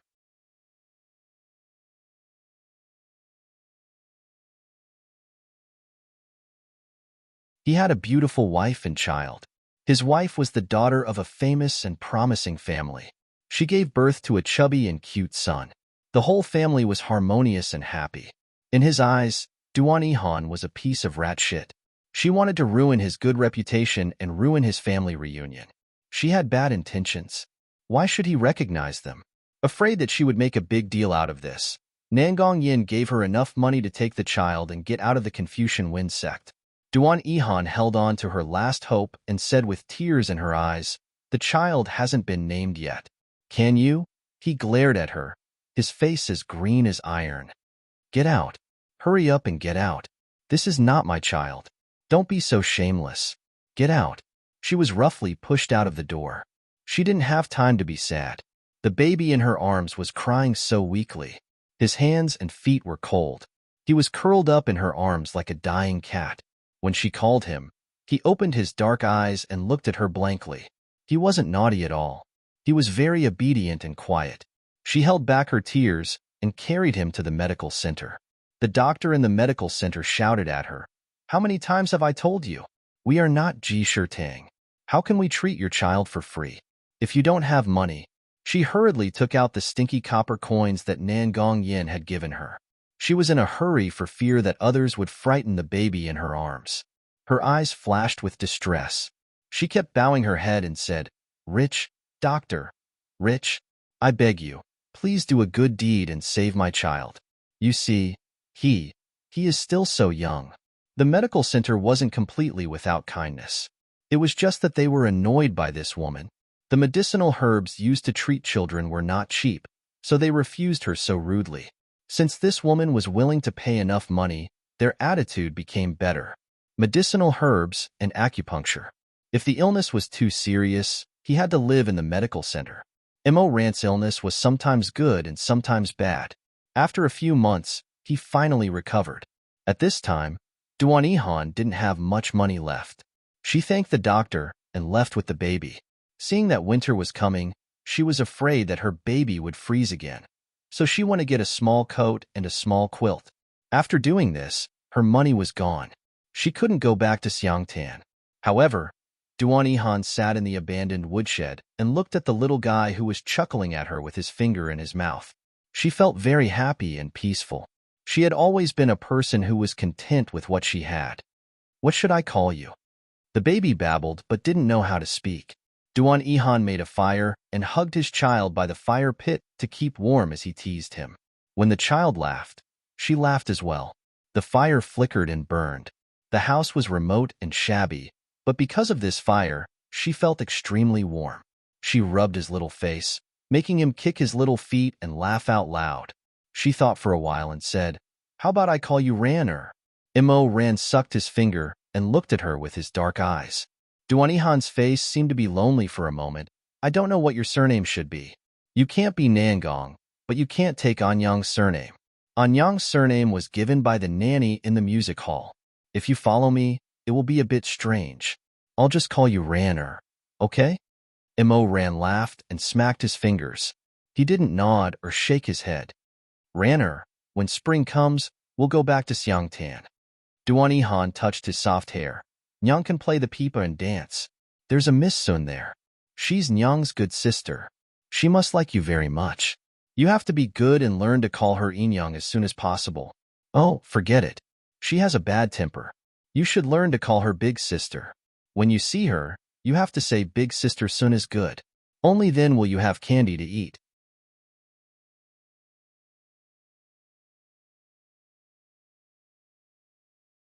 "Do you understand?" She held his soft and tender fingers and said gently, "Don't worry, Ranner, wait a little longer. Winter will be over soon. When spring comes, we'll go home." However, this winter was still too long. That year was a disaster year. The lower cultivation world was overrun with ghosts. Lini was heavily fortified and ordinary people were forbidden to enter and leave. Therefore, Duan Yihan couldn't leave. She went to work in a shop to earn some money to support her family. However, there was no such thing as an airtight wall in the world. Someone revealed her husband's romantic history to Nangong Yan's wife. In short, not long after, the steamed bun shop that Duan Yihan was hired kicked her out for no reason. From then on, Duan Yihan was ostracized. Unable to find a living in Lini, she could only beg with her young son. There were a few times when she sang softly on the streets, while Nangong Yin was riding a horse in bright clothes.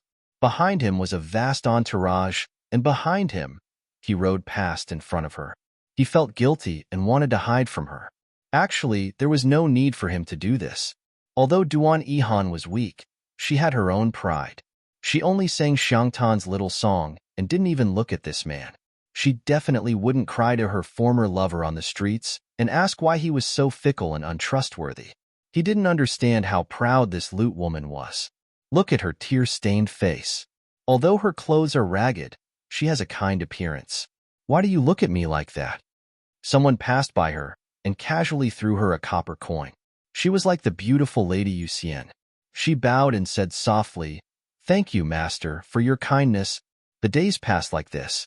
The lower cultivation world was in constant war. Lini was a bystander, and the anti-theft wall was erected high.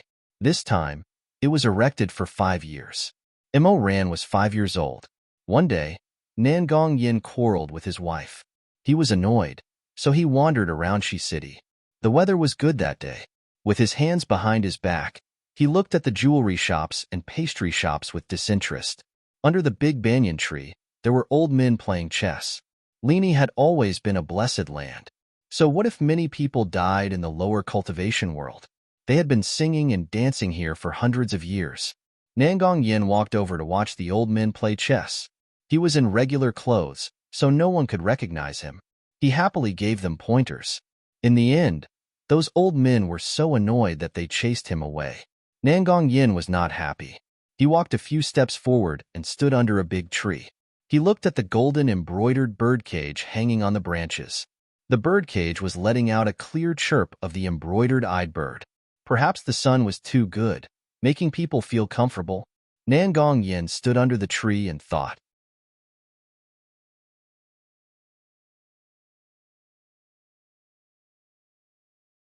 Suddenly, he thought of the gentle girl in Shangtan restaurant 5 years ago. He tilted his head and teased the bird, saying, "Hey, do you know how to sing Xiangzuber?" Of course, the bird didn't know how to sing. It kept chirping. Nangong Yin sighed as he hummed the tune that Duan Han had sung countless times by his ears many years ago. Suddenly, he heard a clear voice behind him. Someone was singing softly, "The wild clouds are low, the north wind is cold. The sky is full of ice and snow, the well bars are sealed." The voice was like jade, tinkling. He felt like a lifetime had passed. He suddenly turned around. Because he had been deliberately avoiding her, he hadn't seen her for a long time. At this moment, across the bustling downtown, he suddenly saw that slender and gentle woman again. Just like in the dreams that he didn't dare to tell his wife for so many years. He met her again. Duan Yihan brought along a frail child as the mother and son stood by the side of the street. She lowered her eyes as she sang a little song that people couldn't buy no matter how much money they had in the past, hoping to gain the pity of a nobleman and get some money for a meal. She sang softly, "This road is in front of the mountain. Behind the mountain, there are millions of pedestrians." Countless people came and went in front of her, but no one stopped for her. Although the song was nice, it wasn't a real thing. She wanted to sing it, so no one was willing to pay for her.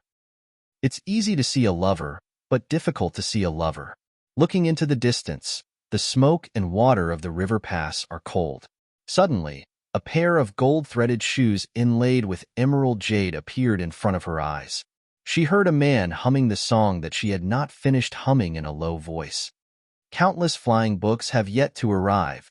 The well has accumulated tears for you to see." Duan Yihan was stunned for a moment. Then, she slowly raised her eyes. She saw him again. He was still the same as he was 5 years ago. Handsome, dignified, and extremely good-looking. He didn't age at all. Time left no trace on his face. Duan Yihan saw her own reflection in his eyes. 5 years ago, she was a delicate young girl. Now, she had a face full of hardships. She was no longer beautiful and made people feel disgusted. But the way Nangong Yin looked at her was somewhat affectionate. After being married for so many years, his wife heard about his past. Although she didn't dare to say it, she was very unhappy. She would throw a tantrum and put on airs. Their son was also very naughty. Today, he stood in front of Duan Yihan. Seeing her like this, his heart more or less gave birth to some guilt and pity. Duan Yihan stopped singing. Her eyelids drooped and she didn't sing. "Mother?" Imo Ran was puzzled and turned to look at her. Duan Yihan said, "Mother is tired today. Let's go home." Imo Ran nodded obediently and smiled. "Then let's go back and rest. I'll think of something for dinner." Mother and son held hands and prepared to leave. Nangong Yin called out to her, "You." His gaze fell on Imo Ran. This child was thin and small. His clothes were tattered, but he was very sensible. His face was also very beautiful. Nangong Yin suddenly realized that this was his own child. He was his flesh and blood. He reached out and patted Imo Ran's head. Imo Ran didn't know who he was. He narrowed his eyes and let the man ruffle his black hair. Oh, Nangong Yin remembered that year when Duan Yihan came to his residence with a kitten-like baby and begged him to save him. At that time, she said, "He doesn't have a name yet." "What's your name?" Nangong Yin asked. "Ranair." "What's your surname?" "I don't have a surname." Nangong Yin looked at Duan Yihan with a sour expression. He didn't know why, but he said, "Why don't you?" Before he could finish, he suddenly saw a group of Confucian Wen sect Taoists walking past the corner of the street.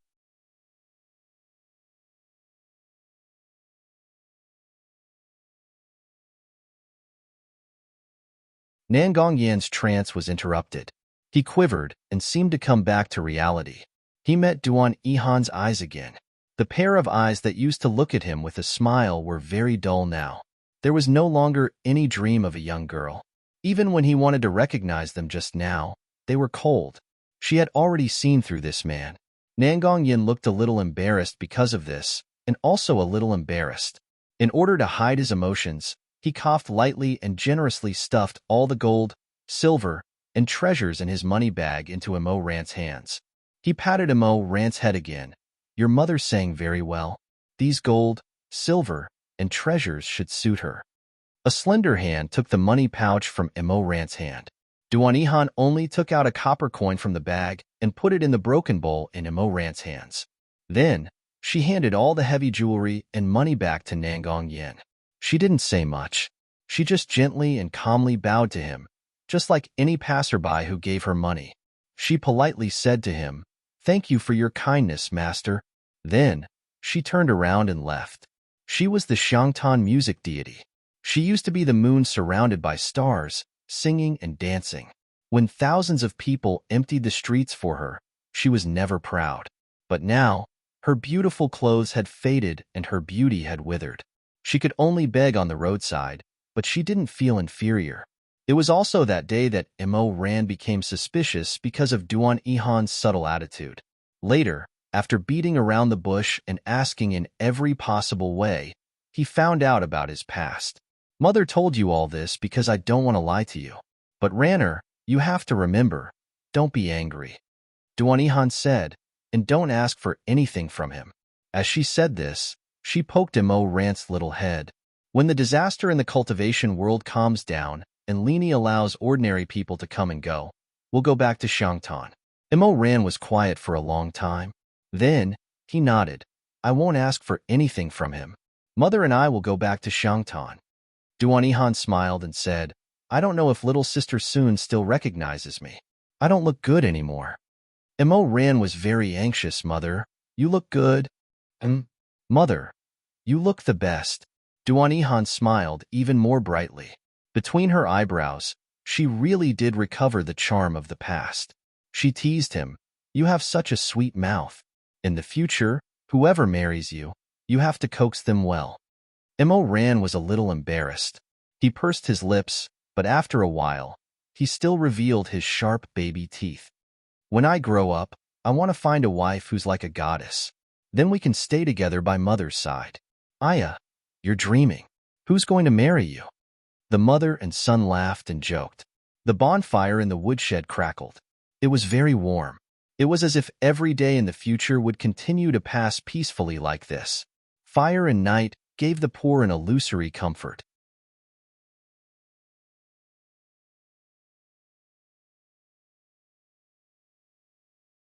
Therefore, at that time, none of them expected that in fact, Duan Ihan's days were numbered. It was in the autumn when I was 5 years old, Imo Ran said, right after the Mid-Autumn Festival. Because the Confucian Wind sect had been closed to the outside world for a long time, Lini's food supply was already insufficient, so they adjusted the price of the goods. In the end, it was just to let the poor below control their appetite and not to fight for food with the rich. Shui Jingyong had all sorts of feelings when he heard this. His heart was in a mess.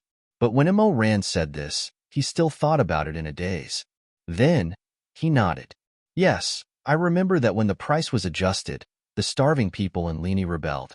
Only then did the Confucian Wind sect finally lower the price. It lasted for about a year? Jiangshi said, I remember it was half a year. Imo Ran closed his eyes and said, it wasn't that long. It was 1 month and 5 days. It only lasted for a short 35 days.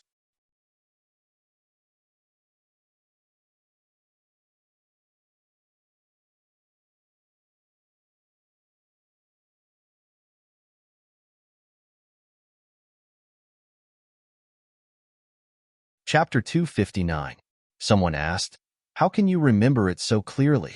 How long has it been? How could he not remember it clearly?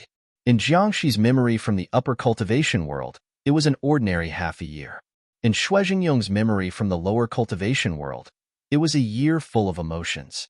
But in Imo Rant's memory, it was 35 days that gradually turned into despair. Each day felt like a year. Every day was worse than death. Every day was like purgatory. That year, as soon as the price adjustment order was issued, people were in a panic. Duan Ihan and her child couldn't get food. They could only pick up rotten vegetable leaves and moldy and rotten rice to fill their stomachs. Later, more and more people couldn't eat. They couldn't even pick up vegetable leaves. In the midst of their predicament, Ran couldn't help but say to Duan Ihan, "Mother, let's go to the Confucian Wind School to find him and ask for some food, shall we?" Duan Ihan muttered, "We can ask anyone, but not him." Begging on the street, performing arts, nodding and bowing, smiling and shouting were all things that were forced to do. But if they went to beg Nangong Yin, the meaning would be different. Although Duan Ihan was poor, she didn't want to cross this last line. She didn't want to, so Ran didn't mention it again. The child wasn't eye-catching, and he was surprisingly agile. On the 9th day after the price adjustment order was issued, he finally stole a white radish from the ground. Duan Ihan carefully hid the white radish. Every day, she only cooked a little bit of it the size of a fist, and the two of them shared it. By the 8th meal, the radish was rotten, but because they hadn't seen anything to fill their stomachs for a long time, Duan Ihan cut the remaining rotten radish in half, barely managing to survive for a few more days. On the 21st day after the price adjustment order, they ate the last bit of radish and couldn't find any food to fill their stomachs. On the 25th day, there was a torrential rain, and earthworms crawled out from the ground. Ran caged them together, collected some rainwater, boiled them, and ate them. The slippery feeling of the earthworm in his mouth made him feel nauseous. Ran apologized to these skinny little animals. He really had nothing to fill his stomach with. If he could get through this period, the earthworm would be his benefactor. He didn't want to eat his benefactor anymore. When would this nightmare pass? The 28th day. Ran had a fever. No matter how gifted a child was and how high their spiritual energy was, they still couldn't withstand such hunger and torment. Duan Ihan had long since lost his strength. His eyes were hollow. On this day, taking advantage of the fact that Ran was asleep, she finally made up her mind. She got up and left the woodshed where she stayed, and slowly walked towards the towering immortal city of the Confucian Wind sect. She had her own bottom line, and she would rather die than beg for food from Nangong Yin. However, the child was innocent. He was still so young, so how could he accompany her to leave the mortal world? At this time, the people in the main hall had sympathy on their faces. Regardless of whether Wayu was guilty or not, what happened in the past was really too tragic. Someone softened his tone and asked with a sigh, "Did you manage to get it?" "No," Ran said, "my luck was bad. When I arrived, Nangong Yin was quarreling with his wife." He paused for a moment, then continued, "When that city lord's wife saw my mother, she flew into a rage. She has a fierce temper. Not only did she not give my mother any food, she even threw her out of the Confucian Wind sect." "Then what about Nangong Yin?" "I don't know," Ran said. "My mother didn't mention him. Maybe she tried to stop him, or maybe she just stood to the side, wanting to help but unable to."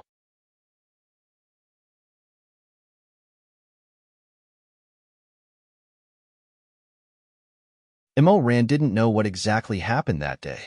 He only knew that when his mother came back, her body was full of scars. She curled up in the woodshed and hugged him without saying anything. Later on, she began to cough up blood, spitting out blood foam and gastric juice. The room was filled with a rancid smell. 34th day. Duan Ihan was on the verge of death. She could barely speak, and she didn't cry. That night, she woke up from her coma and actually recovered some strength. She saw Ran huddling beside her, trying to use his thin body to warm her. She said very softly and gently to him, "Ranner, if you have a way, go back to Xiang Tan. Mother, go back to Xiang Tan, find Sister Sun, and repay her kindness." Duan Ihan stroked Ran's hair. "If you want to go to Xiang Tan to repay your kindness, don't stay in Lini to seek revenge. Listen to your mother. Be good. When your mother came to Lini, I owed your sister Sun a lot of money, and I can't pay it all back. Go back, stay by her side, do something for her, and make her happy. In the future, if other people show you kindness, you must remember it well." Ran had tears in his eyes as he looked up at her skinny face in the woodshed. Duan Ihan's eyes were so black that they were shining, and there were even some grape-like purple. then repay your kindness. That was what Duan Ihan did for Imo Ran before she died. She was afraid that after she left, her child would go astray, so she repeatedly told him that he must leave this sad place. If people had aspirations, they would not let their imagination run wild, and it would not be easy to fall into the trap of hatred. She gave him aspirations. Repay her kindness. Don't take revenge. On the 35th day, this ridiculous price adjustment order was finally abolished in the midst of the riots, and it lasted only a short 1 month and 5 days. For the rich, it was like a farce had finally come to an end. Lini was full of smoke and miasma, and they woke up in the soft and warm bed, and took the 8 treasures' fragrant nectar served by the maids to rinse their mouths and pick their teeth. When they heard that the price adjustment order was abolished, they only complained a few words and yawned. It was all insignificant, but for Imo Ran, it was something that could not be more exciting. He did not have to worry about food rations, so the number of kind-hearted people on the streets increased again. Imo Ran got a biscuit and even a bowl of pitifully thin meat porridge. He was reluctant to drink a single mouthful and carefully held it in his hands. He wanted to hurry back and give it to his sick mother. Meat porridge was such a good thing. If his mother drank it, she would definitely recover, right? He could not wait to use this bowl of porridge to save his mother's life, but he did not dare to rush back home. The porridge bowl was cracked, and there was a big hole on the side. If he ran too fast, it would be a pity to spill it.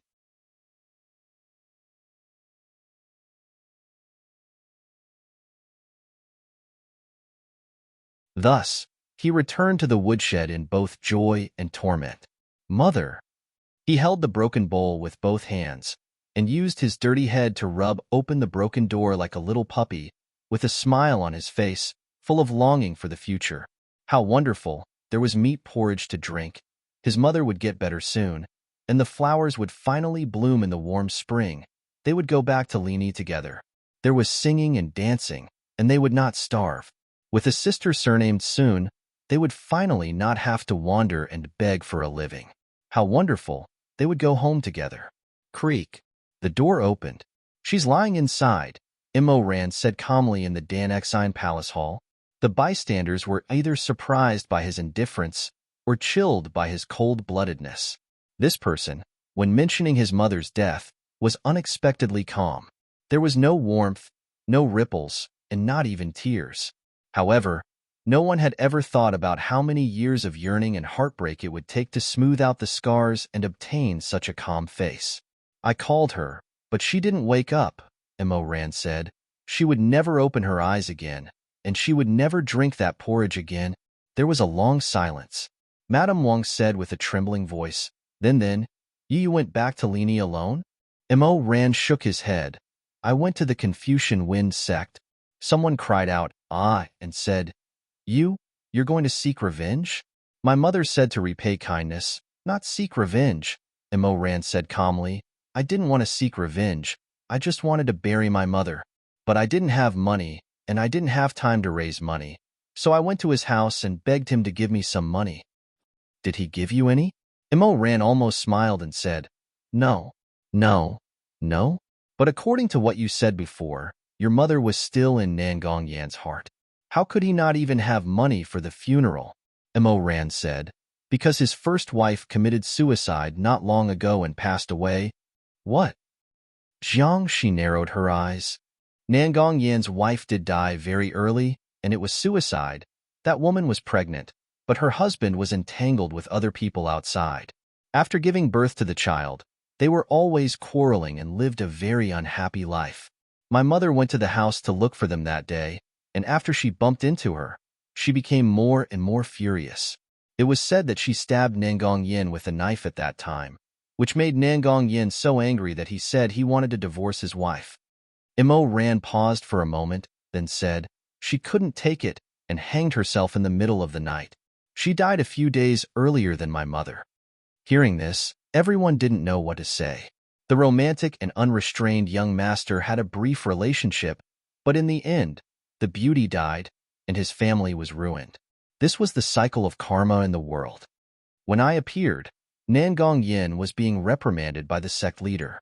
His wife's family also came, They were famous business magnates in Lini, Imo Ran said. Nangong Yin had already been scolded badly, and he was very angry. Suddenly seeing me, how could he have a good temper? Madame Wang was the most soft-hearted. Although she knew that Imo Ran was not related by blood, she still felt sorry and said with tears, Ran. Imo Ran really didn't want to talk about this past. Nangong Yan's face at that time, and the faces of those who were present. There was also Madame Nangong's morning hall, golden paper and silver flowers, little children made of paper, a mountain of spiritual tools, a beautiful soul-summoning banner, a shiny black coffin made of Phoebe Jinan wood, and too many things. Hundreds of people knelt on both sides to watch the coffin of the woman who committed suicide and mourned. The lamp was filled with whale oil, and the 99 scrolls of incense were burning silently. The wind blew away the smoke, and the powder rustled.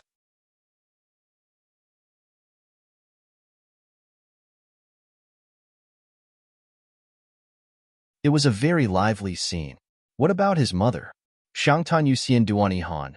She only had a tattered dress that she might never wear again after taking it off, and a bony young child. She didn't even have a straw mat to wrap the corpse. You can't expect 10 feet of fate. That was what Nangong Yin said to Imo Ran in extreme anger and despair. Then, under the gaze of the sect leader, under the gaze of his in-laws, this man pushed the illegitimate child out of the door and refused to acknowledge him. Madame Nangong died. She should be matched with a gold and red-colored coffin, agate, fragrant pearls, and a snow-white shroud to protect her body from decay. Silk covered her face, silk covered her eyes, and silk covered her eyes.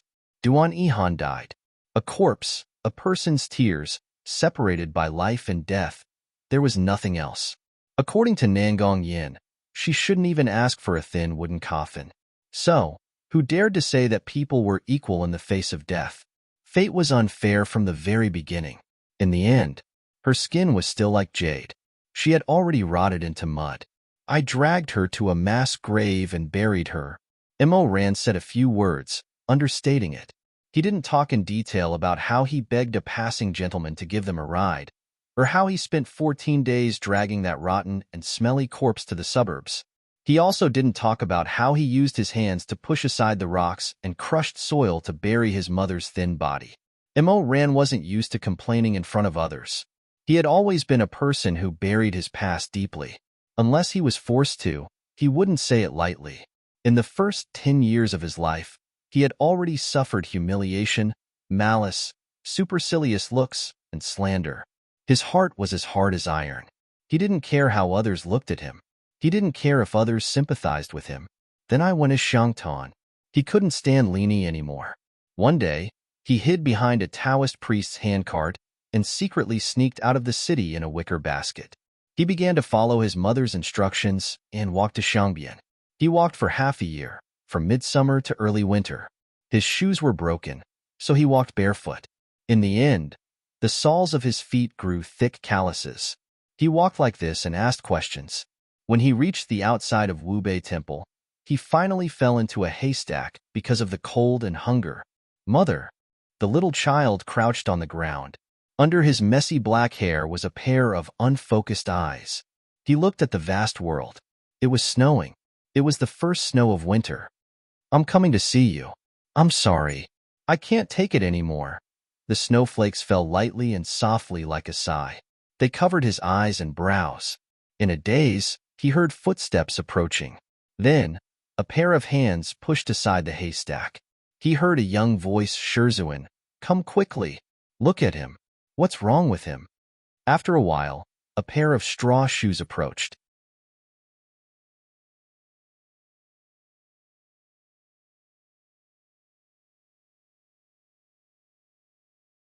A man was speaking. Don't worry about it. Go back first. I'm here to see him. The man's voice was deep and cold. There wasn't much emotion. Imo Ran was instinctively afraid. He instinctively felt that the young man was close to him and that the man was cold. He didn't know where he got the strength, but his desire to live made him raise his hand and weakly grab the corner of the young man's clothes. Before she could say a word, tears began flowing down her cheeks. Food. I'm so hungry. Please, I want to eat. The young man he grabbed was Chu Wanning, who went down the mountain with Huizue that day. Chu Wanning was stunned. What? Mo Ran forced himself to raise his dirty little face. He shakily made a eating gesture, swallowing the bitterness in his throat. Everything in front of him was blurry and dizzy. His ears were ringing. He cried and begged the person in front of him. He knew that if this little brother abandoned him like all the other masters he had met, then he wouldn't be able to live. He would definitely die. He really couldn't take it anymore. Eat. Later, Chu Wanning fed him a pot of rice soup. A pot of soup saved a person who was on the verge of starvation. After drinking the rice soup, Mo Ran left Wubei Temple. At that time, his mind was groggy. He only remembered that Big Brother Benefactor had a pair of slightly upturned almond-shaped eyes and thick and long eyelashes. He didn't have any other impressions. However, from Wubei Temple to Shangtan day and night, he wore the cloak that Big Brother Benefactor had given him. At that time, his body was small. The young man's clothes looked particularly clumsy and funny on him, especially when he wore the hat. The brim of the hat could almost cover his entire face. On the road, there were always children who didn't have to worry about food and clothing. They snuggled up to their parents and laughed. Father, Mother, look at that little beggar. What is he wearing? It's so funny. Mo Ran wasn't angry. What did other people's cynicism mean to him? He was only grateful that this ill-fitting cloak could shelter him from the wind and rain and give him warmth. When it snowed, the snowflakes couldn't fall on him. When it was late at night, the darkness couldn't enter his heart. When night fell, he would make a fire and hug his knees by the fire pit to warm himself. He would cover his head with the cloak and shrink into it, looking at the orange flames from under the soft edges. The cloak was very warm. It was like his mother's embrace, and also like his Big Brother Benefactor's pair of gentle almond-shaped eyes. The little child curled up and fell asleep. In his dreams, he could even smell the faint fragrance of the cloak. It was like leaning against a blooming begonia tree. When he looked back, it was no wonder that he always felt that Chu Wanning smelled very good. As long as there was his scent on the bed, he could always sleep peacefully. It was also no wonder that when he first saw Elder Yu hung under Tong Tian Tower, he felt that those almond-shaped eyes were very gentle. It was as if he had seen them somewhere before. It turned out that everything had a cause and effect. He and Chu Wanning had talked so early. They had touched each other's body temperature. He even licked Chu Wanning's palm. It turned out that he had smelled the fragrance of flowers on Chu Wanning's clothes.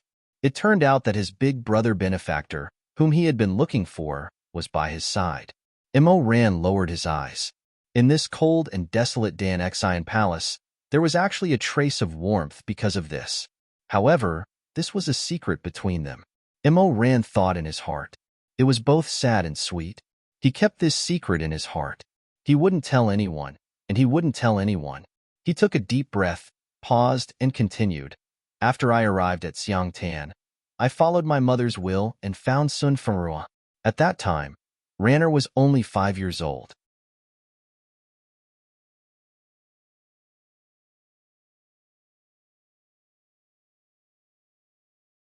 He was wrapped in a thick cloak that belonged to the young Chu Wanning. The cloak dragged on the ground and was already dirty.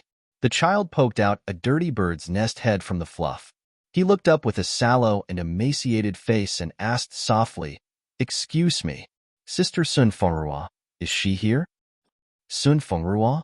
The performer who was pulled by him laughed and looked at him curiously. Top courtesan of the music house? Although we're here to sell our arts and not our bodies, who wouldn't like Miss Sun's appearance more than her singing voice? Little brother, how old are you? You know how to find her? Mo Ran's eyes were wide open. He didn't understand her words at all. However, the girl's ridicule was obvious. Mo Ran was embarrassed because of this. He grabbed the collar of his cloak tightly and said with a red face, "Please, I want to see Sister Sun. My mother asked me to find her." Huh? Who's your mother? My mother's surname is Duan. Her name is Duan Ihan. Ah. The performer's expression changed. She took a step back and covered her mouth with her handkerchief. Even her lazy peach blossom eyes suddenly widened. You're Duan Lucien's child? When Duan Ihan was famous, she never acted like a tyrant. She often gave extra jewelry and money to her sisters who were old and no longer sang like before. Therefore, when the performer heard that he was Miss Duan's child, her attitude immediately changed. She hurriedly took him to the greenhouse of the flower pavilion and saw Sun Fenghua lying on the bed in the room. After closing the door, Imo Ran bowed to Sun Fenghua and told her the whole story. Sun Fenghua's heart was filled with grief. She immediately found her mother and said that she wanted Imo Ran to stay by her side. Her mother originally refused, but after several pleas from the top courtesan and sizing up Imo Ran, she felt that this child could at least do something for the pavilion. Thus, she reluctantly agreed. Beggars were afraid of bringing bad luck when they entered the pavilion. According to the rules, they had to burn all their clothes and then thoroughly wash them. There was no problem with bathing, but when they said that they had to burn the clothes, Imo Ran cried, "What are you crying for? It's not like I won't buy you new clothes in the future." Her mother impatiently knocked Imo Ran's head with her hookah. "Be sensible. I'll give you food and a place to live. Other people can't wait to laugh at you. Look at your poor appearance." Imo Ran was afraid that he would implicate Sister Sun. She had already put in a good word for him. Thus, he bit his lip and endured with all his might. He rubbed his red eyes and stood in front of the fire sobbing silently. At that time, he really didn't understand why all this happened. Why did he just want to keep an old set of clothes? Because he was weak, because he was lowly, because he was a stinky beggar.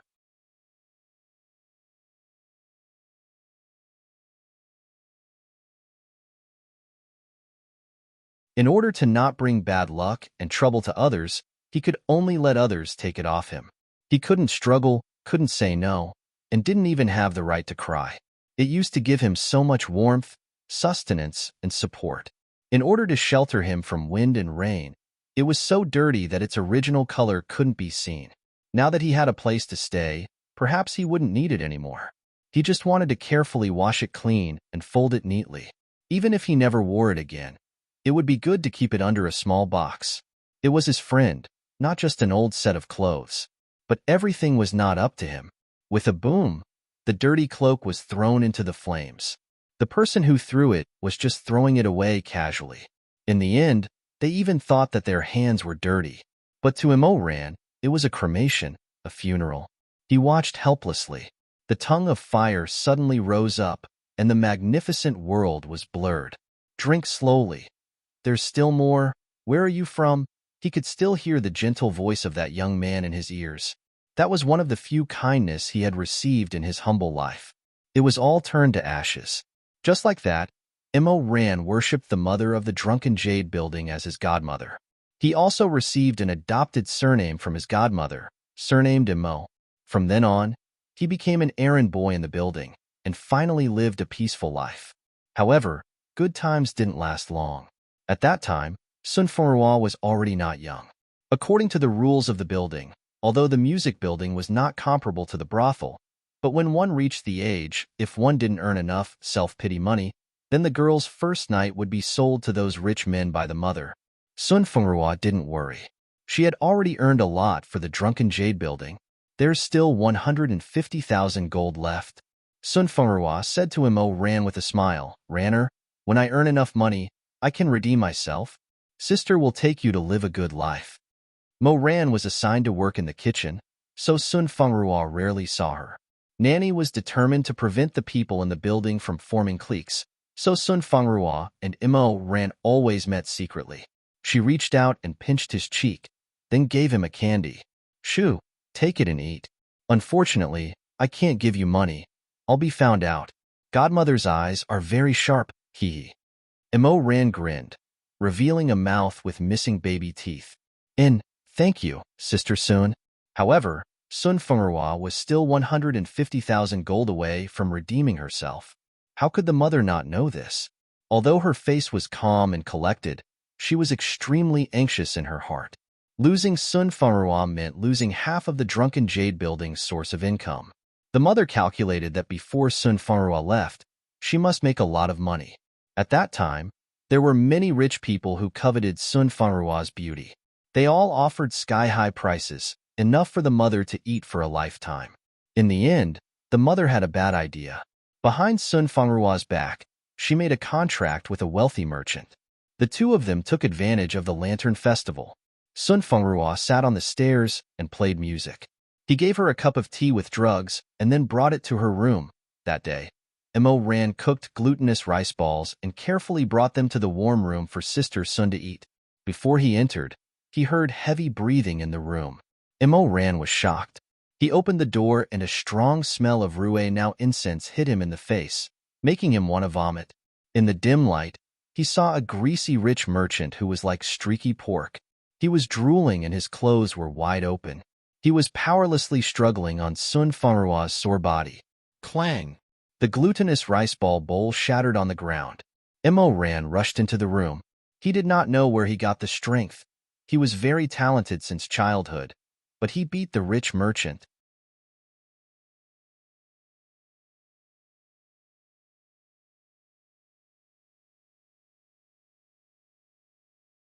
Then, he held the fat man tightly and shouted at Sun Fengrua, who was crying like a pear blossom in the rain. Sister, go quickly. But you go quickly. I can't go. I have to hold on to him. If you don't go now, when the mother comes, we will all die here. Go quickly. Go quickly. If you go, I will run away immediately. Sun Fengrua was his benefactor. Mo Ran told her to run away from you, Zhou, and never come back.